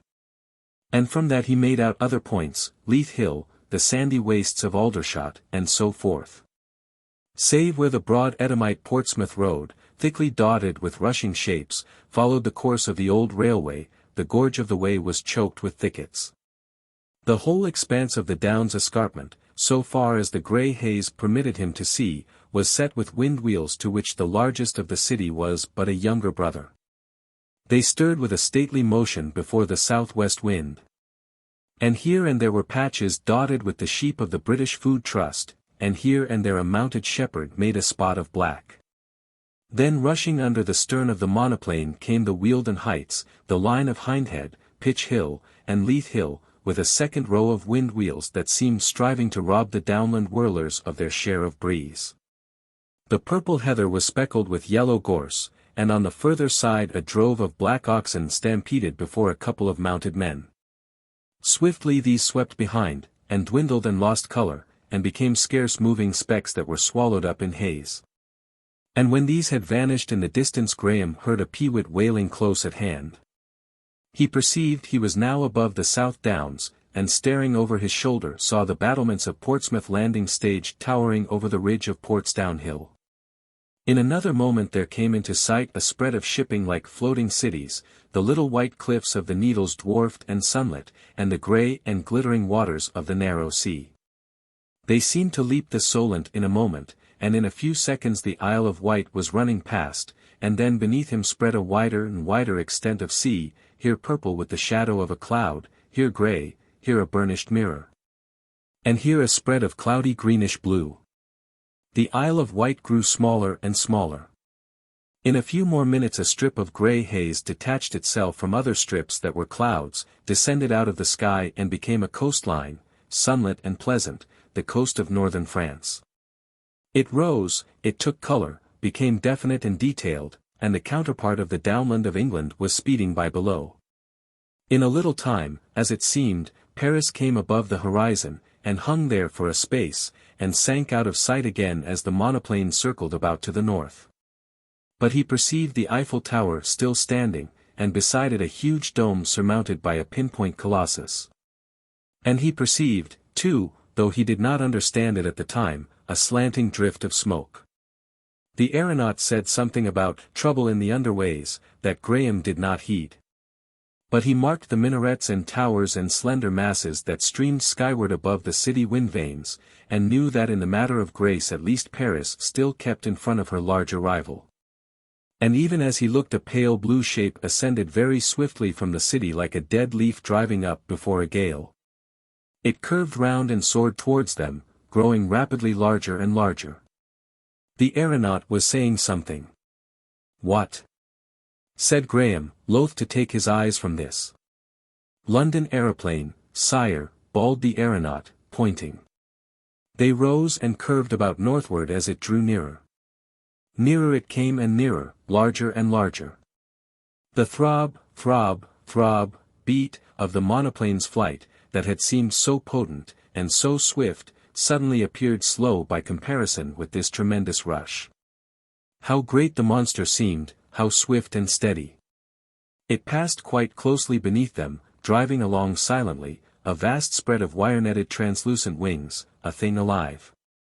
Graham had a momentary glimpse of the rows and rows of wrapped-up passengers, slung in their little cradles behind wind-screens, of a white-clothed engineer crawling against the gale along a ladder-way, of spouting engines beating together, of the whirling wind-screw, and of a wide waste of wing. He exulted in the sight. And in an instant the thing had passed. It rose slightly and their own little wings swayed in the rush of its flight. It fell and grew smaller. Scarcely had they moved, as it seemed, before it was again only a flat blue thing that dwindled in the sky. This was the aeroplane that went to and fro between London and Paris.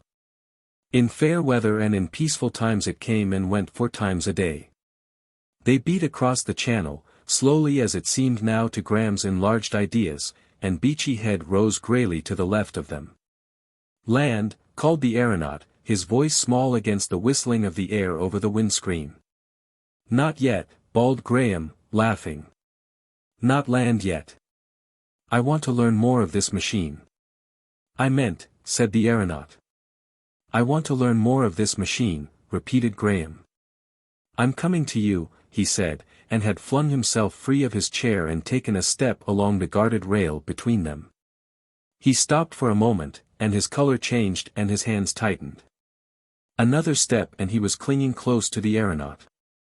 He felt a weight on his shoulder, the pressure of the air. His hat was a whirling speck behind. The wind came in gusts over his windscreen and blew his hair in streamers past his cheek. The aeronaut made some hasty adjustments for the shifting of the centers of gravity and pressure. "I want to have these things explained," said Graham. "What do you do when you move that engine forward?" The aeronaut hesitated. Then he answered, "They are complex, sire." "I don't mind," shouted Graham. "I don't mind." There was a moment's pause. "Aeronautics is the secret, the privilege." "I know. But I'm the master, and I mean to know." He laughed, full of this novel realization of power that was his gift from the upper air. The monoplane curved about, and the keen fresh wind cut across Graham's face and his garment lugged at his body as the stem pointed round to the west. The 2 men looked into each other's eyes. "Sire, there are rules." "Not where I am concerned," said Graham, "you seem to forget." The aeronaut scrutinized his face. "No," he said. "I do not forget, sire. But in all the earth, no man who is not a sworn aeronaut, has ever a chance. They come as passengers. I have heard something of the sort. But I'm not going to argue these points. Do you know why I have slept 200 years? To fly." "Sire," said the aeronaut, "the rules, if I break the rules." Graham waved the penalties aside. "Then if you will watch me." "No," said Graham, swaying and gripping tight as the machine lifted its nose again for an ascent. "That's not my game. I want to do it myself. Do it myself if I smash for it." "No. I will. See, I am going to clamber by this, to come and share your seat." "Steady. I mean to fly of my own accord if I smash at the end of it. I will have something to pay for my sleep. Of all other things. In my past it was my dream to fly. Now, keep your balance. A dozen spies are watching me, sire. Graham's temper was at end. Perhaps he chose it should be. He swore. He swung himself round the intervening mass of levers and the monoplane swayed. Am I master of the earth, he said. Or is your society? Now. Take your hands off those levers, and hold my wrists. Yes, so. And now, how do we turn her nose down to the glide? Sire, said the aeronaut. What is it? You will protect me? Lord. Yes. If I have to burn London. Now. And with that promise Graham bought his first lesson in aerial navigation. It's clearly to your advantage, this journey, he said with a loud laugh, for the air was like strong wine, to teach me quickly and well. Do I pull this? Ah. So. Hullo. Back, sire. Back. Back, right. 1, 2, 3, good God. Ah. Up she goes. But this is living. And now the machine began to dance the strangest figures in the air. Now it would sweep round a spiral of scarcely 100 yards diameter, now rush up into the air and swoop down again, steeply, swiftly, falling like a hawk, to recover in a rushing loop that swept it high again. In one of these descents it seemed driving straight at the drifting park of balloons in the southeast, and only curved about and cleared them by a sudden recovery of dexterity. The extraordinary swiftness and smoothness of the motion, the extraordinary effect of the rarefied air upon his constitution, threw Graham into a careless fury. But at last a queer incident came to sober him, to send him flying down once more to the crowded life below with all its dark insoluble riddles. As he swooped, came a tap and something flying past, and a drop like a drop of rain. Then as he went on down he saw something like a white rag whirling down in his wake. What was that? He asked. I did not see. The aeronaut glanced, and then clutched at the lever to recover, for they were sweeping down. When the monoplane was rising again he drew a deep breath and replied, that, and he indicated the white thing still fluttering down, was a swan. I never saw it, said Graham. The aeronaut made no answer, and Graham saw little drops upon his forehead. They drove horizontally while Graham clambered back to the passenger's place out of the lash of the wind. And then came a swift rush down, with the wind screw whirling to check their fall, and the flying stage growing broad and dark before them. The sun, sinking over the chalk hills in the west, fell with them, and left the sky a blaze of gold. Soon men could be seen as little specks. He heard a noise coming up to meet him, a noise like the sound of waves upon a pebbly beach, and saw that the roofs about the flying stage were dense with his people rejoicing over his safe return. A black mass was crushed together under the stage, a darkness stippled with innumerable faces, and quivering with the minute oscillation of waved white handkerchiefs and waving hands. Chapter 17. 3 days. Lincoln awaited Graham in an apartment beneath the flying stages. He seemed curious to learn all that had happened, pleased to hear of the extraordinary delight and interest which Graham took in flying. Graham was in a mood of enthusiasm. I must learn to fly, he cried. I must master that. I pity all poor souls who have died without this opportunity. The sweet swift air. It is the most wonderful experience in the world. You will find our new times full of wonderful experiences, said Lincoln. I do not know what you will care to do now. We have music that may seem novel. For the present, said Graham, flying holds me. Let me learn more of that. Your aeronaut was saying there is some trades union objection to one's learning. There is, I believe, said Lincoln. But for you. If you would like to occupy yourself with that, we can make you a sworn aeronaut tomorrow. Graham expressed his wishes vividly and talked of his sensations for a while. And as for affairs, he asked abruptly. How are things going on? Lincoln waved affairs aside. Ostrog will tell you that tomorrow, he said. Everything is settling down. The revolution accomplishes itself all over the world. Friction is inevitable here and there, of course, but your rule is assured.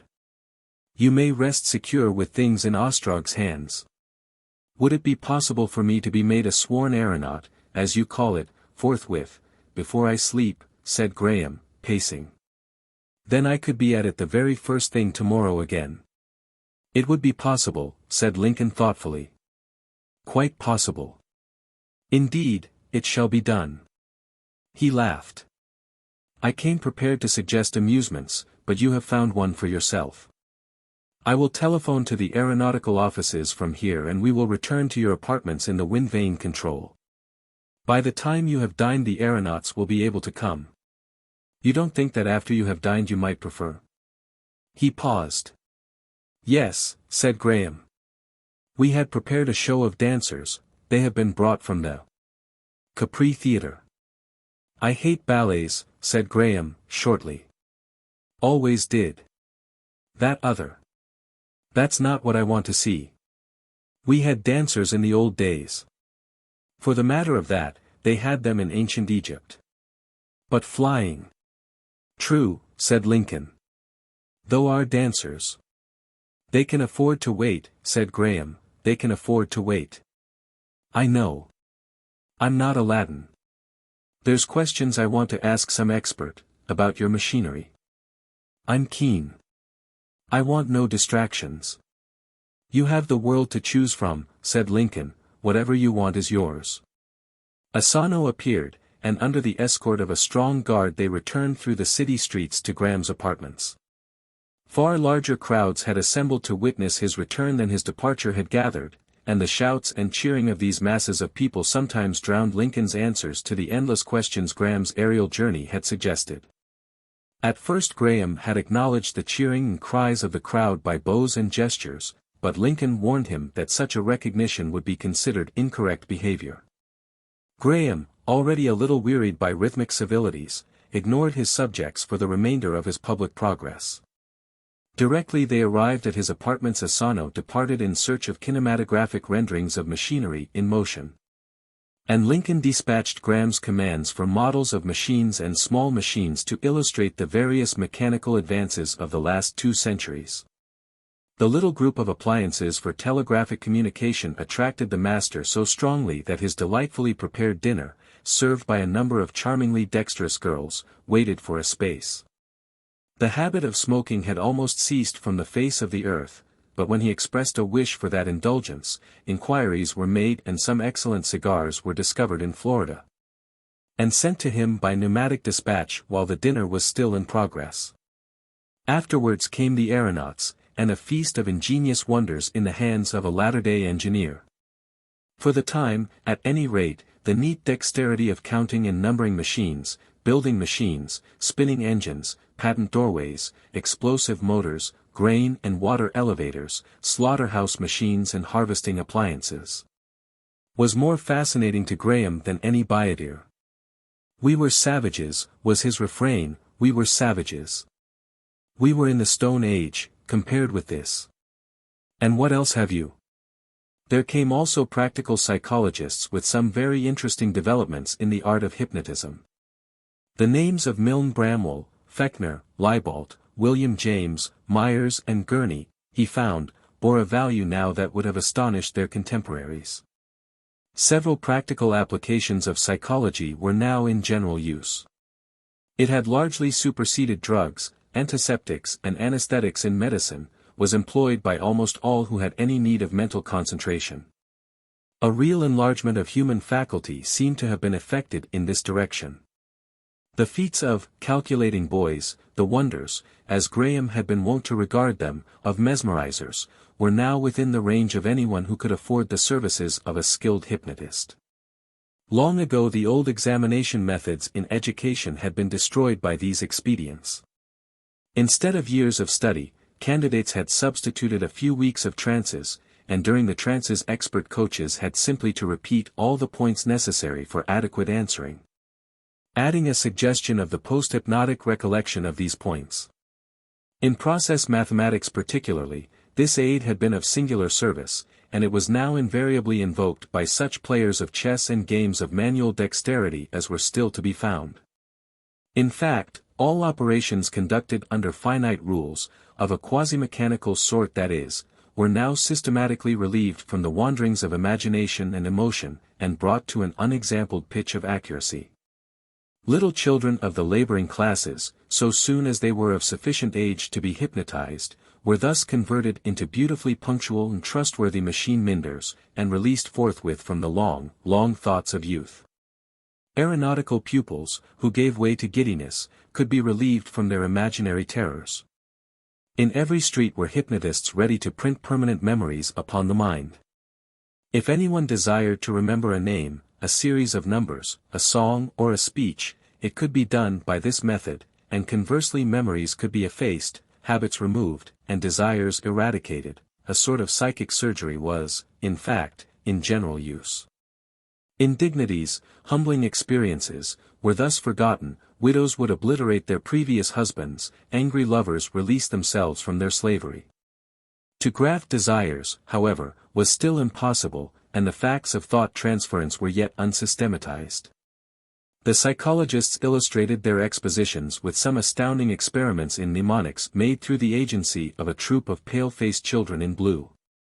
Graham, like most of the people of his former time, distrusted the hypnotist, or he might then and there have eased his mind of many painful preoccupations.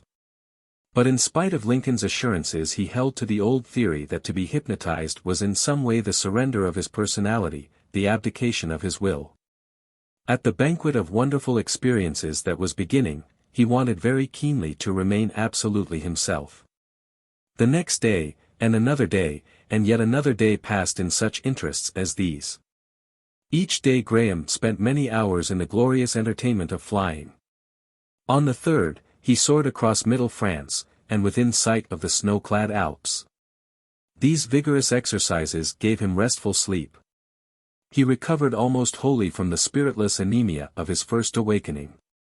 And whenever he was not in the air, and awake, Lincoln was assiduous in the cause of his amusement. All that was novel and curious in contemporary invention was brought to him, until at last his appetite for novelty was well nigh glutted. One might fill a dozen inconsecutive volumes with the strange things they exhibited. Each afternoon he held his court for an hour or so.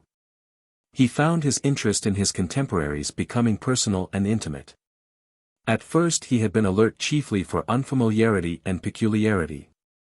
Any foppishness in their dress, any discordance with his preconceptions of nobility in their status and manners had jarred upon him, and it was remarkable to him how soon that strangeness and the faint hostility that arose from it, disappeared. How soon he came to appreciate the true perspective of his position, and see the old Victorian days remote and quaint. He found himself particularly amused by the red-haired daughter of the manager of the European piggeries. On the second day after dinner he made the acquaintance of a latter-day dancing girl, and found her an astonishing artist. And after that, more hypnotic wonders.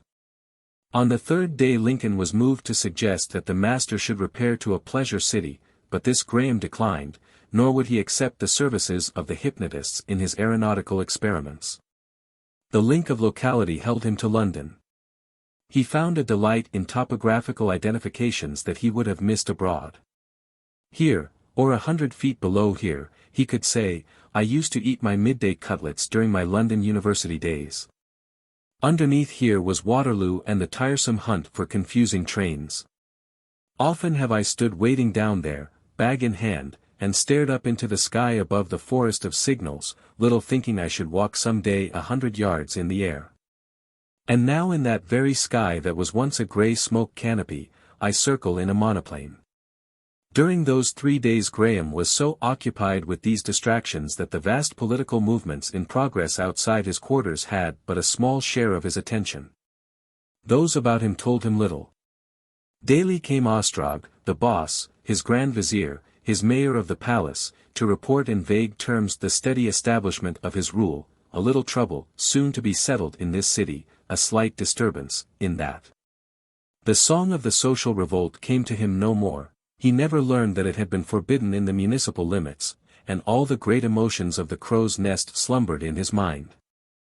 But on the second and third of the 3 days he found himself, in spite of his interest in the daughter of the pig manager, or it may be by reason of the thoughts her conversation suggested, remembering the girl Helen Wotton, who had spoken to him so oddly at the Windvane Keeper's gathering. The impression she had made was a deep one, albeit the incessant surprise of novel circumstances had kept him from brooding upon it for a space. But now her memory was coming to its own. He wondered what she had meant by those broken half-forgotten sentences. The picture of her eyes and the earnest passion of her face became more vivid as his mechanical interests faded. Her slender beauty came compellingly between him and certain immediate temptations of ignoble passion. But he did not see her again until 3 full days were past. Chapter 18. Graham remembers. She came upon him at last in a little gallery that ran from the Windvane offices toward his state apartments. The gallery was long and narrow, with a series of recesses, each with an arched fenestration that looked upon a court of palms. He came upon her suddenly in one of these recesses. She was seated. She turned her head at the sound of his footsteps and started at the sight of him. Every touch of color vanished from her face. She rose instantly, made a step toward him as if to address him, and hesitated. He stopped and stood still, expectant. Then he perceived that a nervous tumult silenced her, perceived, too, that she must have sought speech with him to be waiting for him in this place. He felt a regal impulse to assist her. "I have wanted to see you," he said. "A few days ago you wanted to tell me something, you wanted to tell me of the people. What was it you had to tell me?" She looked at him with troubled eyes. "You said the people were unhappy." For a moment she was silent still. "It must have seemed strange to you," she said abruptly. "It did. And yet. It was an impulse." "Well. That is all." She looked at him with a face of hesitation. She spoke with an effort. "You forget," she said, drawing a deep breath. "What?" "The people." "Do you mean? You forget the people?" He looked interrogative. "Yes. I know you are surprised. For you do not understand what you are. You do not know the things that are happening. Well. You do not understand. Not clearly, perhaps. But, tell me." She turned to him with sudden resolution. "It is so hard to explain. I have meant to, I have wanted to. And now, I cannot. I am not ready with words. But about you, there is something. It is wonder. Your sleep, your awakening. These things are miracles. To me at least, and to all the common people. You who lived and suffered and died, you who were a common citizen, wake again, live again, to find yourself master almost of the earth." "Master of the earth," he said. "So they tell me. But try and imagine how little I know of it. Cities, trusts, the labor department. Principalities, powers, dominions, the power and the glory. Yes, I have heard them shout. I know. I am master. King, if you wish. With Ostrog, the boss." He paused. She turned upon him and surveyed his face with a curious scrutiny. "Well?" He smiled. "To take the responsibility. That is what we have begun to fear." For a moment she said no more. "No," she said slowly. "You will take the responsibility. You will take the responsibility. The people look to you." She spoke softly. "Listen. For at least half the years of your sleep, in every generation, multitudes of people, in every generation greater multitudes of people, have prayed that you might awake, prayed." Graham moved to speak and did not. She hesitated, and a faint color crept back to her cheek. "Do you know that you have been to myriads, King Arthur, Barbarossa, the king who would come in his own good time and put the world right for them? I suppose the imagination of the people. Have you not heard our proverb, when the sleeper wakes? While you lay insensible and motionless there, thousands came. Thousands. Every first of the month you lay in state with a white robe upon you and the people filed by you. When I was a little girl I saw you like that, with your face white and calm. She turned her face from him and looked steadfastly at the painted wall before her. Her voice fell. When I was a little girl I used to look at your face. It seemed to me fixed and waiting, like the patience of God. That is what we thought of you, she said. That is how you seem to us. She turned shining eyes to him, her voice was clear and strong. In the city, in the earth, a myriad men and women are waiting to see what you will do, full of strange incredible expectations. Yes. Ostrog, no one, can take that responsibility. Graham looked at her in surprise, at her face lit with emotion. She seemed at first to have spoken with an effort, and to have fired herself by speaking. Do you think, she said, that you who have lived that little life so far away in the past, you who have fallen into and risen out of this miracle of sleep, do you think that the wonder and reverence and hope of half the world has gathered about you only that you may live another little life? That you may shift the responsibility to any other man? I know how great this kingship of mine is, he said haltingly.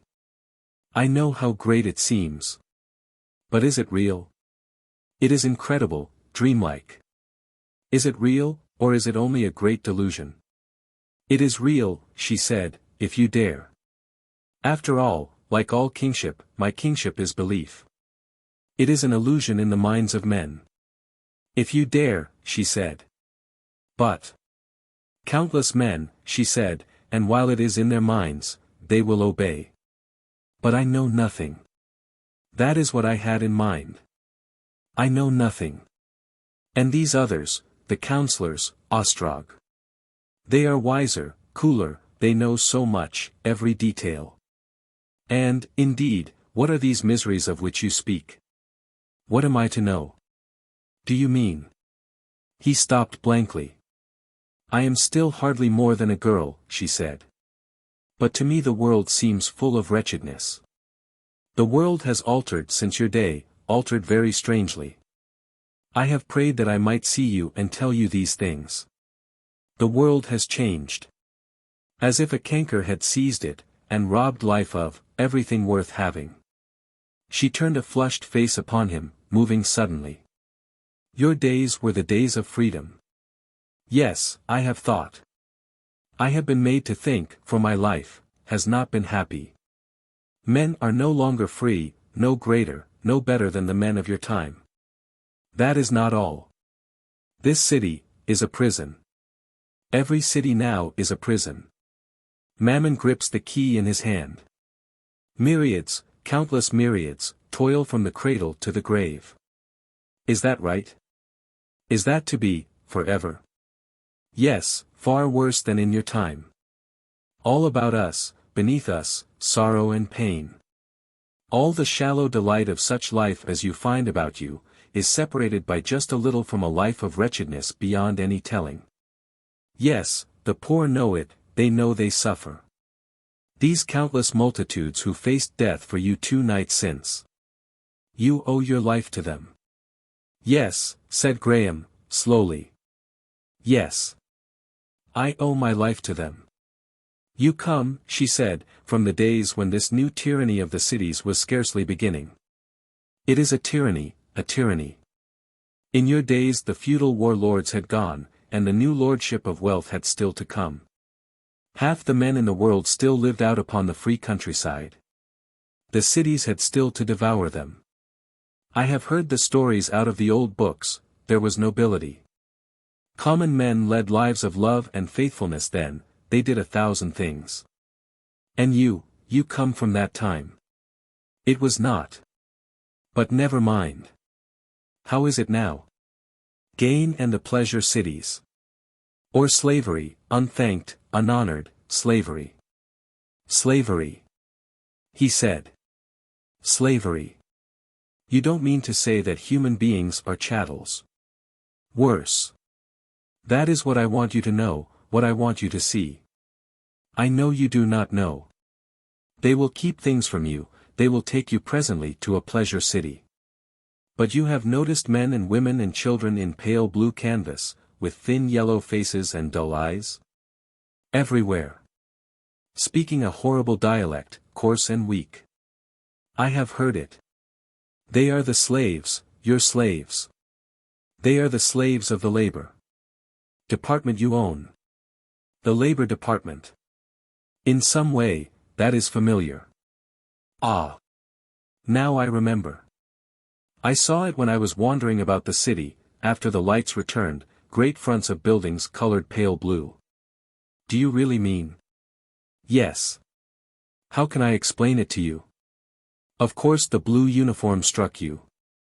Nearly a third of our people wear it, more assume it now every day. This Labor Department has grown imperceptibly.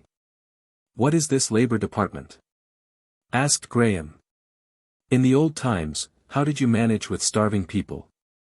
There was the workhouse, which the parishes maintained. Workhouse. Yes, there was something. In our history lessons. I remember now. The Labor Department ousted the workhouse. It grew, partly, out of something, you, perhaps, may remember it, an emotional religious organization called the Salvation Army, that became a business company. In the first place it was almost a charity. To save people from workhouse rigors. There had been a great agitation against the workhouse. Now I come to think of it, it was one of the earliest properties your trustees acquired. They bought the Salvation Army and reconstructed it as this. The idea in the first place was to organize the labor of starving homeless people. Yes. Nowadays there are no workhouses, no refuges and charities, nothing but that department. Its offices are everywhere. That blue is its color.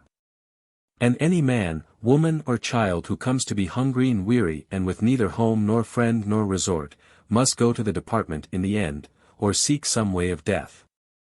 The euthanasia is beyond their means, for the poor there is no easy death. And at any hour in the day or night there is food, shelter and a blue uniform for all comers, that is the first condition of the department's incorporation, and in return for a day's shelter the department extracts a day's work. And then returns the visitor's proper clothing and sends him or her out again. Yes. Perhaps that does not seem so terrible to you. In your time men starved in your streets. That was bad. But they died, men. These people in blue. The proverb runs, blue canvas once and ever. The department trades in their labor, and it has taken care to assure itself of the supply. People come to it starving and helpless, they eat and sleep for a night and day, they work for a day, and at the end of the day they go out again. If they have worked well they have a penny or so, enough for a theater or a cheap dancing place, or a kinematograph story, or a dinner or a bet. They wander about after that is spent. Begging is prevented by the police of the ways. Besides, no one gives. They come back again the next day or the day after, brought back by the same incapacity that brought them first. At last their proper clothing wears out, or their rags get so shabby that they are ashamed. Then they must work for months to get fresh. If they want fresh. A great number of children are born under the department's care. The mother owes them a month thereafter, the children they cherish and educate until they are 14, and they pay 2 years' service. You may be sure these children are educated for the blue canvas. And so it is the department works. And none are destitute in the city? None. They are either in blue canvas or in prison. We have abolished destitution. It is engraved upon the department's checks. If they will not work, most people will work at that pitch, and the department has powers. There are stages of unpleasantness in the work, stoppage of food, and a man or woman who has refused to work once is known by a thumb-marking system in the department's offices all over the world. Besides, who can leave the city poor? To go to Paris costs 2 lions. And for insubordination there are the prisons, dark and miserable, out of sight below. There are prisons now for many things. And a third of the people wear this blue canvas? More than a third. Toilers, living without pride or delight or hope, with the stories of pleasure cities ringing in their ears, mocking their shameful lives, their privations and hardships. Too poor even for the euthanasia, the rich man's refuge from life. Dumb, crippled millions, countless millions, all the world about, ignorant of anything but limitations and unsatisfied desires. They are born, they are thwarted and they die. That is the state to which we have come. For a space Graham sat downcast. But there has been a revolution, he said. All these things will be changed. Ostrog. That is our hope. That is the hope of the world. But Ostrog will not do it. He is a politician. To him it seems things must be like this. He does not mind. He takes it for granted. All the rich, all the influential, all who are happy, come at last to take these miseries for granted. They use the people in their politics, they live in ease by their degradation. But you who come from a happier age, it is to you the people look. To you. He looked at her face. Her eyes were bright with unshed tears. He felt a rush of emotion. For a moment he forgot this city, he forgot the race, and all those vague remote voices, in the immediate humanity of her beauty. But what am I to do? He said with his eyes upon her. Rule, she answered, bending towards him and speaking in a low tone. Rule the world as it has never been ruled, for the good and happiness of men. For you might rule it, you could rule it. The people are stirring. All over the world the people are stirring. It wants but a word from you, to bring them all together. Even the middle sort of people are restless, unhappy. They are not telling you the things that are happening. The people will not go back to their drudgery, they refuse to be disarmed. Ostrog has awakened something greater than he dreamt of, he has awakened hopes. His heart was beating fast. He tried to seem judicial, to weigh considerations. They only want their leader, she said. And then? You could do what you would, the world is yours. He sat, no longer regarding her. Presently he spoke. The old dreams, and the thing I have dreamt, liberty, happiness. Are they dreams? Could one man. His voice sank and ceased. Not one man, but all men, give them only a leader to speak the desire of their hearts. He shook his head, and for a time there was silence. He looked up suddenly, and their eyes met. I have not your faith, he said, I have not your youth. I am here with power that mocks me. No, let me speak. I want to do, not right, I have not the strength for that, but something rather right than wrong. It will bring no millennium, but I am resolved now, that I will rule. What you have said has awakened me. You are right. Ostrog must know his place. And I will learn. One thing I promise you. This labor slavery shall end. And you will rule. Yes. Provided. There is one thing. Yes. That you will help me. I, a girl. Yes. Does it not occur to you I am absolutely alone? She started and for an instant her eyes had pity. Need you ask whether I will help you, she said. There came a tense silence, and then the beating of a clock striking the hour. Graham rose. Even now, he said, Ostrog will be waiting.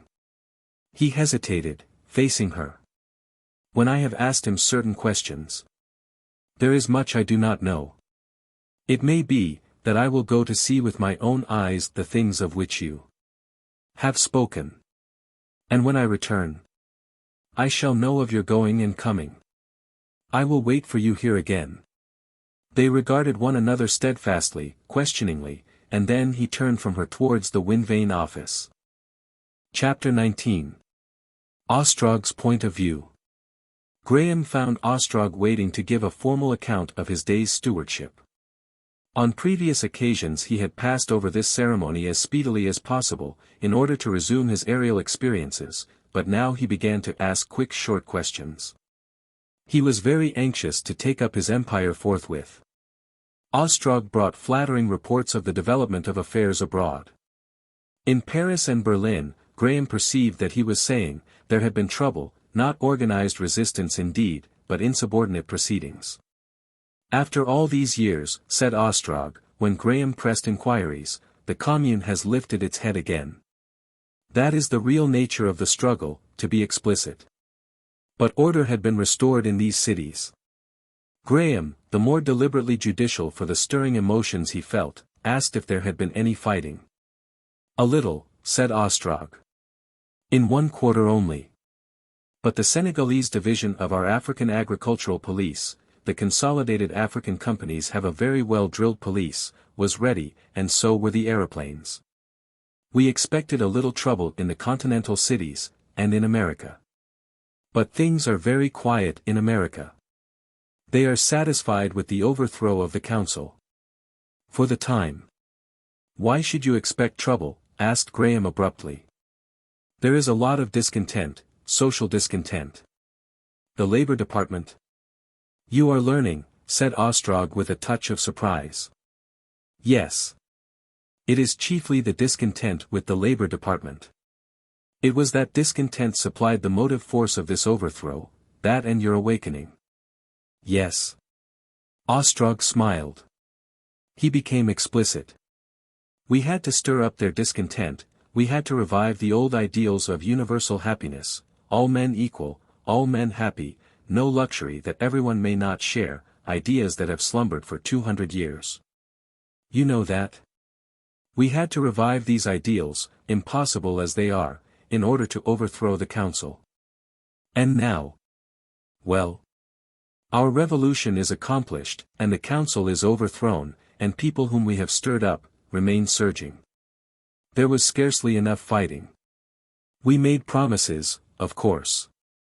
It is extraordinary how violently and rapidly this vague out-of-date humanitarianism has revived and spread.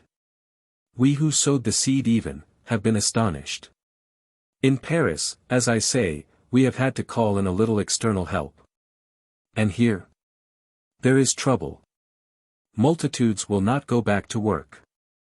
There is a general strike. Half the factories are empty and the people are swarming in the ways. They are talking of a commune. Men in silk and satin have been insulted in the streets. The blue canvas is expecting all sorts of things from you. Of course there is no need for you to trouble. We are setting the Babel machines to work with counter-suggestions in the cause of law and order. We must keep the grip tight, that is all. Graham thought. He perceived a way of asserting himself. But he spoke with restraint. Even to the pitch of bringing a Negro police, he said. They are useful, said Ostrog. They are fine loyal brutes, with no wash of ideas in their heads, such as our rabble has. The council should have had them as police of the ways, and things might have been different. Of course, there is nothing to fear except rioting and wreckage. You can manage your own wings now, and you can soar away to Capri if there is any smoke or fuss. We have the pull of all the great things. The aeronauts are privileged and rich, the closest trades union in the world, and so are the engineers of the wind vanes. We have the air, and the mastery of the air is the mastery of the earth. No one of any ability is organizing against us. They have no leaders, only the sectional leaders of the secret society we organized before your very opportune awakening. Mere busybodies and sentimentalists they are and bitterly jealous of each other. None of them is man enough for a central figure. The only trouble will be a disorganized upheaval. To be frank, that may happen. But it won't interrupt your aeronautics. The days when the people could make revolutions are past. I suppose they are, said Graham. I suppose they are. He mused. This world of yours has been full of surprises to me. In the old days we dreamt of a wonderful democratic life, of a time when all men would be equal and happy. Ostrog looked at him steadfastly. The day of democracy is past, he said. Past forever. That day began with the bowmen of Crécy, it ended when marching infantry, when common men in masses ceased to win the battles of the world, when costly cannon, great ironclads, and strategic railways became the means of power. Today is the day of wealth. Wealth now is power as it never was power before, it commands earth and sea and sky. All power is for those who can handle wealth. On your behalf. You must accept facts, and these are facts. The world for the crowd. The crowd as ruler. Even in your days that creed had been tried and condemned. Today it has only one believer, a multiplex, silly one, the man in the crowd. Graham did not answer immediately. He stood lost in somber preoccupations. No, said Ostrog. The day of the common man is past. On the open countryside one man is as good as another, or nearly as good. The earlier aristocracy had a precarious tenure of strength and audacity. They were tempered. There were insurrections, duels, riots. The first real aristocracy, the first permanent aristocracy, came in with castles and armor, and vanished before the musket and bow. But this is the second aristocracy. The real one. Those days of gunpowder and democracy were only an eddy in the stream. The common man now is a helpless unit. In these days we have this great machine of the city, and an organization complex beyond his understanding. Yet, said Graham, there is something resists, something you are holding down, something that stirs and presses. You will see, said Ostrog, with a forced smile that would brush these difficult questions aside. I have not roused the force to destroy myself, trust me. I wonder, said Graham. Ostrog stared. Must the world go this way, said Graham with his emotions at the speaking point. Must it indeed go in this way? Have all our hopes been vain? What do you mean, said Ostrog. Hopes. I come from a democratic age. And I find an aristocratic tyranny. Well, but you are the chief tyrant. Graham shook his head. Well, said Ostrog, take the general question. It is the way that change has always traveled. Aristocracy, the prevalence of the best, the suffering and extinction of the unfit, and so to better things. But aristocracy. Those people I met. Oh. Not those, said Ostrog. But for the most part they go to their death. Vice and pleasure. They have no children. That sort of stuff will die out. If the world keeps to one road, that is, if there is no turning back. An easy road to excess, convenient euthanasia for the pleasure seekers singed in the flame, that is the way to improve the race. Pleasant extinction, said Graham. Yet. He thought for an instant. There is that other thing, the crowd, the great mass of poor men. Will that die out? That will not die out. And it suffers, its suffering is a force that even you. Ostrog moved impatiently, and when he spoke rather less evenly than before. Don't trouble about these things, he said. Everything will be settled in a few days now. The crowd is a huge foolish beast. What if it does not die out? Even if it does not die, it can still be tamed and driven. I have no sympathy with servile men. You heard those people shouting and singing 2 nights ago. They were taught that song. If you had taken any man there in cold blood and asked why he shouted, he could not have told you. They think they are shouting for you, that they are loyal and devoted to you. Just then they were ready to slaughter the council. Today, they are already murmuring against those who have overthrown the council. No, said Graham.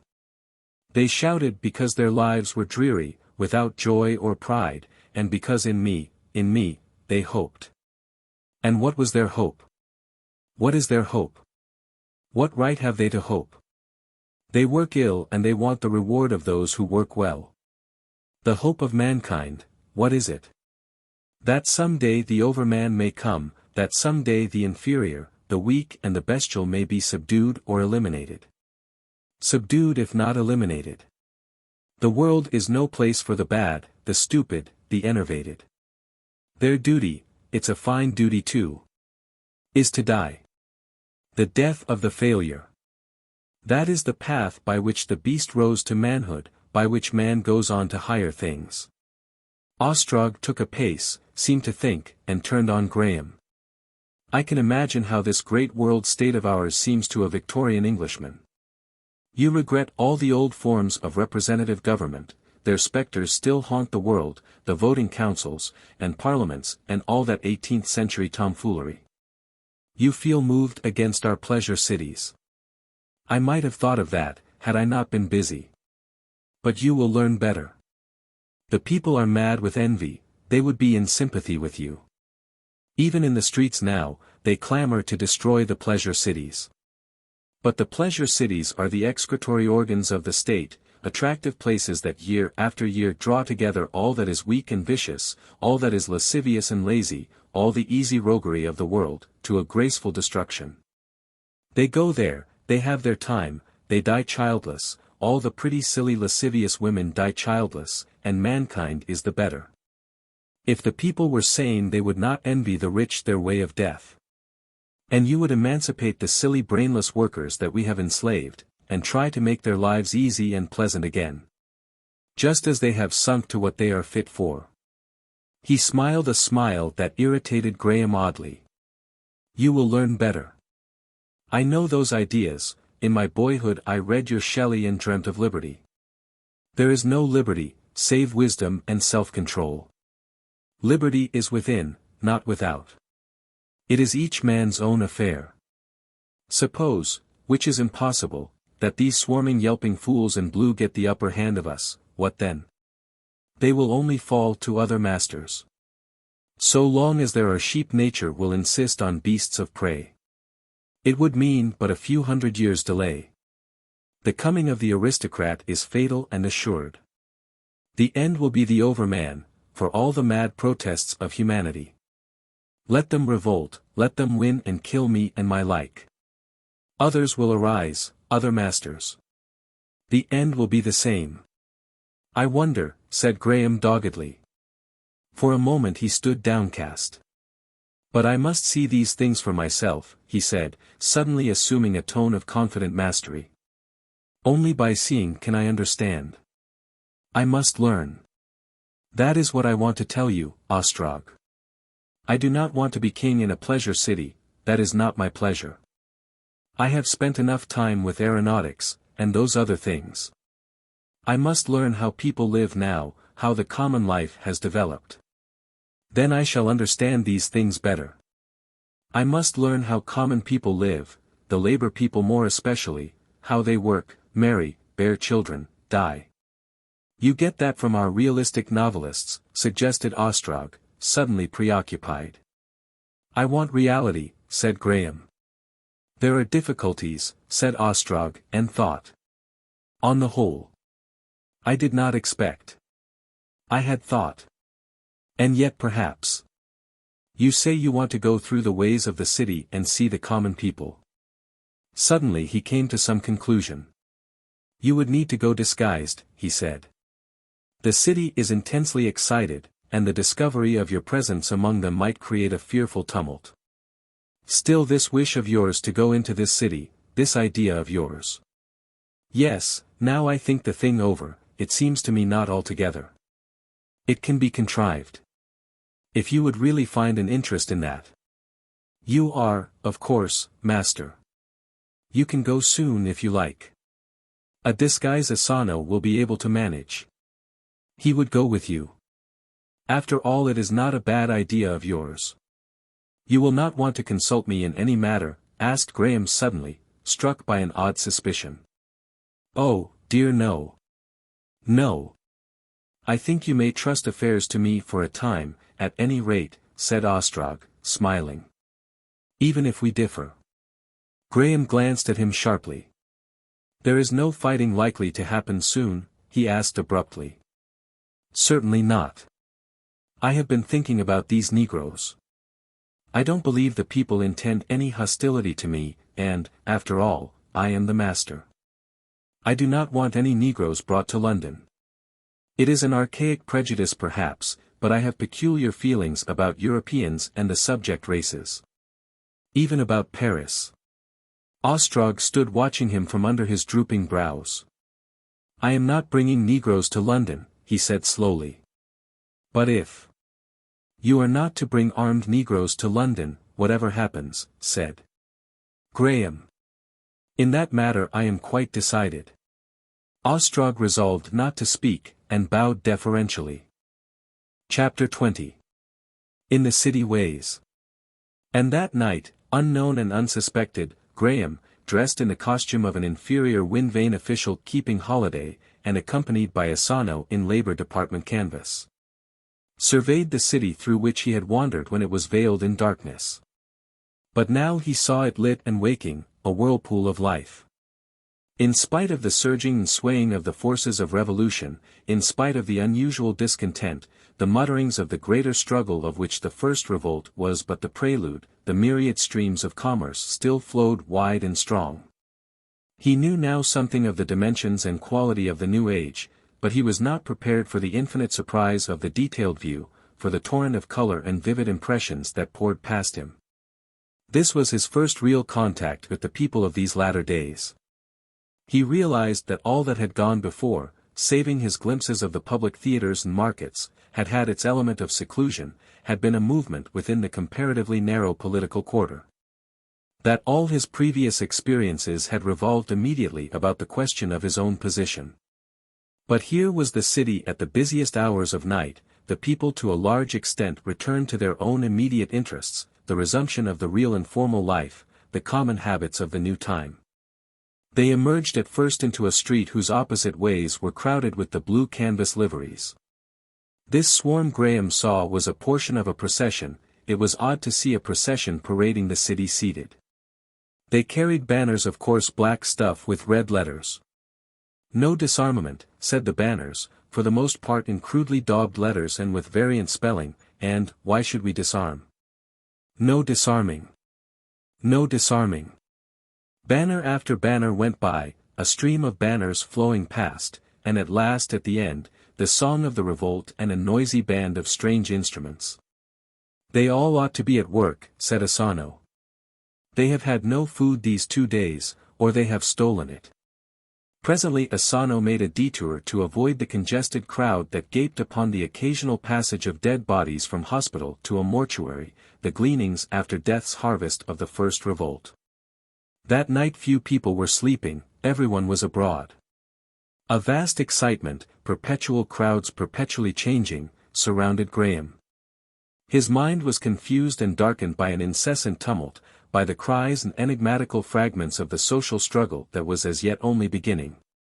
Everywhere festoons and banners of black and strange decorations, intensified the quality of his popularity. Everywhere he caught snatches of that crude thick dialect that served the illiterate class, the class, that is, beyond the reach of phonograph culture, in their commonplace intercourse. Everywhere this trouble of disarmament was in the air, with a quality of immediate stress of which he had no inkling during his seclusion in the wind vane quarter. He perceived that as soon as he returned he must discuss this with Ostrog, this and the greater issues of which it was the expression, in a far more conclusive way than he had so far done. Perpetually that night, even in the earlier hours of their wanderings about the city, the spirit of unrest and revolt swamped his attention, to the exclusion of countless strange things he might otherwise have observed. This preoccupation made his impressions fragmentary. Yet amidst so much that was strange and vivid, no subject, however personal and insistent, could exert undivided sway. There were spaces when the revolutionary movement passed clean out of his mind, was drawn aside like a curtain from before some startling new aspect of the time. Helen had swayed his mind to this intense earnestness of inquiry, but there came times when she, even, receded beyond his conscious thoughts. At one moment, for example, he found they were traversing the religious quarter. For the easy transit about the city afforded by the moving ways rendered sporadic churches and chapels no longer necessary, and his attention was vividly arrested by the facade of one of the Christian sects. They were traveling seated on one of the swift upper ways, the place leapt upon them at a bend and advanced rapidly towards them. It was covered with inscriptions from top to base, in vivid white and blue, save where a vast and glaring kinematograph transparency presented a realistic New Testament scene. And where a vast festoon of black to show that the popular religion followed the popular politics, hung across the lettering. Graham had already become familiar with the phonotype writing, and these inscriptions arrested him, being to his sense for the most part almost incredible blasphemy. Among the less offensive were, "Salvation on the first floor and turn to the right. Put your money on your maker. The sharpest conversion in London, expert operators. Look slippy. What Christ would say to the sleeper, join the up-to-date saints. Be a Christian, without hindrance to your present occupation. All the brightest bishops on the bench tonight and prices as usual. Brisk blessings for busy business men."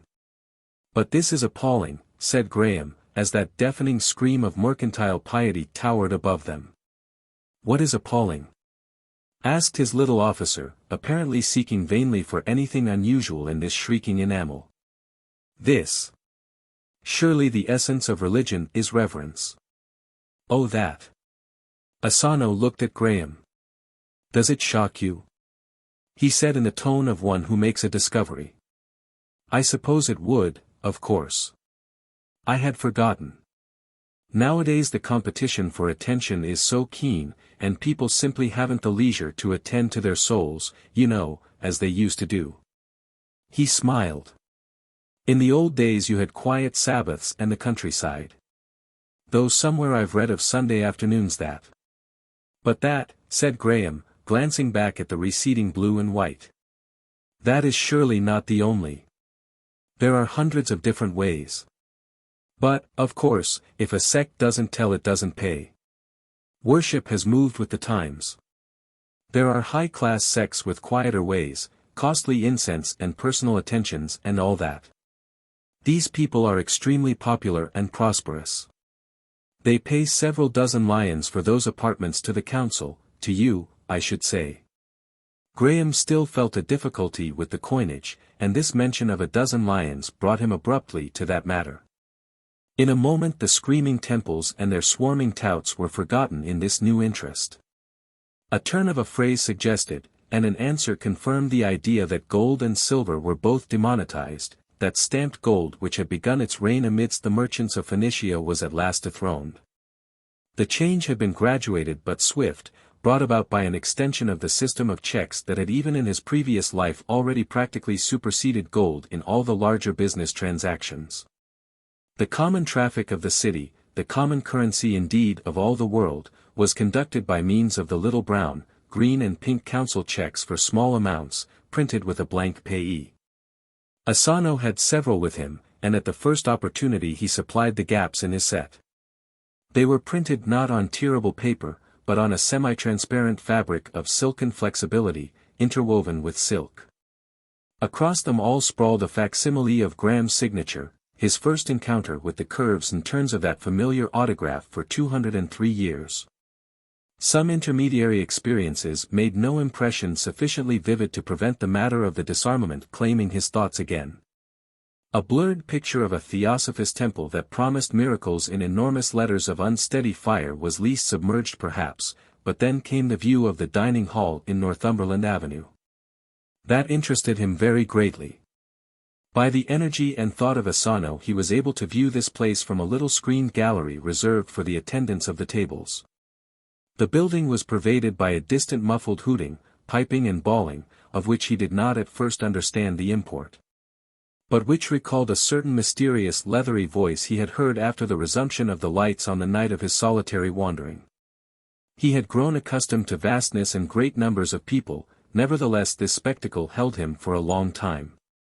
It was as he watched the table service more immediately beneath, and interspersed with many questions and answers concerning details, that the realization of the full significance of the feast of several thousand people came to him. It was his constant surprise to find that points that one might have expected to strike vividly at the very outset never occurred to him until some trivial detail suddenly shaped as a riddle and pointed to the obvious thing he had overlooked. He discovered only now that this continuity of the city, this exclusion of weather, these vast halls and ways, involved the disappearance of the household. That the typical Victorian home, the little brick cell containing kitchen and scullery, living rooms and bedrooms, had, save for the ruins that diversified the countryside, vanished as surely as the wattle hut. But now he saw what had indeed been manifest from the first, that London, regarded as a living place, was no longer an aggregation of houses but a prodigious hotel, an hotel with 1,000 classes of accommodation, thousands of dining halls, chapels, theatres, markets and places of assembly, a synthesis of enterprises, of which he chiefly was the owner. People had their sleeping rooms, with, it might be, antechambers, rooms that were always sanitary, at least whatever the degree of comfort and privacy. And for the rest they lived much as many people had lived in the new-made giant hotels of the Victorian days, eating, reading, thinking, playing, conversing, all in places of public resort. Going to their work in the industrial quarters of the city or doing business in their offices in the trading section. He perceived at once how necessarily this state of affairs had developed from the Victorian city. The fundamental reason for the modern city had ever been the economy of cooperation. The chief thing to prevent the merging of the separate households in his own generation was simply the still imperfect civilization of the people, the strong barbaric pride, passions, and prejudices, the jealousies, rivalries, and violence of the middle and lower classes, which had necessitated the entire separation of contiguous households. But the change, the taming of the people, had been in rapid progress even then. In his brief 30 years of previous life he had seen an enormous extension of the habit of consuming meals from home. The casually patronized horsebox coffeehouse had given place to the open and crowded aerated bread shop, for instance. Women's clubs had had their beginning, and an immense development of reading rooms, lounges and libraries had witnessed to the growth of social confidence. These promises had by this time attained to their complete fulfillment. The locked and barred household had passed away. These people below him belonged, he learnt, to the lower middle class, the class just above the blue labourers, a class so accustomed in the Victorian period to feed with every precaution of privacy that its members, when occasion confronted them with a public meal, would usually hide their embarrassment under horseplay or a markedly militant demeanour. But these gaily, if lightly dressed people below, albeit vivacious, hurried and uncommunicative, were dexterously mannered and certainly quite at their ease with regard to one another. He noted a slight significant thing. The table, as far as he could see, was and remained delightfully neat. There was nothing to parallel the confusion, the broadcast crumbs, the splashes of viand and condiment, the overturned drink and displaced ornaments, which would have marked the stormy progress of the Victorian meal. The table furniture was very different. There were no ornaments, no flowers, and the table was without a cloth, being made, he learnt, of a solid substance having the texture and appearance of damask. He discerned that this damask substance was patterned with gracefully designed trade advertisements. In a sort of recess before each diner was a complex apparatus of porcelain and metal. There was one plate of white porcelain, and by means of taps for hot and cold volatile fluids the diner washed this himself between the courses. He also washed his elegant white metal knife and fork and spoon as occasion required. Soup and the chemical wine that was the common drink were delivered by similar taps, and the remaining covers travelled automatically in tastefully arranged dishes down the table along silver rails. The diner stopped these and helped himself at his discretion. They appeared at a little door at one end of the table, and vanished at the other. That turn of democratic sentiment in decay, that ugly pride of menial souls, which renders equals loath to wait on one another, was very strong he found among these people. He was so preoccupied with these details that it was only as he was leaving the place that he remarked the huge advertisement dioramas that marched majestically along the upper walls and proclaimed the most remarkable commodities. Beyond this place they came into a crowded hall, and he discovered the cause of the noise that had perplexed him. They paused at a turnstile at which a payment was made.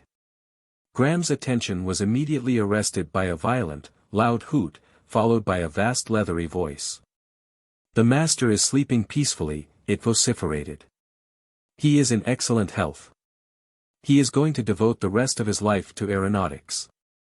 He says women are more beautiful than ever. Galloop. Wow. Our wonderful civilization astonishes him beyond measure. Beyond all measure. Galloop. He puts great trust in Boss Ostrog, absolute confidence in Boss Ostrog. Ostrog is to be his chief minister, is authorized to remove or reinstate public officers, all patronage will be in his hands. All patronage in the hands of Boss Ostrog. The councillors have been sent back to their own prison above the council house. Graham stopped at the first sentence, and, looking up, beheld a foolish trumpet face from which this was brayed. This was the General Intelligence Machine. For a space it seemed to be gathering breath, and a regular throbbing from its cylindrical body was audible. Then it trumpeted, Galloop, Galloop, and broke out again. Paris is now pacified. All resistance is over. Galloop. The black police hold every position of importance in the city. They fought with great bravery, singing songs written in praise of their ancestors by the poet Kipling. Once or twice they got out of hand, and tortured and mutilated wounded and captured insurgents, men and women. Moral, don't go rebelling. Ha! Galloop, Galloop. They are lively fellows. Lively brave fellows. Let this be a lesson to the disorderly banderlog of this city. Yah! Banderlog! Filth of the earth! Galloop, Galloop! The voice ceased. There was a confused murmur of disapproval among the crowd. Damned niggers! A man began to harangue near them. Is this the master's doing, brothers? Is this the master's doing? Black police, said Graham. What is that? You don't mean. Asano touched his arm and gave him a warning look, and forthwith another of these mechanisms screamed deafeningly and gave tongue in a shrill voice. Yaha, yaha, yap. Hear a live paper yelp. Live paper. Yaha. Shocking outrage in Paris. Yahaha. The Parisians exasperated by the black police to the pitch of assassination. Dreadful reprisals. Savage times come again. Blood. Blood. Yaha. The nearer Babel machine hooted stupendously, Galloop, Galloop, drowned the end of the sentence, and proceeded in a rather flatter note than before with novel comments on the horrors of disorder. Law and order must be maintained, said the nearer Babel machine. But, began Graham. Don't ask questions here, said Asano, or you will be involved in an argument. Then let us go on, said Graham, for I want to know more of this. As he and his companion pushed their way through the excited crowd that swarmed beneath these voices, towards the exit, Graham conceived more clearly the proportion and features of this room. Altogether, great and small, there must have been nearly 1,000 of these erections, piping, hooting, bawling and gabbling in that great space, each with its crowd of excited listeners, the majority of them men dressed in blue canvas. There were all sizes of machines, from the little gossiping mechanisms that chuckled out mechanical sarcasm in odd corners, through a number of grades to such 50-foot giants as that which had first hooted over Graham. This place was unusually crowded, because of the intense public interest in the course of affairs in Paris. Evidently the struggle had been much more savage than Ostrog had represented it. All the mechanisms were discoursing upon that topic, and the repetition of the people made the huge hive buzz with such phrases as, lynched policemen, women burnt alive, fuzzy wuzzy. But does the master allow such things? Asked a man near him.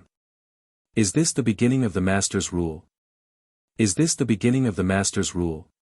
For a long time after he had left the place, the hooting, whistling and braying of the machines pursued him. Galloop, Galloop, yahaha, yaha, yap. Yaha.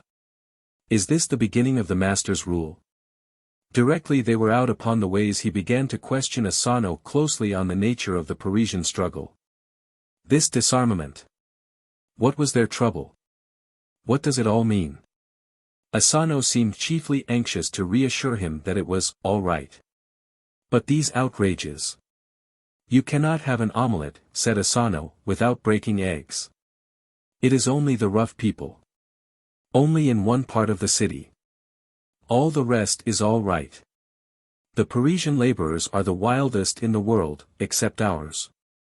What? The Londoners? No, the Japanese.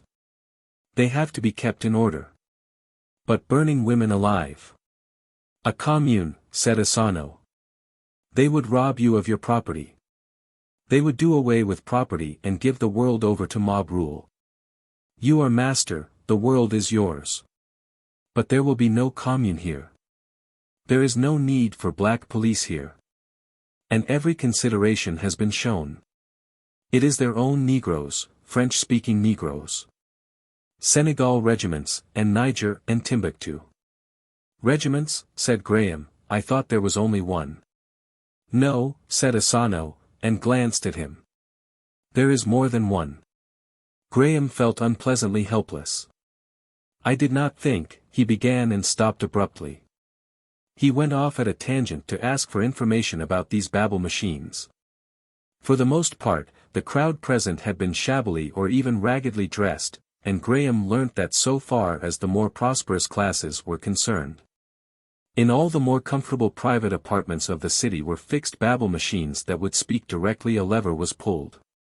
The tenant of the apartment could connect this with the cables of any of the great news syndicates that he preferred.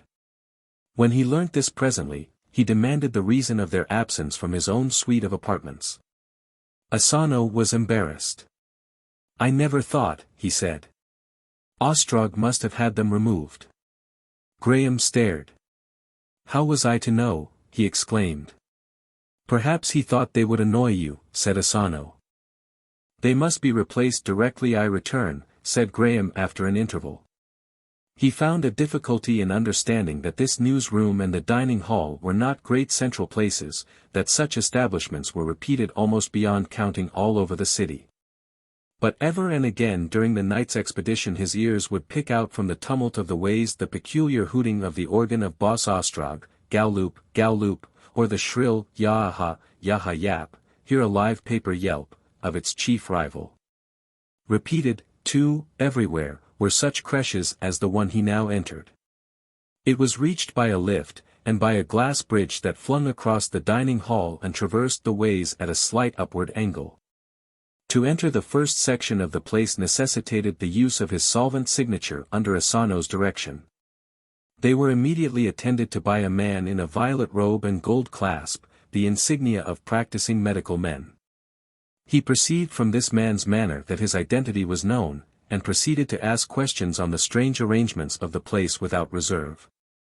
On either side of the passage, which was silent and padded, as if to deaden the footfall, were narrow little doors, their size and arrangement suggestive of the cells of a Victorian prison.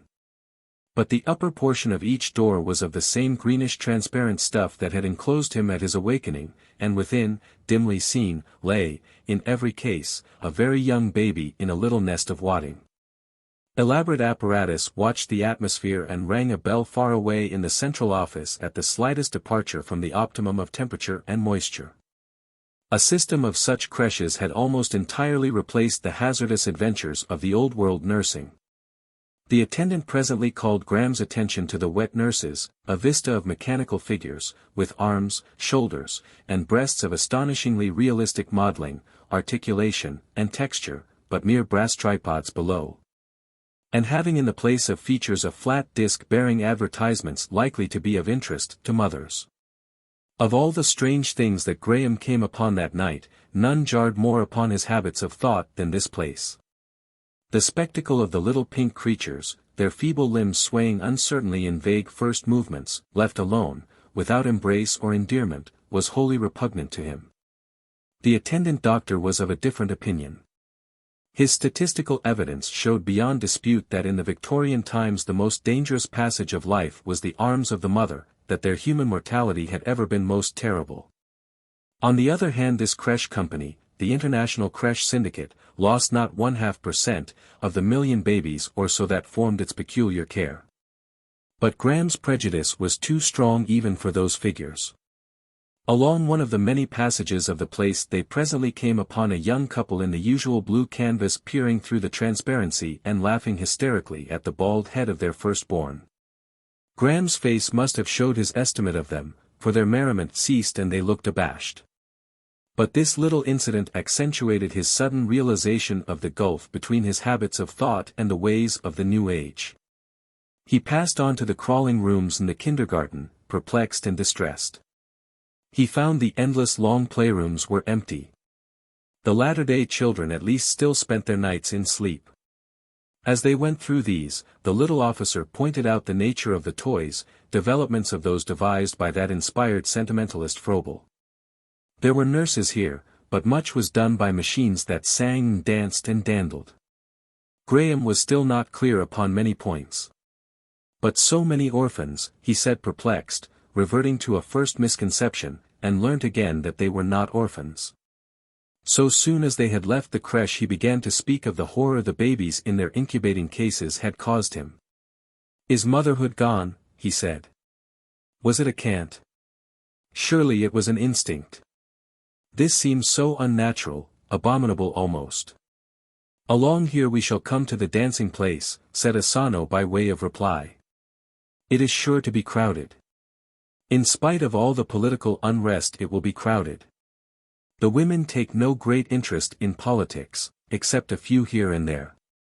You will see the mothers, most young women in London are mothers.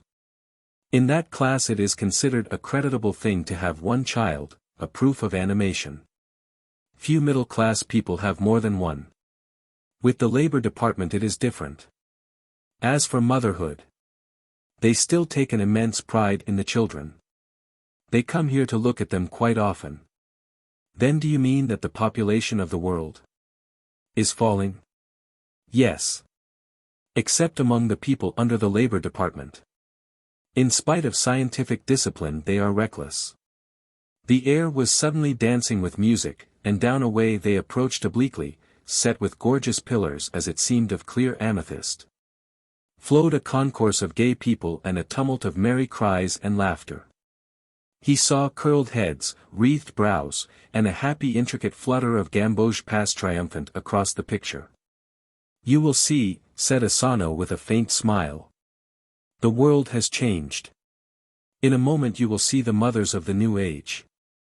Come this way. We shall see those yonder again very soon." They ascended a certain height in a swift lift, and changed to a slower one. As they went on the music grew upon them, until it was near and full and splendid, and, moving with its glorious intricacies they could distinguish the beat of innumerable dancing feet. They made a payment at a turnstile, and emerged upon the wide gallery that overlooked the dancing place, and upon the full enchantment of sound and sight. "Here," said Asano, "are the fathers and mothers of the little ones you saw." The hall was not so richly decorated as that of the Atlas, but saving that, it was, for its size, the most splendid Graham had seen. The beautiful white-limbed figures that supported the galleries reminded him once more of the restored magnificence of sculpture. They seemed to writhe in engaging attitudes, their faces laughed. The source of the music that filled the place was hidden, and the whole vast shining floor was thick with dancing couples. "Look at them," said the little officer, "see how much they show of motherhood." The gallery they stood upon ran along the upper edge of a huge screen that cut the dancing hall on one side from a sort of outer hall that showed through broad arches the incessant onward rush of the city ways. In this outer hall was a great crowd of less brilliantly dressed people, as numerous almost as those who danced within, the great majority wearing the blue uniform of the Labor Department that was now so familiar to Graham. Too poor to pass the turnstiles to the festival, they were yet unable to keep away from the sound of its seductions. Some of them even had cleared spaces, and were dancing also, fluttering their rags in the air. Some shouted as they danced, jests and odd allusions Graham did not understand. Once someone began whistling the refrain of the revolutionary song, but it seemed as though the beginning was promptly suppressed. The corner was dark and Graham could not see. He turned to the hall again. Above the caryatids were marble busts of men whom that age esteemed great moral emancipators and pioneers.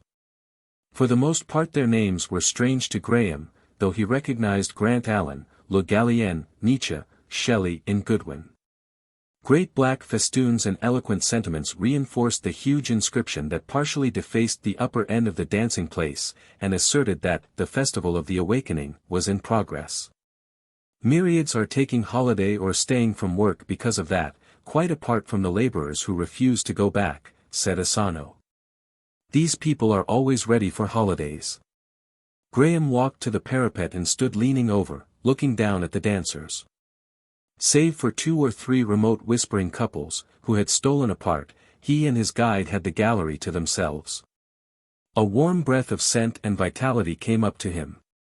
Both men and women below were lightly clad, bare-armed, open-necked, as the universal warmth of the city permitted. The hair of the men was often a mass of effeminate curls, their chins were always shaven, and many of them had flushed or colored cheeks. Many of the women were very pretty, and all were dressed with elaborate coquetry. As they swept by beneath, he saw ecstatic faces with eyes half closed in pleasure. "What sort of people are these?" he asked abruptly. "Workers, prosperous workers. What you would have called the middle class. Independent tradesmen with little separate businesses have vanished long ago, but there are store servers, managers, engineers of 100 sorts. Tonight is a holiday of course, and every dancing place in the city will be crowded, and every place of worship. But, the women? The same. There's 1,000 forms of work for women now. But you had the beginning of the independent working woman in your days. Most women are independent now. Most of these are married more or less, there are a number of methods of contract, and that gives them more money, and enables them to enjoy themselves." "I see," said Graham, looking at the flushed faces, the flash and swirl of movement, and still thinking of that nightmare of pink helpless limbs. "And these are mothers.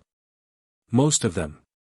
The more I see of these things the more complex I find your problems. This, for instance, is a surprise. That news from Paris was a surprise." In a little while he spoke again. "These are mothers. Presently, I suppose, I shall get into the modern way of seeing things. I have old habits of mind clinging about me, habits based, I suppose, on needs that are over and done with. Of course, in our time, a woman was supposed not only to bear children, but to cherish them, to devote herself to them, to educate them, all the essentials of moral and mental education a child owed its mother. Or went without. Quite a number, I admit, went without. Nowadays, clearly, there is no more need for such care than if they were butterflies. I see that. Only there was an ideal, that figure of a grave, patient woman, silently and serenely mistress of a home, mother and maker of men, to love her was a sort of worship." He stopped and repeated, "A sort of worship." "Ideals change," said the little man, "as needs change." Graham awoke from an instant reverie and Asano repeated his words. Graham's mind returned to the thing at hand. "Of course I see the perfect reasonableness of this. Restraint, soberness, the matured thought, the unselfish act, they are necessities of the barbarous state, the life of dangers. Darkness is man's tribute to unconquered nature. But man has conquered nature now for all practical purposes, his political affairs are managed by bosses with a black police, and life is joyous." He looked at the dancers again. "Joyous," he said. "There are weary moments," said the little officer, reflectively. "They all look young. Down there I should be visibly the oldest man. And in my own time I should have passed as middle-aged. They are young. There are few old people in this class in the work cities. How is that? Old people's lives are not so pleasant as they used to be, unless they are rich to hire lovers and helpers. And we have an institution called euthanacy." "Ah! That euthanacy," said Graham. "The easy death. The easy death. It is the last pleasure. The euthanacy company does it well. People will pay the sum, it is a costly thing, long beforehand, go off to some pleasure city and return impoverished and weary, very weary. There is a lot left for me to understand, said Graham after a pause. Yet I see the logic of it all. Our array of angry virtues and sour restraints was the consequence of danger and insecurity. The Stoic, the Puritan, even in my time, were vanishing types. In the old days man was armed against pain, now he is eager for pleasure. There lies the difference. Civilization has driven pain and danger so far off, for well-to-do people. And only well-to-do people matter now. I have been asleep 200 years. For a minute they leant on the balustrading, following the intricate evolution of the dance. Indeed the scene was very beautiful. Before God, said Graham, suddenly, I would rather be a wounded sentinel freezing in the snow than one of these painted fools. In the snow, said Asano, one might think differently. I am uncivilized, said Graham, not heeding him. That is the trouble. I am primitive, Paleolithic.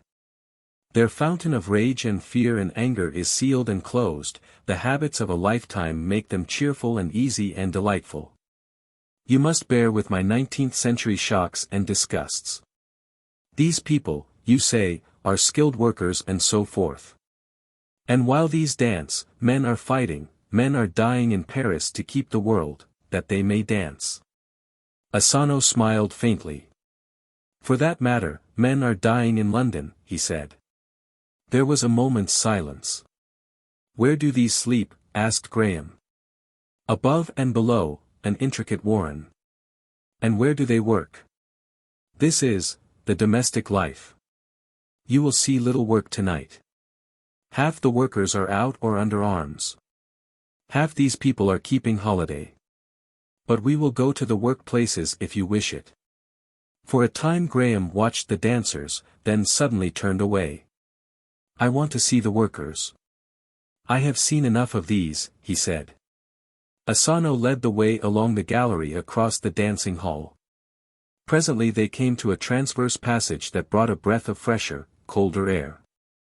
Asano glanced at this passage as they went past, stopped, went back to it, and turned to Graham with a smile.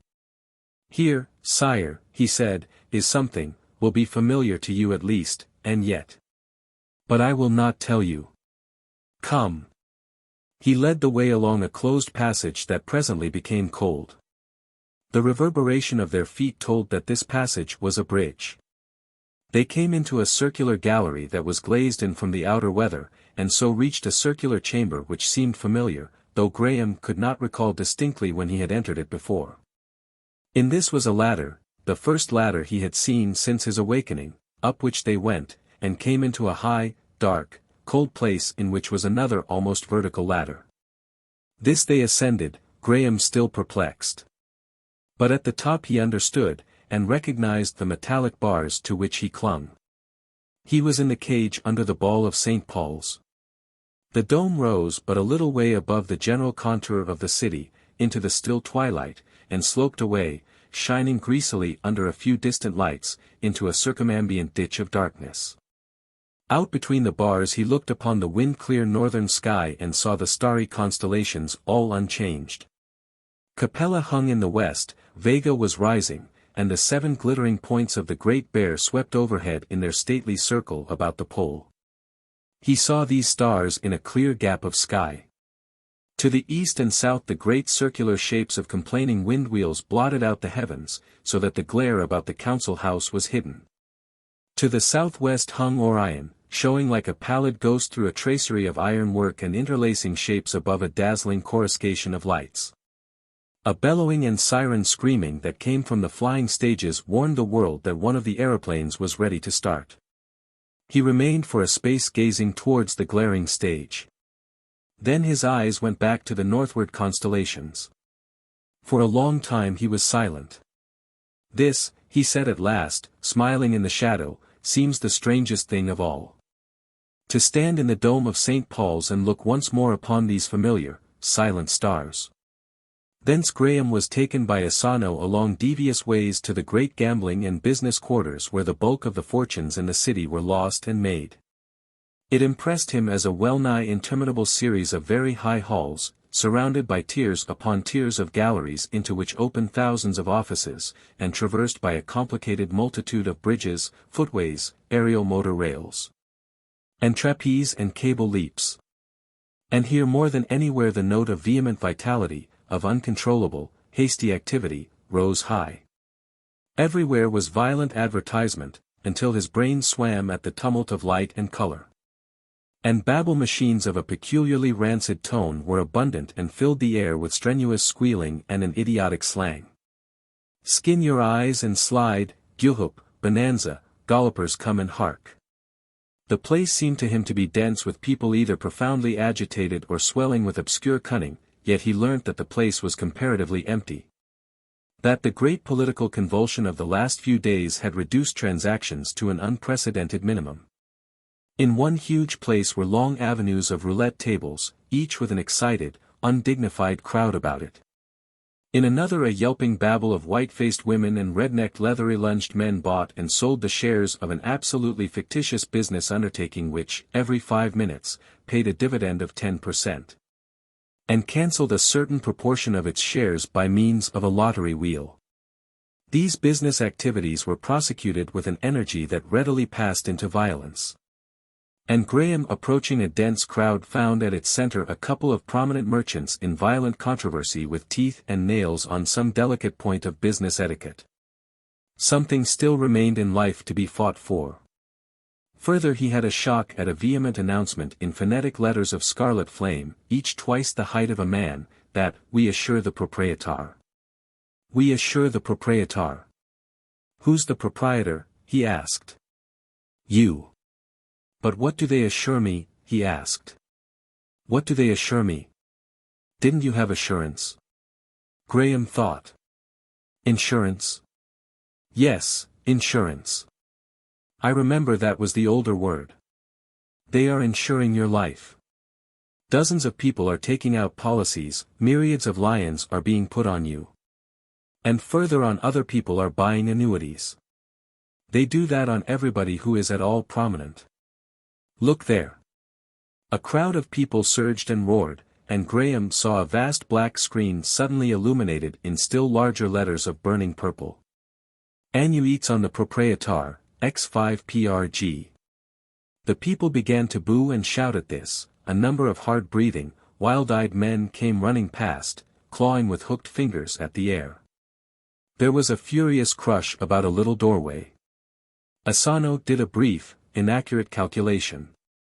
17% per annum is their annuity on you. They would not pay so much percent, if they could see you now, sire. But they do not know. Your own annuities used to be a very safe investment, but now you are sheer gambling, of course. This is probably a desperate bid. I doubt if people will get their money. The crowd of would-be annuitants grew so thick about them that for some time they could move neither forward nor backward. Graham noticed what appeared to him to be a high proportion of women among the speculators, and was reminded again of the economic independence of their sex. They seemed remarkably well able to take care of themselves in the crowd, using their elbows with particular skill, as he learnt to his cost. One curly-headed person caught in the pressure for a space, looked steadfastly at him several times, almost as if she recognized him, and then, edging deliberately towards him, touched his hand with her arm in a scarcely accidental manner. And made it plain by a look as ancient as Chaldea that he had found favor in her eyes. And then a lank, grey-bearded man, perspiring copiously in a noble passion of self-help, blind to all earthly things save that glaring bait, thrust between them in a cataclysmal rush towards that alluring X5PRG. I want to get out of this, said Graham to Asano.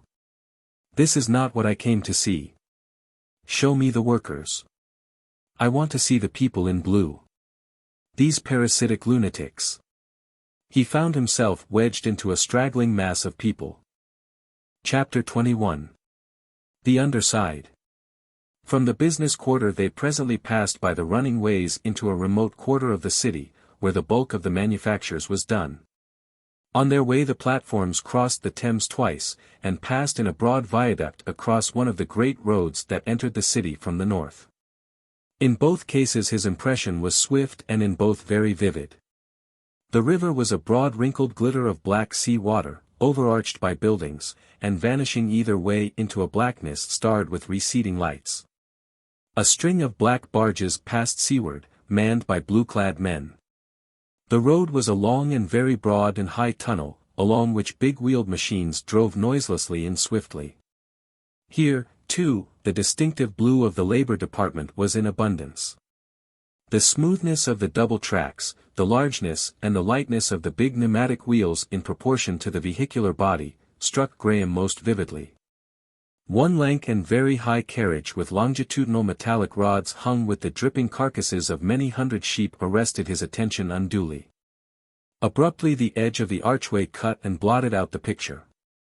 Presently they left the way and descended by a lift and traversed a passage that sloped downward, and so came to a descending lift again.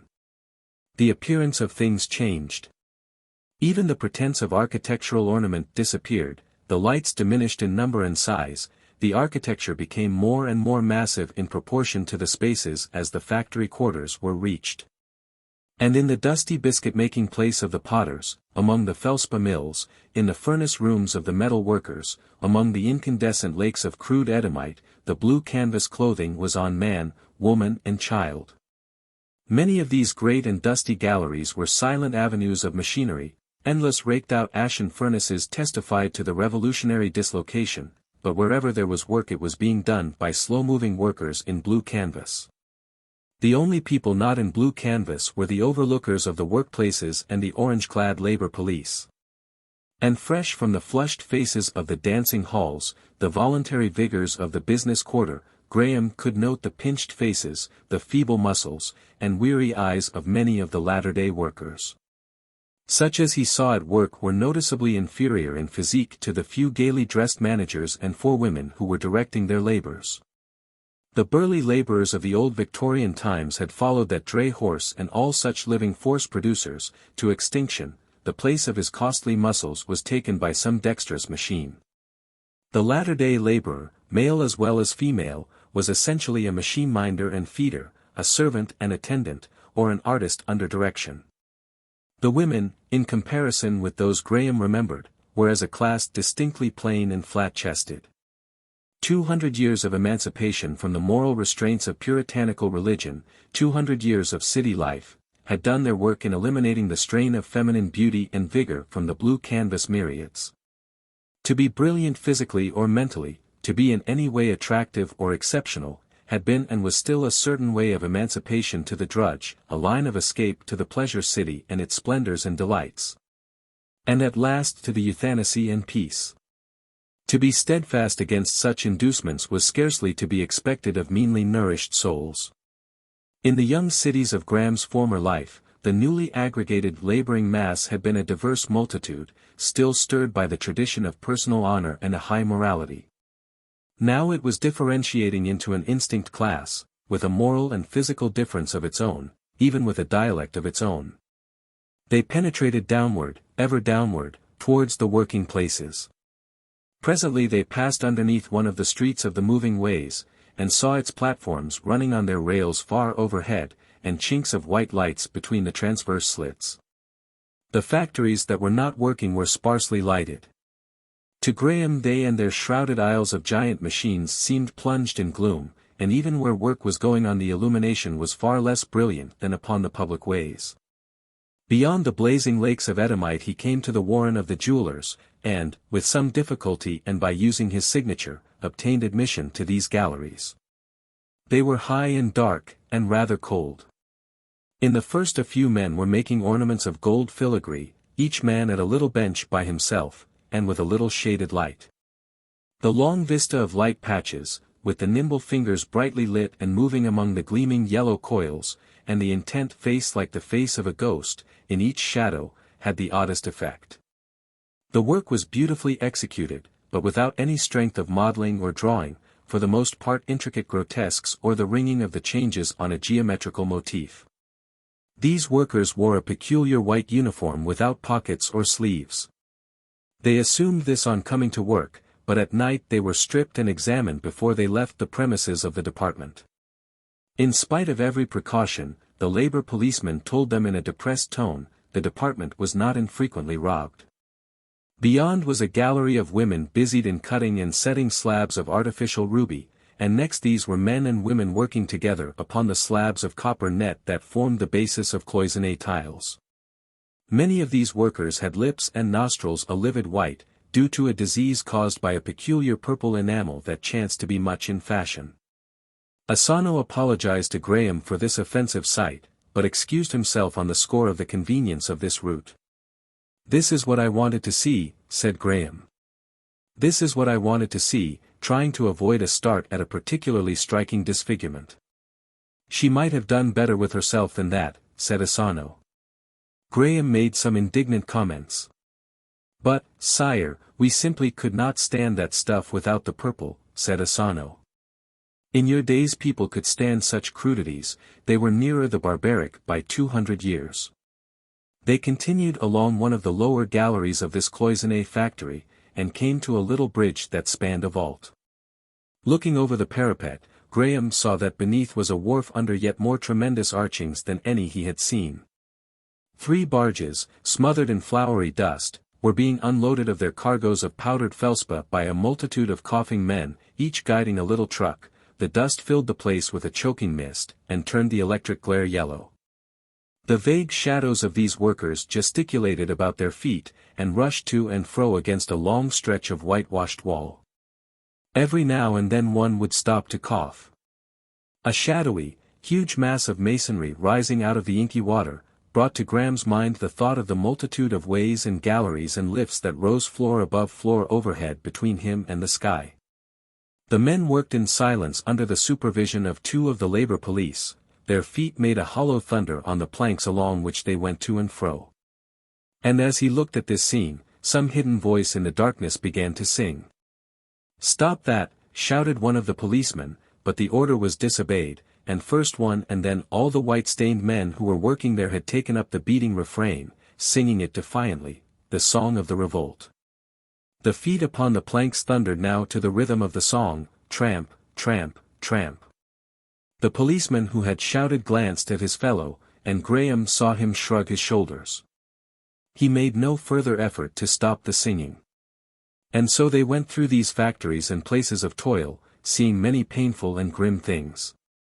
That walk left on Graham's mind a maze of memories, fluctuating pictures of swathed halls, and crowded vaults seen through clouds of dust, of intricate machines, the racing threads of looms, the heavy beat of stamping machinery. The roar and rattle of belt and armature, of ill-lit subterranean aisles of sleeping places, illimitable vistas of pinpoint lights. Here was the smell of tanning, and here the reek of a brewery, and here unprecedented reeks. Everywhere were pillars and cross-archings of such a massiveness as Graham had never before seen, thick titans of greasy, shining brickwork crushed beneath the vast weight of that complex city world. Even as these anemic millions were crushed by its complexity. And everywhere were pale features, lean limbs, disfigurement and degradation. Once and again a third time, Graham heard the song of the revolt during his long, unpleasant research in these places, and once he saw a confused struggle down a passage. And learnt that a number of these serfs had seized their bread before their work was done. Graham was ascending towards the ways again when he saw a number of blue-clad children running down a transverse passage, and presently perceived the reason of their panic in a company of the labor police armed with clubs, trotting towards some unknown disturbance. And then came a remote disorder. But for the most part this remnant that worked hopelessly. All the spirit that was left in fallen humanity was above in the streets that night, calling for the master, and valiantly and noisily keeping its arms. They emerged from these wanderings and stood blinking in the bright light of the middle passage of the platforms again. They became aware of the remote hooting and yelping of the machines of one of the General Intelligence offices, and suddenly came men running, and along the platforms and about the ways everywhere was a shouting and crying. Then a woman with a face of mute white terror, and another who gasped and shrieked as she ran. "What has happened now?" said Graham, puzzled, for he could not understand their thick speech. Then he heard it in English and perceived that the thing that everyone was shouting, that men yelled to one another, that women took up screaming, that was passing like the first breeze of a thunderstorm, chill and sudden through the city. Was this, Ostrog has ordered the Black Police to London. The Black Police are coming from South Africa. The Black Police. The Black Police. Asano's face was white and astonished. He hesitated, looked at Graham's face, and told him the thing he already knew. But how can they know? Asked Asano. Graham heard someone shouting. Stop all work. Stop all work, and a swarthy hunchback, ridiculously gay in green and gold, came leaping down the platforms toward him, bawling again and again in good English, "This is Ostrog's doing, Ostrog the knave. The master is betrayed." His voice was hoarse and a thin foam dropped from his ugly shouting mouth. He yelled an unspeakable horror that the Black Police had done in Paris, and so passed shrieking, "Ostrog the knave." For a moment Graham stood still, for it had come upon him again that these things were a dream. He looked up at the great cliff of buildings on either side, vanishing into blue haze at last above the lights, and down to the roaring tiers of platforms, and the shouting, running people who were gesticulating past. "The master is betrayed!" they cried. "The master is betrayed!" Suddenly the situation shaped itself in his mind real and urgent. His heart began to beat fast and strong. "It has come," he said. "I might have known. The hour has come." He thought swiftly. "What am I to do?" "Go back to the council house," said Asano.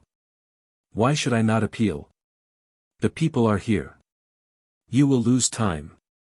They will doubt if it is you. But they will mass about the council house. There you will find their leaders.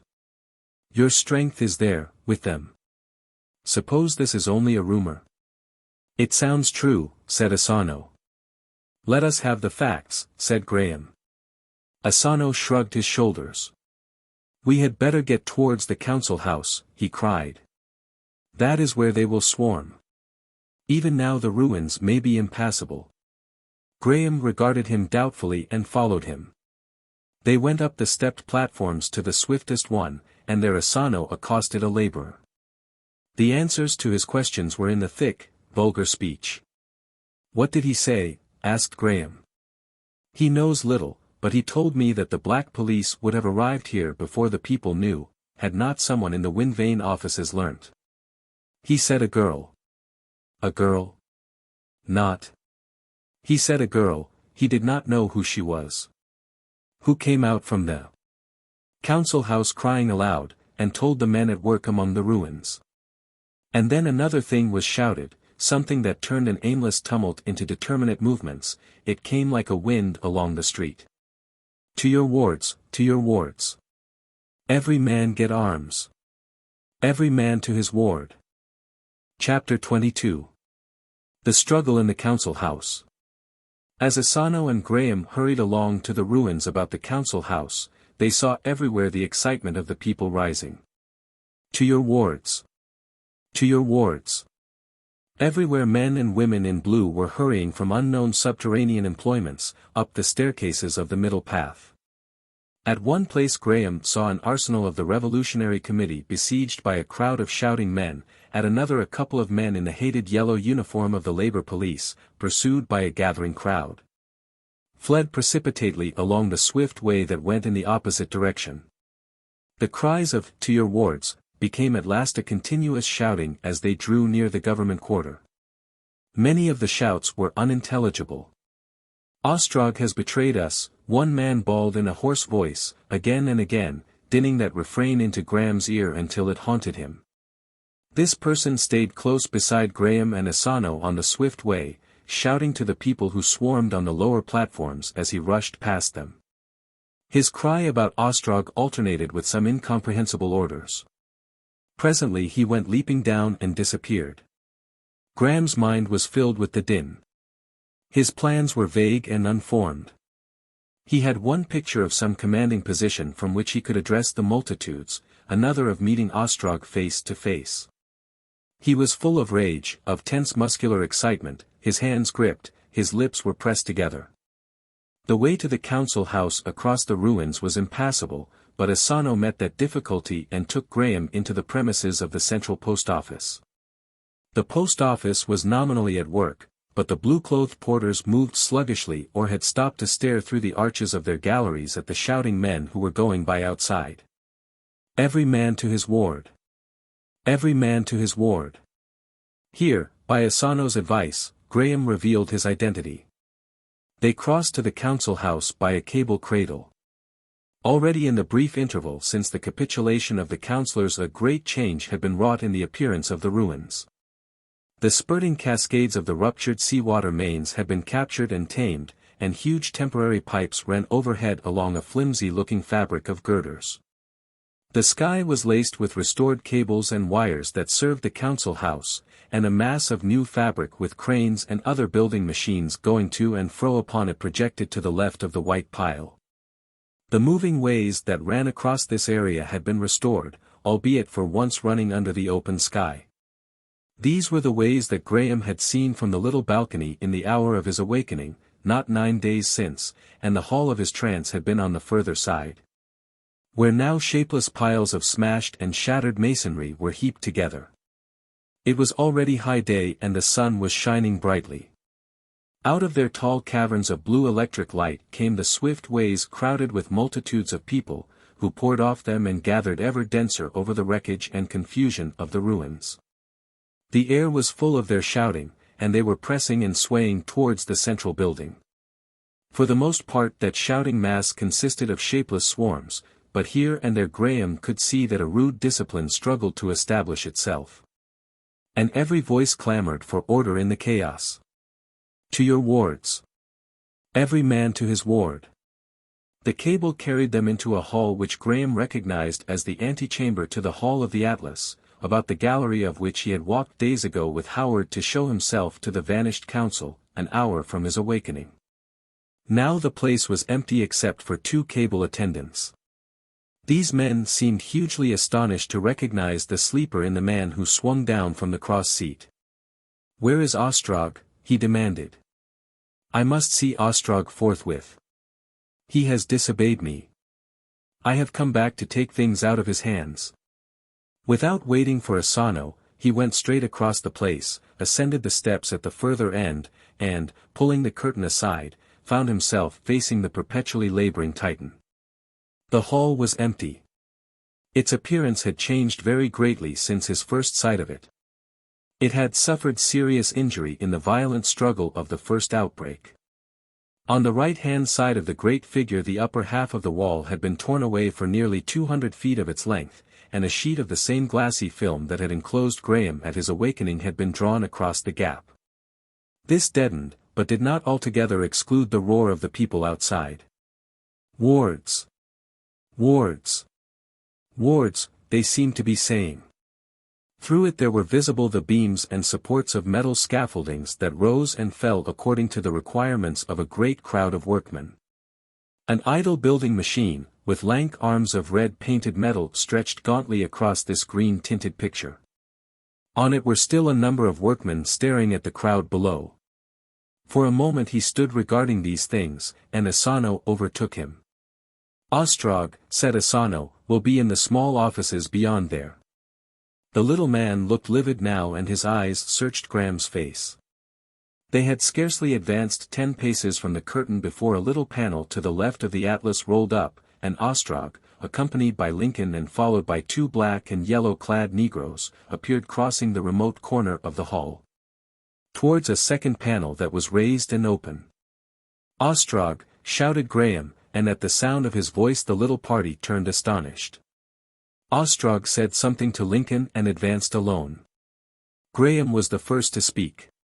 His voice was loud and dictatorial. "What is this I hear?" he asked. "Are you bringing Negroes here, to keep the people down?" "It is none too soon," said Ostrog. "They have been getting out of hand more and more, since the revolt. I underestimated. Do you mean that these infernal Negroes are on the way?" "On the way. As it is, you have seen the people, outside. No wonder. But, after what was said. You have taken too much on yourself, Ostrog. Ostrog said nothing, but drew nearer. These Negroes must not come to London, said Graham. I am master and they shall not come. Ostrog glanced at Lincoln, who at once came towards them with his 2 attendants close behind him. Why not? Asked Ostrog. White men must be mastered by white men. Besides, the Negroes are only an instrument. But that is not the question. I am the master. I mean to be the master. And I tell you these Negroes shall not come. The people. I believe in the people. Because you are an anachronism. You are a man out of the past, an accident. You are owner perhaps of the world. Nominally, legally. But you are not master. You do not know enough to be master. He glanced at Lincoln again. I know now what you think, I can guess something of what you mean to do. Even now it is not too late to warn you. You dream of human equality, of some sort of socialistic order, you have all those worn-out dreams of the 19th century fresh and vivid in your mind, and you would rule this age that you do not understand. Listen, said Graham. You can hear it, a sound like the sea. Not voices, but a voice. Do you altogether understand? We taught them that, said Ostrog.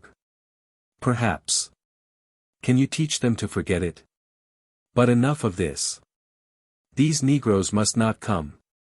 There was a pause and Ostrog looked him in the eyes. They will, he said. I forbid it, said Graham. They have started. I will not have it. No, said Ostrog. Sorry as I am to follow the method of the council. For your own good, you must not side with disorder. And now that you are here. It was kind of you to come here. Lincoln laid his hand on Graham's shoulder. Abruptly Graham realized the enormity of his blunder in coming to the council house. He turned towards the curtains that separated the hall from the antechamber. The clutching hand of Asano intervened. In another moment Lincoln had grasped Graham's cloak. He turned and struck at Lincoln's face, and incontinently a Negro had him by collar and arm. He wrenched himself away, his sleeve tore noisily, and he stumbled back, to be tripped by the other attendant. Then he struck the ground heavily and he was staring at the distant ceiling of the hall. He shouted, rolled over, struggling fiercely, clutched an attendant's leg and threw him headlong, and struggled to his feet. Lincoln appeared before him, went down heavily again with a blow under the point of the jaw and lay still. Graham made 2 strides, stumbled. And then Ostrog's arm was round his neck, he was pulled over backward, fell heavily, and his arms were pinned to the ground. After a few violent efforts he ceased to struggle and lay staring at Ostrog's heaving throat. You are a prisoner, panted Ostrog, exulting. You were rather a fool, to come back. Graham turned his head about and perceived through the irregular green window in the walls of the hall the men who had been working the building cranes gesticulating excitedly to the people below them. They had seen. Ostrog followed his eyes and started. He shouted something to Lincoln, but Lincoln did not move. A bullet smashed among the moldings above the Atlas. The 2 sheets of transparent matter that had been stretched across this gap were rent, the edges of the torn aperture darkened, curved, ran rapidly towards the framework, and in a moment the council chamber stood open to the air. A chilly gust blew in by the gap, bringing with it a war of voices from the ruinous spaces without, an elvish babblement, save the master. What are they doing to the master? The master is betrayed. And then he realized that Ostrog's attention was distracted, that Ostrog's grip had relaxed, and, wrenching his arms free, he struggled to his knees. In another moment he had thrust Ostrog back, and he was on one foot, his hand gripping Ostrog's throat, and Ostrog's hands clutching the silk about his neck. But now men were coming towards them from the dais, men whose intentions he misunderstood. He had a glimpse of someone running in the distance towards the curtains of the antechamber, and then Ostrog had slipped from him and these newcomers were upon him. To his infinite astonishment, they seized him. They obeyed the shouts of Ostrog. He was lugged a dozen yards before he realized that they were not friends, that they were dragging him towards the open panel.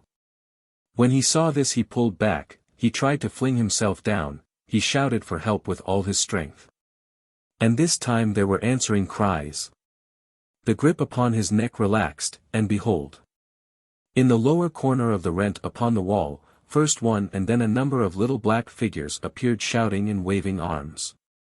They came leaping down from the gap into the light gallery that had led to the silent rooms. They ran along it, so near were they that Graham could see the weapons in their hands. Then Ostrog was shouting in his ear to the men who held him, and once more he was struggling with all his strength against their endeavors to thrust him towards the opening that yawned to receive him. "They can't come down," panted Ostrog. "They daren't fire. It's all right. We'll save him from them yet." For long minutes as it seemed to Graham that inglorious struggle continued. His clothes were rent in a dozen places, he was covered in dust, one hand had been trodden upon. He could hear the shouts of his supporters, and once he heard shots. He could feel his strength giving way, feel his efforts wild and aimless. But no help came, and surely, irresistibly, that black, yawning opening came nearer. The pressure upon him relaxed and he struggled up. He saw Ostrog's grey head receding and perceived that he was no longer held. He turned about and came full into a man in black. One of the green weapons cracked close to him, a drift of pungent smoke came into his face, and a steel blade flashed. The huge chamber span about him. He saw a man in pale blue stabbing one of the black and yellow attendants not 3 yards from his face. Then hands were upon him again. He was being pulled in 2 directions now. It seemed as though people were shouting to him. He wanted to understand and could not. Someone was clutching about his thighs, he was being hoisted in spite of his vigorous efforts. He understood suddenly, he ceased to struggle. He was lifted up on men's shoulders and carried away from that devouring panel. 10,000 throats were cheering. He saw men in blue and black hurrying after the retreating Ostrogites and firing. Lifted up, he saw now across the whole expanse of the hall beneath the Atlas image, saw that he was being carried towards the raised platform in the center of the place. The far end of the hall was already full of people running towards him. They were looking at him and cheering. He became aware that a bodyguard surrounded him. Active men about him shouted vague orders. He saw close at hand the black-mustached man in yellow who had been among those who had greeted him in the public theater, shouting directions. The hall was already densely packed with swaying people, the little metal gallery sagged with a shouting load, the curtains at the end had been torn away, and the antechamber was revealed densely crowded. He could scarcely make the man near him hear for the tumult about them. "Where has Ostrog gone?" he asked. The man he questioned pointed over the heads towards the lower panels about the hall on the side opposite the gap. They stood open, and armed men, blue-clad with black sashes, were running through them and vanishing into the chambers and passages beyond. It seemed to Graham that a sound of firing drifted through the riot. He was carried in a staggering curve across the great hall towards an opening beneath the gap. He perceived men working with a sort of rude discipline to keep the crowd off him, to make a space clear about him. He passed out of the hall, and saw a crude, new wall rising blankly before him topped by blue sky. He was swung down to his feet, someone gripped his arm and guided him. He found the man in yellow close at hand. They were taking him up a narrow stairway of brick, and close at hand rose the great red painted masses, the cranes and levers and the still engines of the big building machine. He was at the top of the steps. He was hurried across a narrow railed footway, and suddenly with a vast shouting the amphitheater of ruins opened again before him. "The Master is with us! The Master! The Master!" The shout swept athwart the lake of faces like a wave, broke against the distant cliff of ruins, and came back in a welter of cries. "The Master is on our side!"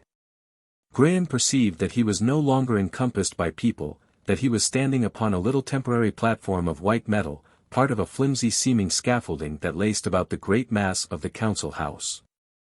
Over all the huge expanse of the ruins swayed and eddied the shouting people, and here and there the black banners of the revolutionary societies ducked and swayed and formed rare nuclei of organization in the chaos. Up the steep stairs of wall and scaffolding by which his rescuers had reached the opening in the Atlas chamber clung a solid crowd, and little energetic black figures clinging to pillars and projections were strenuous to induce these congested masses to stir. Behind him, at a higher point on the scaffolding, a number of men struggled upwards with the flapping folds of a huge black standard. Through the yawning gap in the walls below him he could look down upon the packed attentive multitudes in the hall of the Atlas. The distant flying stages to the south came out bright and vivid, brought nearer as it seemed by an unusual translucency of the air.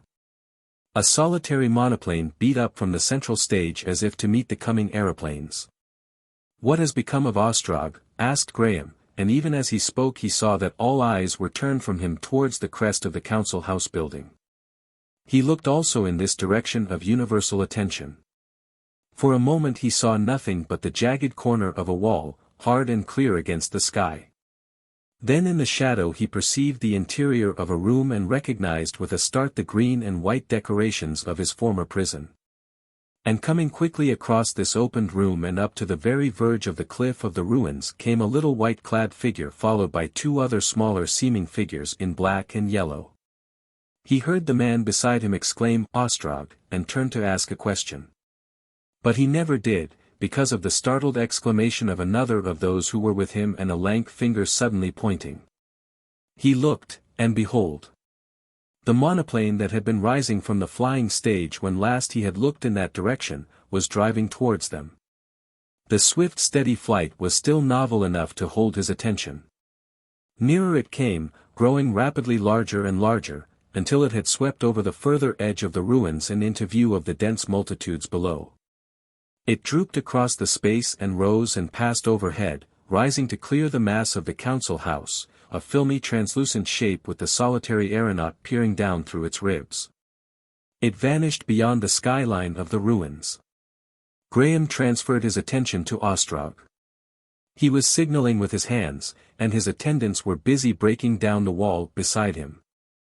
In another moment the monoplane came into view again, a little thing far away, coming round in a wide curve and going slower.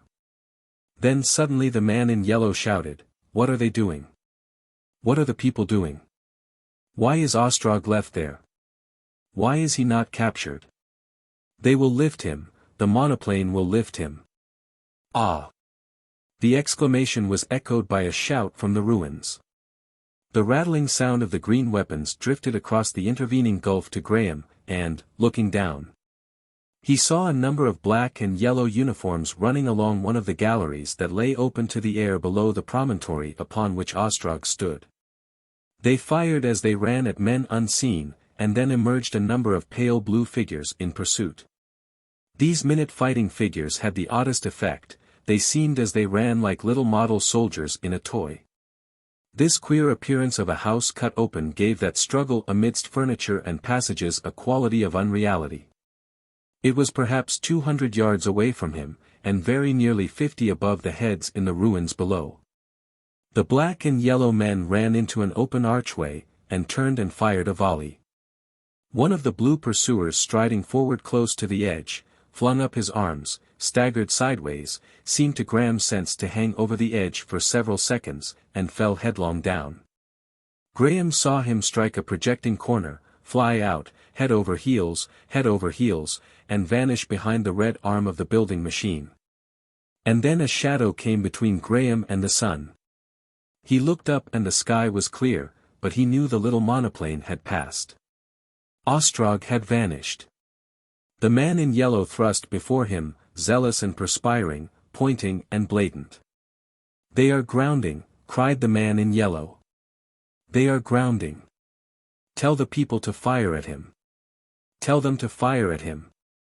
Graham could not understand. He heard loud voices repeating these enigmatical orders. Suddenly he saw the prow of the monoplane come gliding over the edge of the ruins and stop with a jerk. In a moment Graham understood that the thing had grounded in order that Ostrog might escape by it. He saw a blue haze climbing out of the gulf, perceived that the people below him were now firing up at the projecting stem. A man beside him cheered hoarsely, and he saw that the blue rebels had gained the archway that had been contested by the men in black and yellow a moment before, and were running in a continual stream along the open passage. And suddenly the monoplane slipped over the edge of the council house and fell like a diving swallow. It dropped, tilting at an angle of 45 degrees, so steeply that it seemed to Graham, it seemed perhaps to most of those below, that it could not possibly rise again. It fell so closely past him that he could see Ostrog clutching the guides of the seat, with his grey hair streaming, see the white-faced aeronaut wrenching over the lever that turned the machine upward. He heard the apprehensive vague cry of innumerable men below. Graham clutched the railing before him and gasped. The second seemed an age.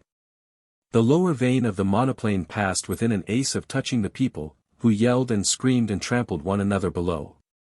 And then it rose. For a moment it looked as if it could not possibly clear the opposite cliff, and then that it could not possibly clear the wind wheel that rotated beyond. And behold! It was clear and soaring, still heeling sideways, upward into the windswept sky. The suspense of the moment gave place to a fury of exasperation as the swarming people realized that Ostrog had escaped them. With belated activity they renewed their fire, until the rattling wove into a roar, until the whole area became dim and blue and the air pungent with the thin smoke of their weapons. Too late. The flying machine dwindled smaller and smaller, and curved about and swept gracefully downward to the flying stage from which it had so lately risen. Ostrog had escaped. For a while a confused babblement arose from the ruins, and then the universal attention came back to Graham, perched high among the scaffolding. He saw the faces of the people turn towards him, heard their shouts at his rescue.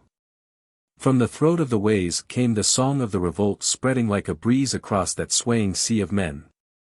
The little group of men about him shouted congratulations on his escape. The man in yellow was close to him, with a set face and shining eyes. And the song was rising, louder and louder, tramp, tramp, tramp, tramp.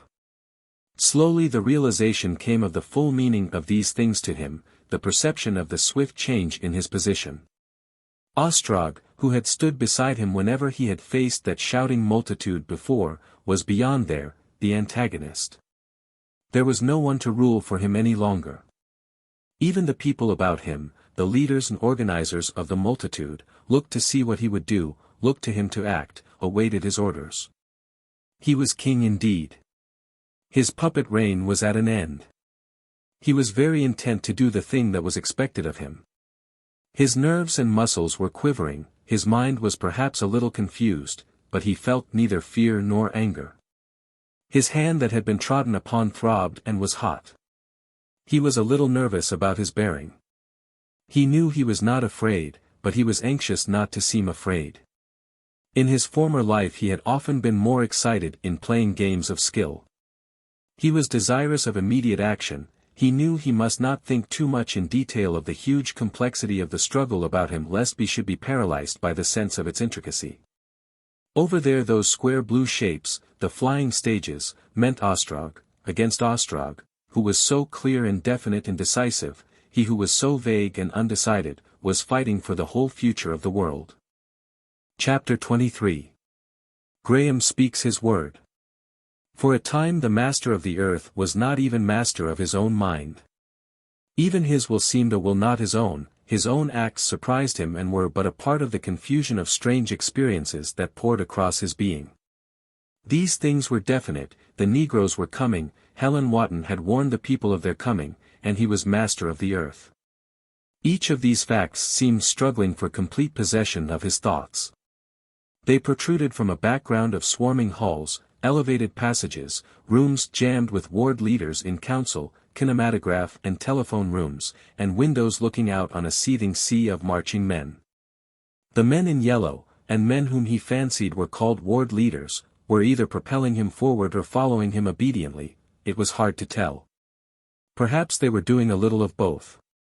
Perhaps some power unseen and unsuspected propelled them all. He was aware that he was going to make a proclamation to the people of the earth, aware of certain grandiose phrases floating in his mind as the thing he meant to say. Many little things happened, and then he found himself with the man in yellow entering a little room where this proclamation of his was to be made. This room was grotesquely latter-day in its appointments. In the center was a bright oval lit by shaded electric lights from above. The rest was in shadow, and the double finely fitting doors through which he came from the swarming hall of the Atlas made the place very still. The dead thud of these as they closed behind him, the sudden cessation of the tumult in which he had been living for hours, the quivering circle of light, the whispers and quick noiseless movements of vaguely visible attendants in the shadows, had a strange effect upon Graham. The huge ears of a phonographic mechanism gaped in a battery for his words, the black eyes of great photographic cameras awaited his beginning, beyond metal rods and coils glittered dimly, and something whirled about with a droning hum. He walked into the center of the light, and his shadow drew together black and sharp to a little blot at his feet. The vague shape of the thing he meant to say was already in his mind.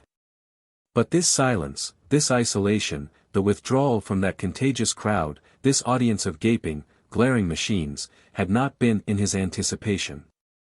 All his support seemed withdrawn together. He seemed to have dropped into this suddenly to have discovered himself. In a moment he was changed. He found that he now feared to be inadequate, he feared to be theatrical, he feared the quality of his voice, the quality of his wit. Astonished, he turned to the man in yellow with a propitiatory gesture. "For a moment," he said, "I must wait. I did not think it would be like this. I must think of the thing I have to say." While he was still hesitating there came an agitated messenger with news that the foremost aeroplanes were passing over Madrid. "What news of the flying stages?" he asked. "The people of the southwest wards are ready." "Ready." He turned impatiently to the blank circles of the lenses again. "I suppose it must be a sort of speech. Would to God I knew certainly the thing that should be said. Aeroplanes at Madrid. They must have started before the main fleet. Oh. What can it matter whether I speak well or ill," he said, and felt the light grow brighter. He had framed some vague sentence of democratic sentiment when suddenly doubts overwhelmed him. His belief in his heroic quality and calling he found had altogether lost its assured conviction. The picture of a little strutting futility in a windy waste of incomprehensible destinies replaced it. Abruptly it was perfectly clear to him that this revolt against Ostrog was premature, foredoomed to failure, the impulse of passionate inadequacy against inevitable things. He thought of that swift flight of aeroplanes like the swoop of fate towards him. He was astonished that he could have seen things in any other light. In that final emergency he debated, thrust debate resolutely aside, determined at all costs to go through with the thing he had undertaken. And he could find no word to begin. Even as he stood, awkward, hesitating, with an indiscreet apology for his inability trembling on his lips, came the noise of many people crying out, the running to and fro of feet. "Wait," cried someone, and a door opened. Graham turned, and the watching lights waned. Through the open doorway he saw a slight girlish figure approaching. His heart leapt. It was Helen Wotton. The man in yellow came out of the nearer shadows into the circle of light. "This is the girl who told us what Ostrog had done," he said. She came in very quietly, and stood still, as if she did not want to interrupt Graham's eloquence. But his doubts and questionings fled before her presence. He remembered the things that he had meant to say. He faced the cameras again and the light about him grew brighter. He turned back to her. "You have helped me," he said lamely, "helped me very much. This is very difficult." He paused. He addressed himself to the unseen multitudes who stared upon him through those grotesque black eyes. At first he spoke slowly. "Men and women of the new age," he said, "you have arisen to do battle for the race. There is no easy victory before us." He stopped to gather words. He wished passionately for the gift of moving speech. "This night is a beginning," he said. "This battle that is coming, this battle that rushes upon us tonight, is only a beginning. All your lives, it may be, you must fight. Take no thought though I am beaten, though I am utterly overthrown. I think I may be overthrown. He found the thing in his mind too vague for words. He paused momentarily, and broke into vague exhortations, and then a rush of speech came upon him. Much that he said was but the humanitarian commonplace of a vanished age, but the conviction of his voice touched it to vitality. He stated the case of the old days to the people of the new age, to the girl at his side. I come out of the past to you, he said, with the memory of an age that hoped. My age was an age of dreams, of beginnings, an age of noble hopes. Throughout the world we had made an end of slavery. Throughout the world we had spread the desire and anticipation that wars might cease, that all men and women might live nobly, in freedom and peace. So we hoped in the days that are past. And what of those hopes? How is it with man after 200 years? Great cities, vast powers, a collective greatness beyond our dreams. For that we did not work, and that has come. But how is it with the little lives that make up this greater life? How is it with the common lives?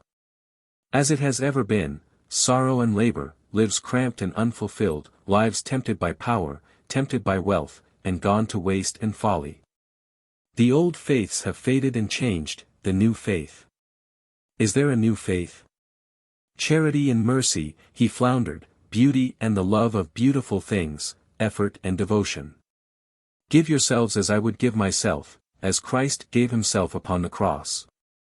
It does not matter if you understand. It does not matter if you seem to fail. You know, in the core of your hearts you know. There is no promise, there is no security, nothing to go upon but faith. There is no faith but faith, faith which is courage. Things that he had long wished to believe, he found that he believed. He spoke gustily, in broken incomplete sentences, but with all his heart and strength, of this new faith within him. He spoke of the greatness of self-abnegation, of his belief in an immortal life of humanity in which we live and move and have our being.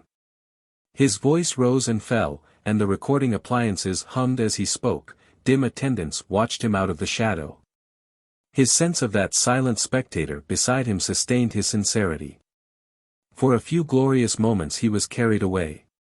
He felt no doubt of his heroic quality, no doubt of his heroic words, he had it all straight and plain. His eloquence limped no longer. And at last he made an end to speaking. Here and now, he cried, I make my will. All that is mine in the world I give to the people of the world. All that is mine in the world I give to the people of the world. To all of you. I give it to you, and myself I give to you. And as God wills tonight, I will live for you, or I will die. He ended. He found the light of his present exaltation reflected in the face of the girl. Their eyes met, her eyes were swimming with tears of enthusiasm. I knew, she whispered. Oh! Father of the world, sire! I knew you would say these things. I have said what I could, he answered lamely and grasped and clung to her outstretched hands. Chapter 24. While the aeroplanes were coming. The man in yellow was beside them. Neither had noted his coming. He was saying that the southwest wards were marching. I never expected it so soon, he cried. They have done wonders. You must send them a word to help them on their way. Graham stared at him absent-mindedly. Then with a start he returned to his previous preoccupation about the flying stages. Yes, he said. That is good, that is good. He weighed a message. Tell them, well done Southwest. He turned his eyes to Helen Wotton again. His face expressed his struggle between conflicting ideas. We must capture the flying stages, he explained. Unless we can do that they will land Negroes. At all costs we must prevent that. He felt even as he spoke that this was not what had been in his mind before the interruption. He saw a touch of surprise in her eyes. She seemed about to speak and a shrill bell drowned her voice. It occurred to Graham that she expected him to lead these marching people, that that was the thing he had to do. He made the offer abruptly. He addressed the man in yellow, but he spoke to her. He saw her face respond. "Here I am doing nothing," he said. "It is impossible," protested the man in yellow. "It is a fight in a warren. Your place is here." He explained elaborately. He motioned towards the room where Graham must wait. He insisted no other course was possible. "We must know where you are," he said. "At any moment a crisis may arise needing your presence and decision." A picture had drifted through his mind of such a vast dramatic struggle as the masses in the ruins had suggested. But here was no spectacular battlefield such as he imagined. Instead was seclusion and suspense. It was only as the afternoon wore on that he pieced together a truer picture of the fight that was raging, inaudibly and invisibly, within 4 miles of him, beneath the Roehampton stage. A strange and unprecedented contest it was, a battle that was 100,000 little battles, a battle in a sponge of ways and channels, fought out of sight of sky or sun under the electric glare. Fought out in a vast confusion by multitudes untrained in arms, led chiefly by acclamation. Multitudes dulled by mindless labor and enervated by the tradition of 200 years of servile security against multitudes demoralized by lives of venial privilege and sensual indulgence.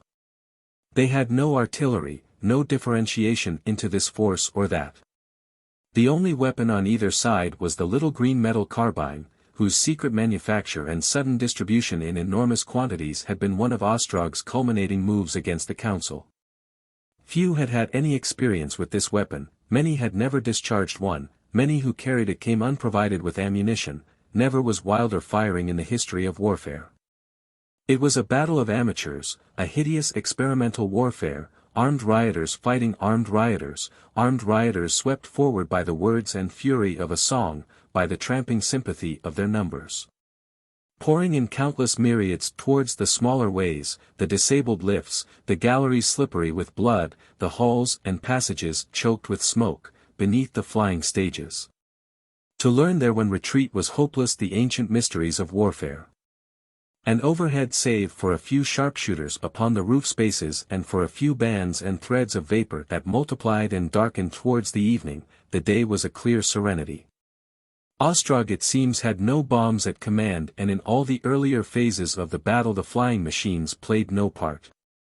Not the smallest cloud was there to break the empty brilliance of the sky. It seemed as though it held itself vacant until the aeroplanes should come. Ever and again there was news of these, drawing nearer, from this Spanish town and then that, and presently from France. But of the new guns that Ostrog had made and which were known to be in the city came no news in spite of Graham's urgency, nor any report of successes from the dense felt of fighting strands about the flying stages.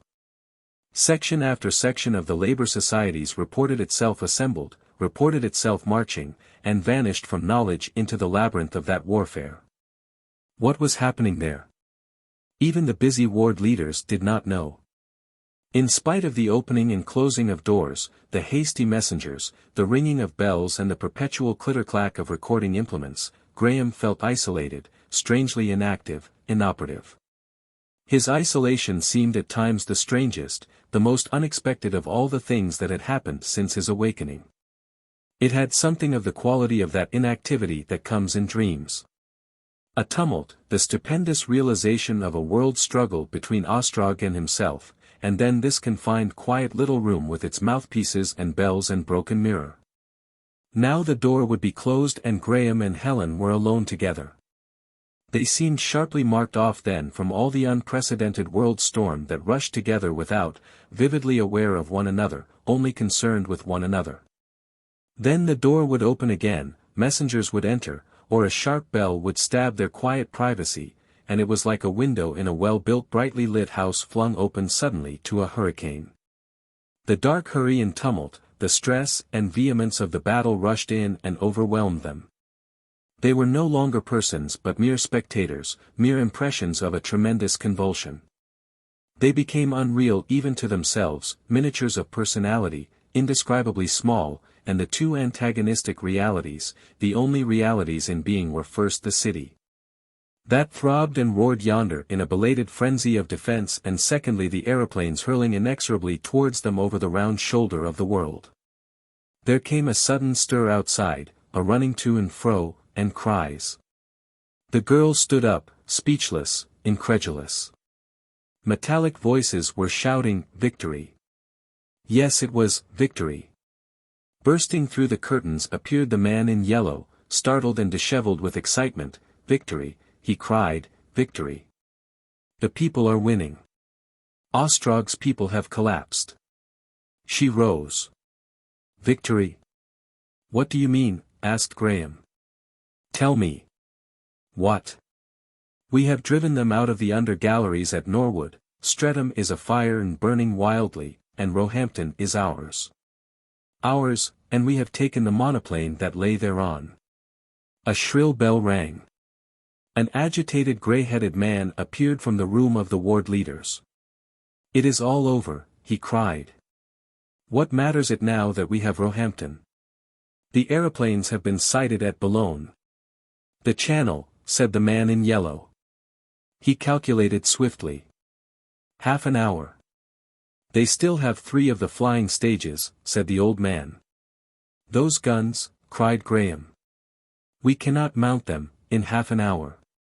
"Do you mean they are found?" "Too late," said the old man. "If we could stop them another hour," cried the man in yellow. "Nothing can stop them now," said the old man. "They have near 100 aeroplanes in the first fleet." "Another hour?" asked Graham.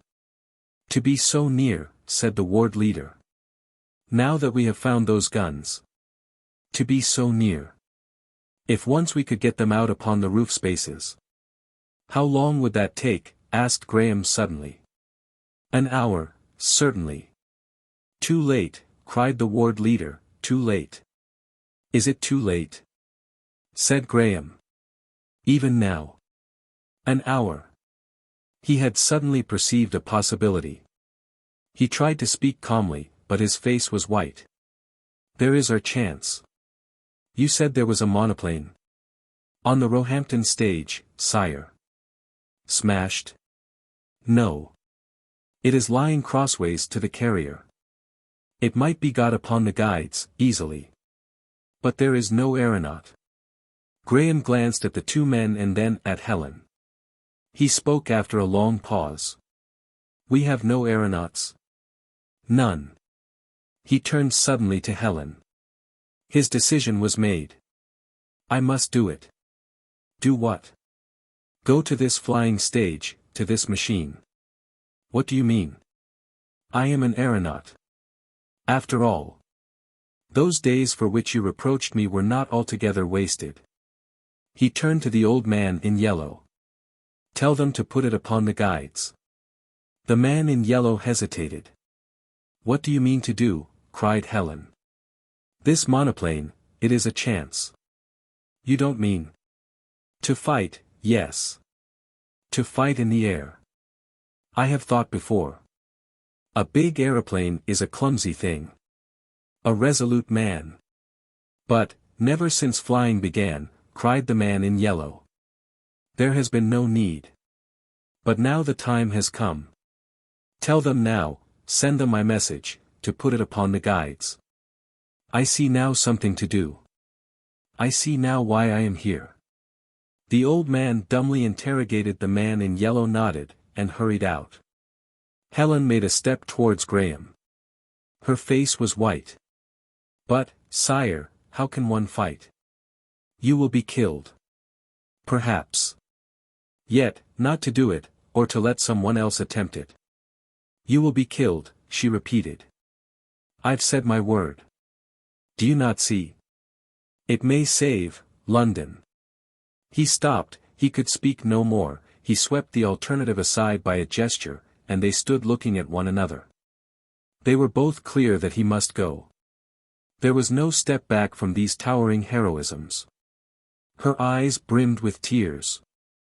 She came towards him with a curious movement of her hands, as though she felt her way and could not see. She seized his hand and kissed it. "To wake," she cried, "for this." He held her clumsily for a moment, and kissed the hair of her bowed head, and then thrust her away, and turned towards the man in yellow. He could not speak. The gesture of his arm said, "Onward." Chapter 25. The Coming of the Aeroplanes. Two men in pale blue were lying in the irregular line that stretched along the edge of the captured Roehampton stage from end to end. Grasping their carbines and peering into the shadows of the stage called Wimbledon Park. Now and then they spoke to one another. They spoke the mutilated English of their class and period. The fire of the Ostrogites had dwindled and ceased, and few of the enemy had been seen for some time. But the echoes of the fight that was going on now far below in the lower galleries of that stage, came every now and then between the staccato of shots from the popular side.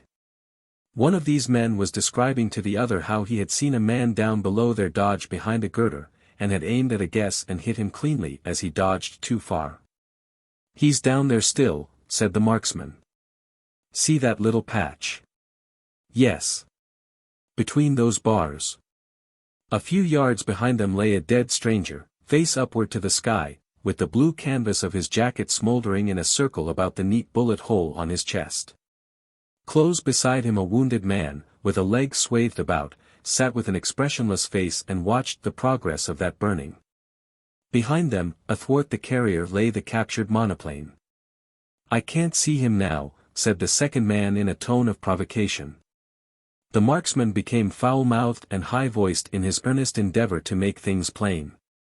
And suddenly, interrupting him, came a noisy shouting from the substage. "What's going on now?" he said, and raised himself on one arm to survey the stairheads in the central groove of the stage. A number of blue figures were coming up these, and swarming across the stage. "We don't want all these fools," said his friend. "They only crowd up and spoil shots." "What are they after?" "SSH, they're shouting something." The two men listened. The newcomers had crowded densely about the machine. 3 ward leaders, conspicuous by their black mantles and badges, clambered into the body and appeared above it. The rank and file flung themselves upon the vans, gripping hold of the edges, until the entire outline of the thing was manned, in some places 3 deep. One of the marksmen knelt up. "They're putting it on the carrier, that's what they're after." He rose to his feet, his friend rose also. "What's the good?" said his friend. "We've got no aeronauts." "That's what they're doing anyhow." He looked at his rifle, looked at the struggling crowd, and suddenly turned to the wounded man. "Mind these, mate," he said, handing his carbine and cartridge belt, and in a moment he was running towards the monoplane. For a quarter of an hour he was lugging, thrusting, shouting and heeding shouts, and then the thing was done, and he stood with a multitude of others cheering their own achievement. By this time he knew, what indeed everyone in the city knew, that the master, raw learner though he was, intended to fly this machine himself, was coming even now to take control of it, would let no other man attempt it. He who takes the greatest danger, he who bears the heaviest burden, that man is king, so the master was reported to have spoken. And even as this man cheered, and while the beads of sweat still chased one another from the disorder of his hair, he heard the thunder of a greater tumult, and in fitful snatches the beat and impulse of the revolutionary song. He saw through a gap in the people that a thick stream of heads still poured up the stairway. "The master is coming," shouted voices, "the master is coming," and the crowd about him grew denser and denser.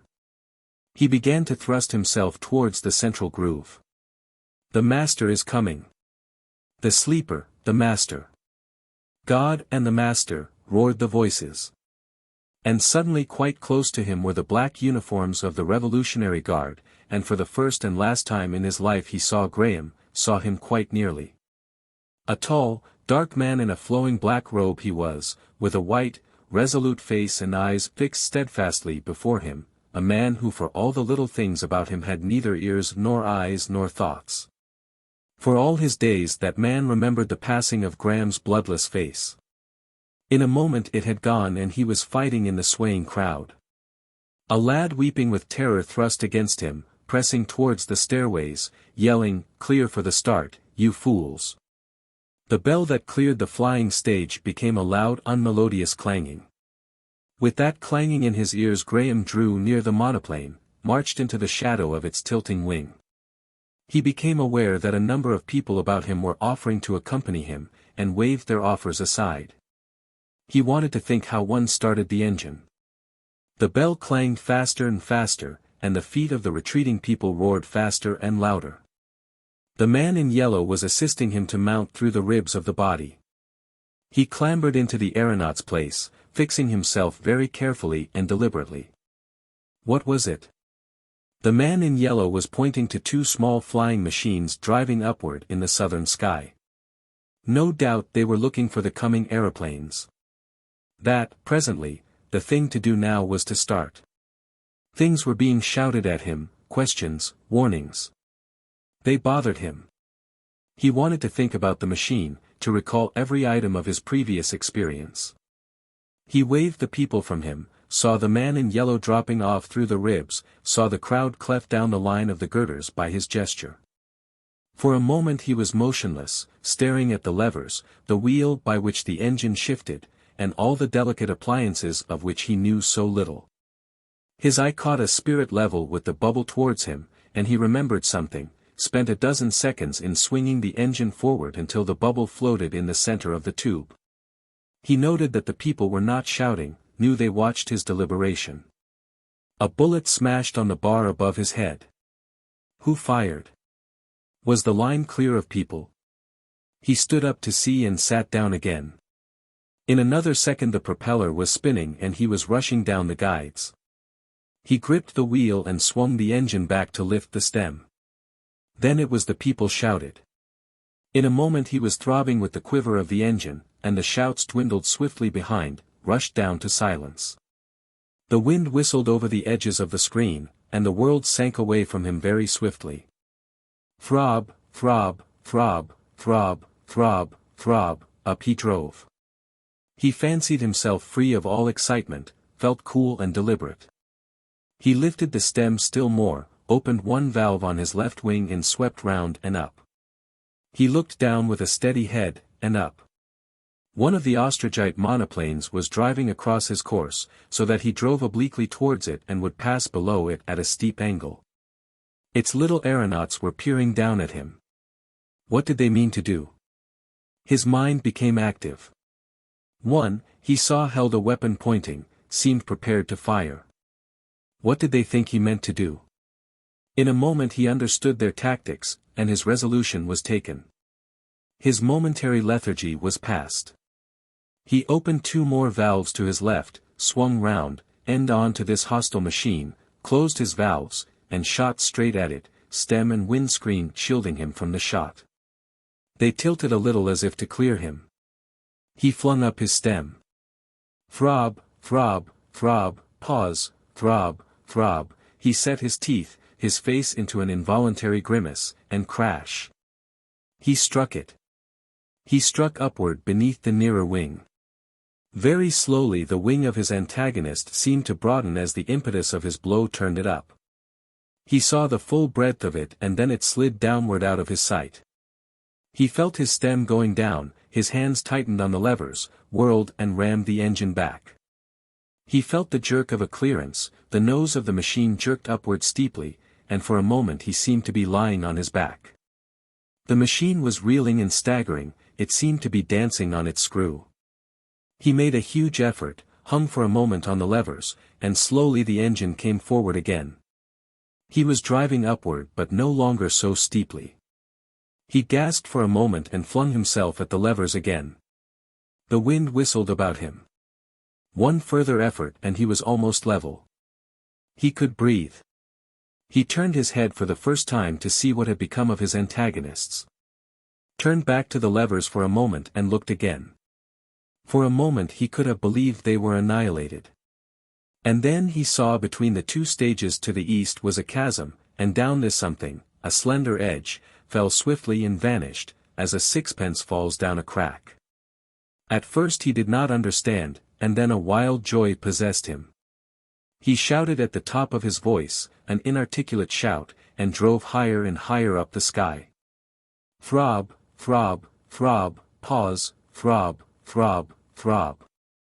Where was the other, he thought. They too.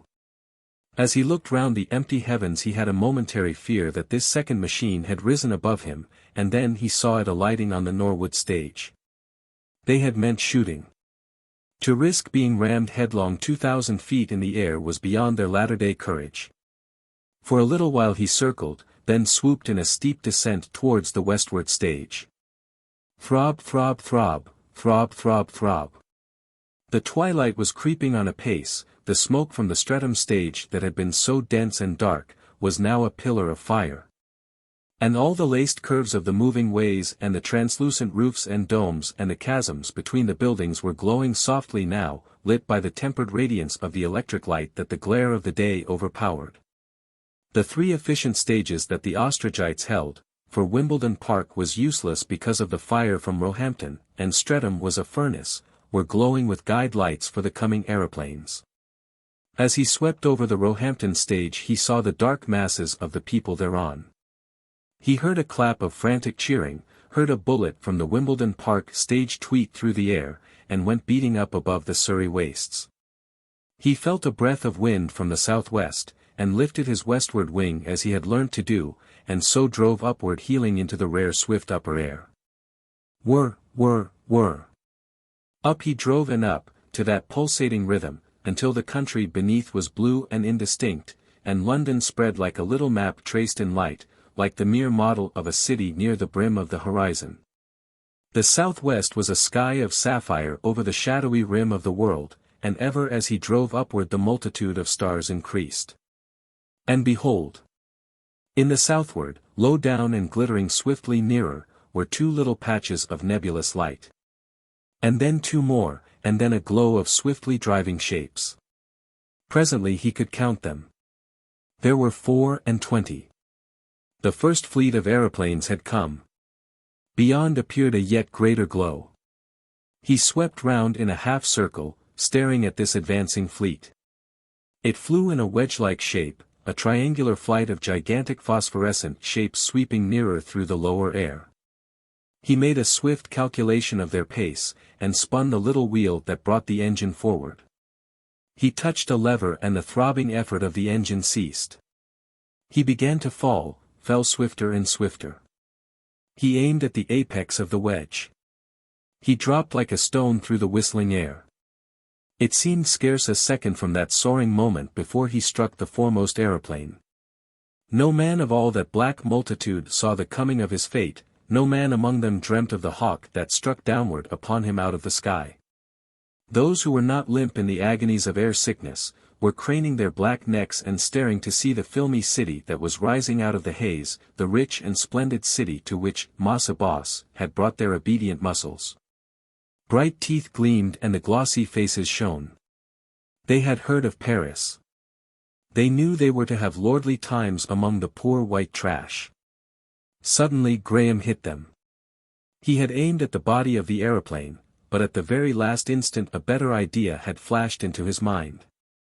He twisted about and struck near the edge of the starboard wing with all his accumulated weight. He was jerked back as he struck. His prow went gliding across its smooth expanse towards the rim.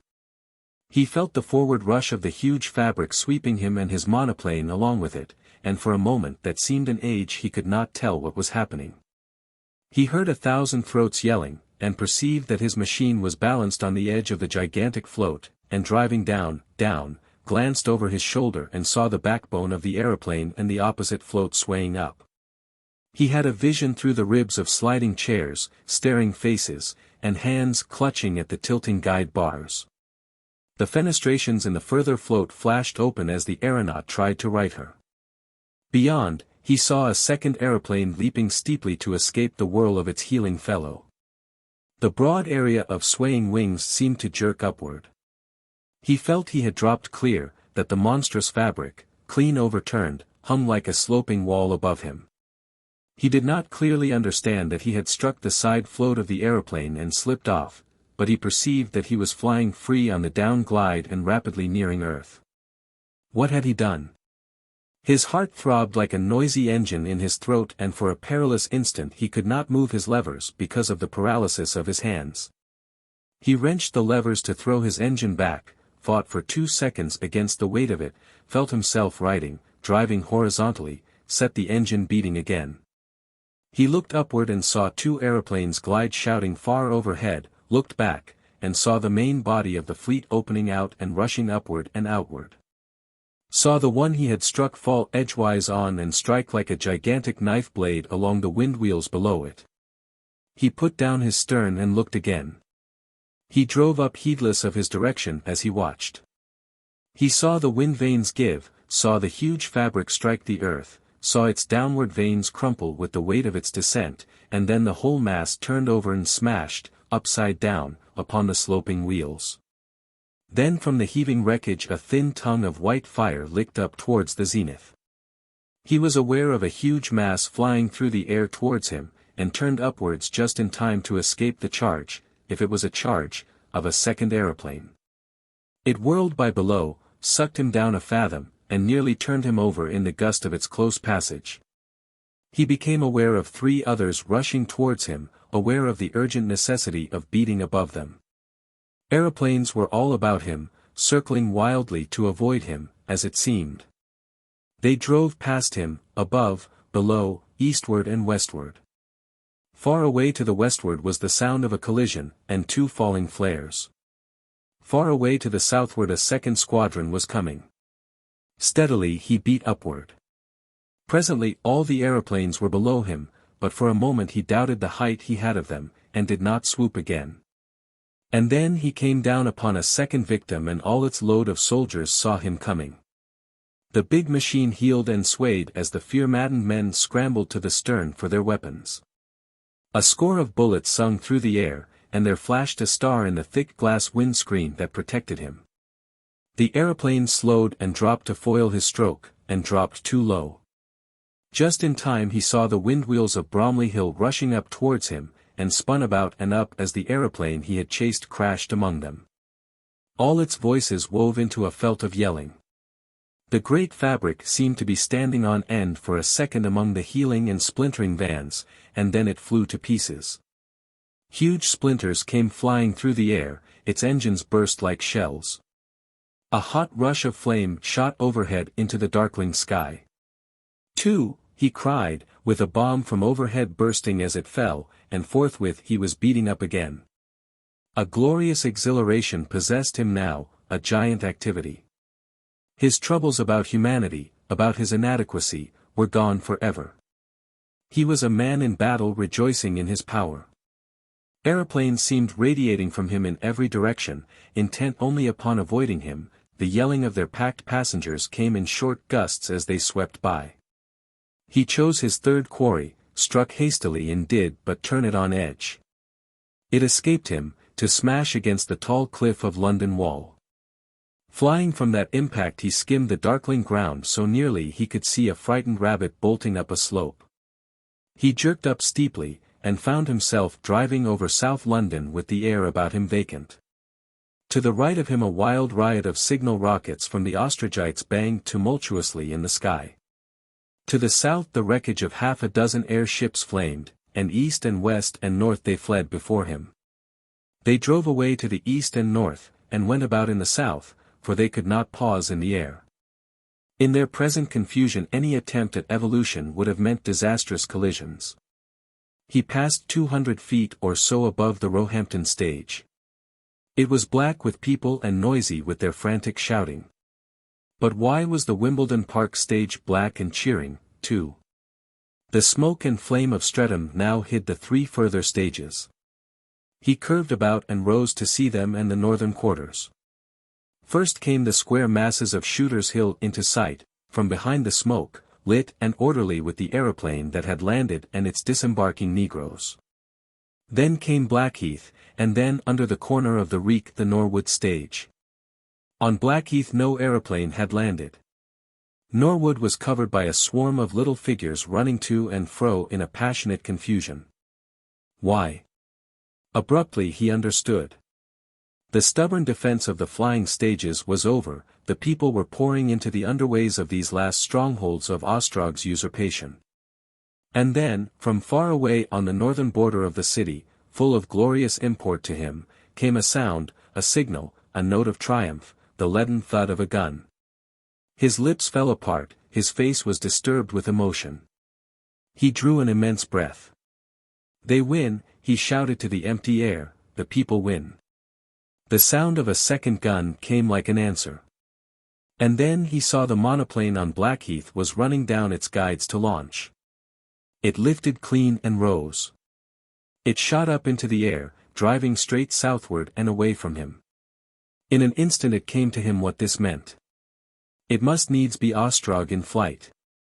He shouted and dropped towards it. He had the momentum of his elevation and fell slanting down the air and very swiftly. It rose steeply at his approach. He allowed for its velocity and drove straight upon it. It suddenly became a mere flat edge, and behold! He was past it, and driving headlong down with all the force of his futile blow. He was furiously angry. He reeled the engine back along its shaft and went circling up. He saw Ostrog's machine beating up a spiral before him. He rose straight towards it, one above it by virtue of the impetus of his swoop and by the advantage and weight of a man. He dropped headlong, dropped and missed again. As he rushed past he saw the face of Ostrog's aeronaut confident and cool, and in Ostrog's attitude a wincing resolution. Ostrog was looking steadfastly away from him, to the south. He realized with a gleam of wrath how bungling his flight must be. Below he saw the Croydon hills. He jerked upward and once more he gained on his enemy. He glanced over his shoulder and his attention was arrested. The eastward stage, the one on Shooter's Hill, appeared to lift. A flash changing to a tall grey shape, a cowled figure of smoke and dust, jerked into the air. For a moment this cowled figure stood motionless, dropping huge masses of metal from its shoulders, and then it began to uncoil a dense head of smoke. The people had blown it up, aeroplane and all. As suddenly a second flash and grey shape sprang up from the Norwood stage. And even as he stared at this came a dead report, and the air wave of the first explosion struck him. He was flung up and sideways. For a moment his monoplane fell nearly edgewise with her nose down, and seemed to hesitate whether to overset altogether. He stood on his windshield, wrenching the wheel that swayed up over his head. And then the shock of the second explosion took his machine sideways. He found himself clinging to one of the ribs of his machine, and the air was blowing past him and upward. He seemed to be hanging quite still in the air, with the wind blowing up past him. It occurred to him that he was falling. Then he was sure that he was falling. He could not look down. He found himself recapitulating with incredible swiftness all that had happened since his awakening, the days of doubt, the days of empire, and at last the tumultuous discovery of Ostrog's calculated treachery. The vision had a quality of utter unreality. Who was he? Why was he holding so tightly with his hands? Why could he not let go? In such a fall as this countless dreams have ended. But in a moment he would wake. His thoughts ran swifter and swifter. He wondered if he should see Helen again. It seemed so unreasonable that he should not see her again. It must be a dream. Yet surely he would meet her. She at least was real. She was real. He would wake and meet her. Although he could not look at it, he was suddenly aware that the earth was very near.